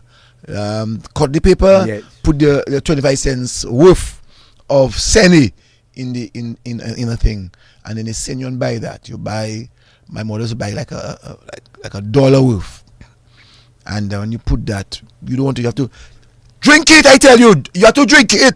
That's abuse, eh? You have to drink it. You go to school tomorrow. You have to drink it. Drink it. And then you're blocking your nose like that. Right. So you got to take note and you're drinking. Drink it, man. And she's standing there. She's standing there to see go down, Let it go down. Make it go down. It have to go down. Yeah. And you're there, body. What's your mother doing you there, boy, if that's anything? Yes, with Epsom salt. And Epsom salt was bitter. Oh, yes. Boy. And then, hours later, worms. My brother, you had to rush to the toilet, and it wasn't flushing toilet. It's like a plea fashy. Yes. It wasn't flushing toilet. You had to go on the pail that you had, right, and do your one. And then you see these little worms coming on from your anus, tickling you. And you know what? I can talk about myself. I used to take my hand and pull it. Some of them was taking time to come out, so long. You have to pull them out. You have to pull it out. Yeah, but that was something. And then, so you had Epsom salt. Your Sene. You had your Sene. You had the cod liver. And then you had your Philip milk of magnesia. Yes. White one. The white one. In the blue bottle. Right. Philip milk of magnesia. You have to shake that. I have that. And you have to drink that. Now, on a Monday morning, your mother used to buy, not Bovril, the other one. Which one? Not Bovril. This is the other one. It was in a yellow. It was in a almost brown bottle. I can't remember. Oh, the person tell me it was Mawati, Mawati. and it was Mawati and Mr. Robin. Yeah, Mr. Robin. Mr. Robin was up by Asafans. Yes, man. And oh my God, it was in a brown bottle, and it had a yellow bottle with a fish on it. I know, Codol. Codol. You have to drink your Codol on a Monday morning. Right. And you're drinking that, and they say for you to get healthy. For you to get strong, man. To get strong. They say pote. They say pote. For you to get pote. Pote that. Pote. Did you ever had the other one, Scotch emulsion? Oh man, Scotch emulsion, man. You have to drink that. I think once a month they give you Scotch emulsion. Yeah, once a month. Once a month they give you Scotch emulsion to drink. With the little fish, you see the little fish. And Makula, the Scotch emulsion, sometimes when you drink that inside, when you reach your stomach, a kind of thing is to happen in your stomach, you know. A kind of it bubble in your Well, let me tell you, man, these people, they were not easy. Not easy. They were not easy. And then now, ever so often, but that one was expensive. They wasn't called omega-3. No, there's nothing called omega-3. It was cod liver oil. Cod liver oil, boy. And satay fue. Yeah, fresh. And children didn't. I try to make my son drink that, but he just said I don't that. Yeah. It reminds me of me too. Right. All my siblings too. We don't that. That was fresh. Yeah. Right now they have the capsules. No, they have capsules. Capsules always there. Yeah. But they buy in the cod. You have to see you drinking the cod liver oil. Right. But not buy capsule. You know what I'm saying? No one then they give you cod liver oil. They'll tell you to prevent you from getting cold and to build your immune system. Say some moonlight, say the moonlight take right. You know. So we had all that. So Lakou, we had all that. Lakou. No, you ever had this one, Cecil? Your douche. You ever had a douche? the douche, boy. The douche was later on, you know. Yeah. Because when you take a douche, but it making you go to the toilet very often. The douche was the dangerous one, you know. The douche. That was when you see, they would give you the douche, I think, first day. First day, yeah. Either first day or Friday, we used to get the douche. And when you take the douche, you have to go to the toilet so many times, my brother. Sometimes your anus used to hurt you. You have children. Your children ever took the douche, no? But I never give my children douche. I can't give my children douche. No, I can't give my children douche. None of my children got the douche. But I got the douche. I get plenty douche. I got the douche. But people. But you see, and wrong. You see, if let's just think back. Tomorrow, school going to open this week. Oh, they would do douche. And nobody, not one person I hearing talking about giving your children Bovril, giving your children magnesia oil, giving your children Senni, Epsom salt. Nobody, I'm not hearing nobody talking about that. Cod liver oil. So none of the pharmacies, I wonder if they have that selling. I wonder if they really have that selling. And you know what? We used to get on 2 days Sunday after we eat our lunch. Yeah. My mother used to say, Cecil, Reginald, David, Derek, call all of us, 7 of us. And by turn, she have a wash rug, and you're taking your bath before you go to school. Real big bath. So you're taking out all the costs that you had during the holidays. So no more costs of holiday. And you're there under that water. Well, we used to have a pipe. We used to have a pipe. Later on, my father put a pipe in the yard. So we used to have a pipe. That's maybe a year before we went to Bath Estate. Maybe a year and a half before we went to Bath Estate. So before that, we used to have to go and carry water. And, in the yard, the yard is paved and so on. Yes. And your mother... Getting you prepared. But no, when that happened, we used to have a neighbor, a bad neighbor, Helen Tuse, she died, I can call her name. Helen Tuse used to say, Judith, Mokavetu, Gloka, Vini Bomwe, because you haven't got drainage those days. Drainage, the water. You know what I'm saying? So Helen used to have her kitchen downstairs, and the water used to pass, not in her kitchen, but there's a drain. It was built in such a way that a drain in Helen's kitchen going to on upper lane. And boy, guys, you have to take your bath, your big bath before you go. I don't know if anybody on Facebook had to take their bath too. You had to take a bath too now? Oh yes, yeah. Oh yes. I had to take my Senni. I had to take my Epsom salt. I had to take my cod liver oil. I had all that to do before we and see what someone said on Facebook, and that's a good point. The person said, "I believe that our parents kept our colon clean. In those days, there was no mention of colon cancer." You know what I'm saying? And that's a good point. Another person said to me, "Yes, they still have Senni." So I must go and look for my Senni. Well, and somebody said to me, "Cecil, I still drink the liquid cod oil, cod liver oil." Oh yes. So some people still drinking the cod liver oil. They're still drinking their cod liver oil. Yeah. So some people, I drink it my own too, but not as Before we go, in the Lakou, one last thing in the Lakou I remember. Cecil, do you know about how you have to, when you get your pig meat or your goat meat or your beef, you shish that, meaning you dry that? Well, let me tell you a story quickly. But before you give me that story, I see my partner on the line there. Let me say hi to him. Good evening to you, sir. Cecil, my final call for the night. Yes. Yes. What you do? I believe that's my personal opinion. What you do? All those things we've been talking about. The only thing I haven't heard people talk about is sponguli. That wild grass that is growing with the back and all yes. Boy, that's bad. With that little orange stuff. Yes. That was really, really sour. Yes. But I believe these things that were given to us help us maintain a better health. Individually, better health. Because today, we have not been into practice with those things, and we have more problems medically. That's correct. So I think they had their part to play in our overall development. Yes. On the other end, I wanted to have taking the opportunity to extend my profound condolences and sympathies to the Doctor family. Oh yes, his mom is buried especially on to Wednesday. Billy and Trusser and Fitzroy. Mm-hmm. Yeah, on the loss of their mother. Yeah, she's may buried they on remain Wednesday. strong. May the Lord grace them with the strength and courage and comfort during their time of mourning and bereavement.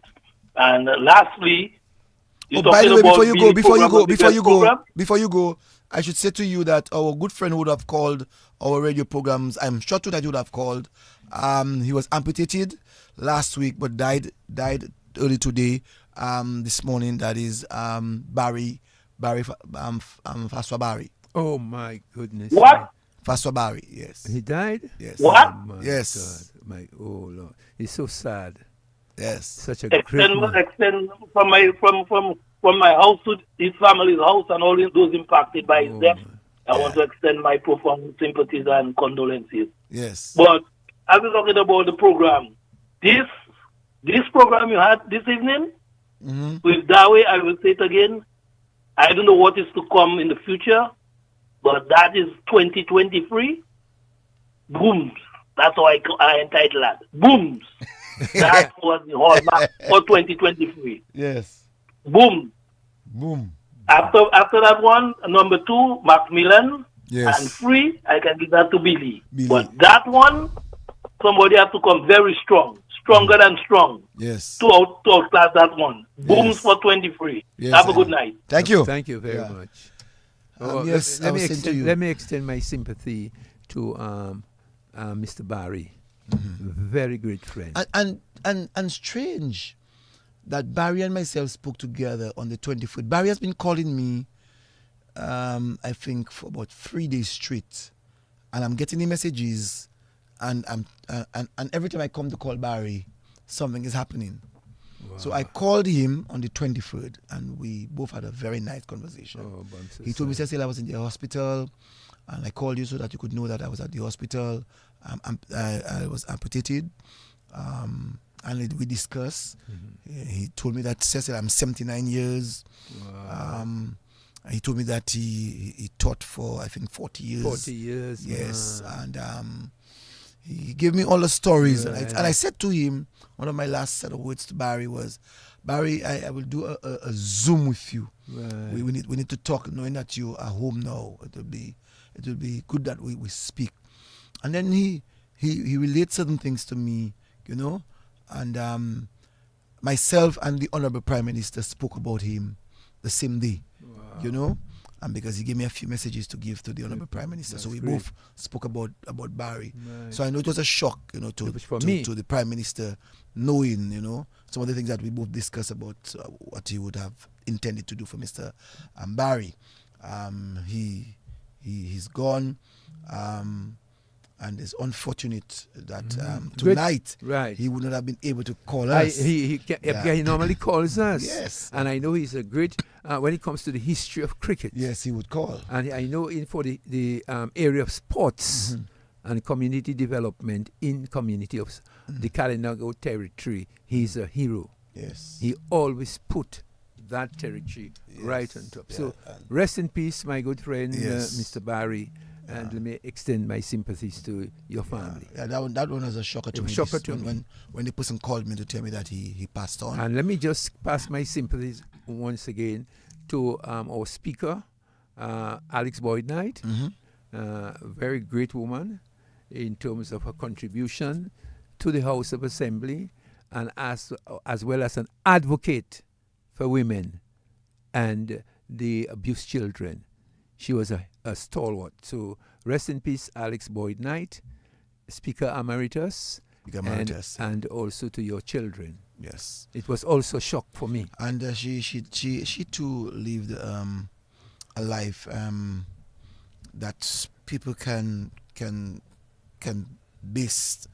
create as a base for a leadership role. Yes, she was a good example towards putting institutions in place like that of the Speaker of the House, and she has created a new environment in reference to the position of the Speaker of the House, and also the respect that the House now has. You know, I remember the days of old that when people would go in the House of Assembly and it was not. Yeah, she kept order. She kept order in the House, and we'll remember. And that should be remembered. I think next week what we will have to do, Brain, is that we will take on board the new, well, not new yet, because the government nomination of the president, Sylvana Burton, and I think we can talk about it next week. Because tonight, you know, we don't have just time. in passing. Yeah. But we had a very good show tonight. Oh, it was a great show. And let me once again congratulate our good friend Dr. Daway on a tremendous show. And I'm looking forward. I do not know whether we'll be able to equal that, but I know one had one to equal. We are moving from higher heights. We're going to the next level. Yes. So we always have to try to attain a higher level. So congratulations to you, and Cess, it was a pleasure being with you again tonight. Yes. Thank you very much. Thank you very much. And I just want to say to all the listeners of DBS Radio that we did what we had to do tonight, and to ensure that we give people the kind of information as required. You heard from Mr. Daway, Dr. Daway, and I'm sure what you have heard really encouraged you to do what you got to do. So once again, thank you, folks, and we will see sometimes next week when we come back with another program called Lakou, and that's one that is growing tonight.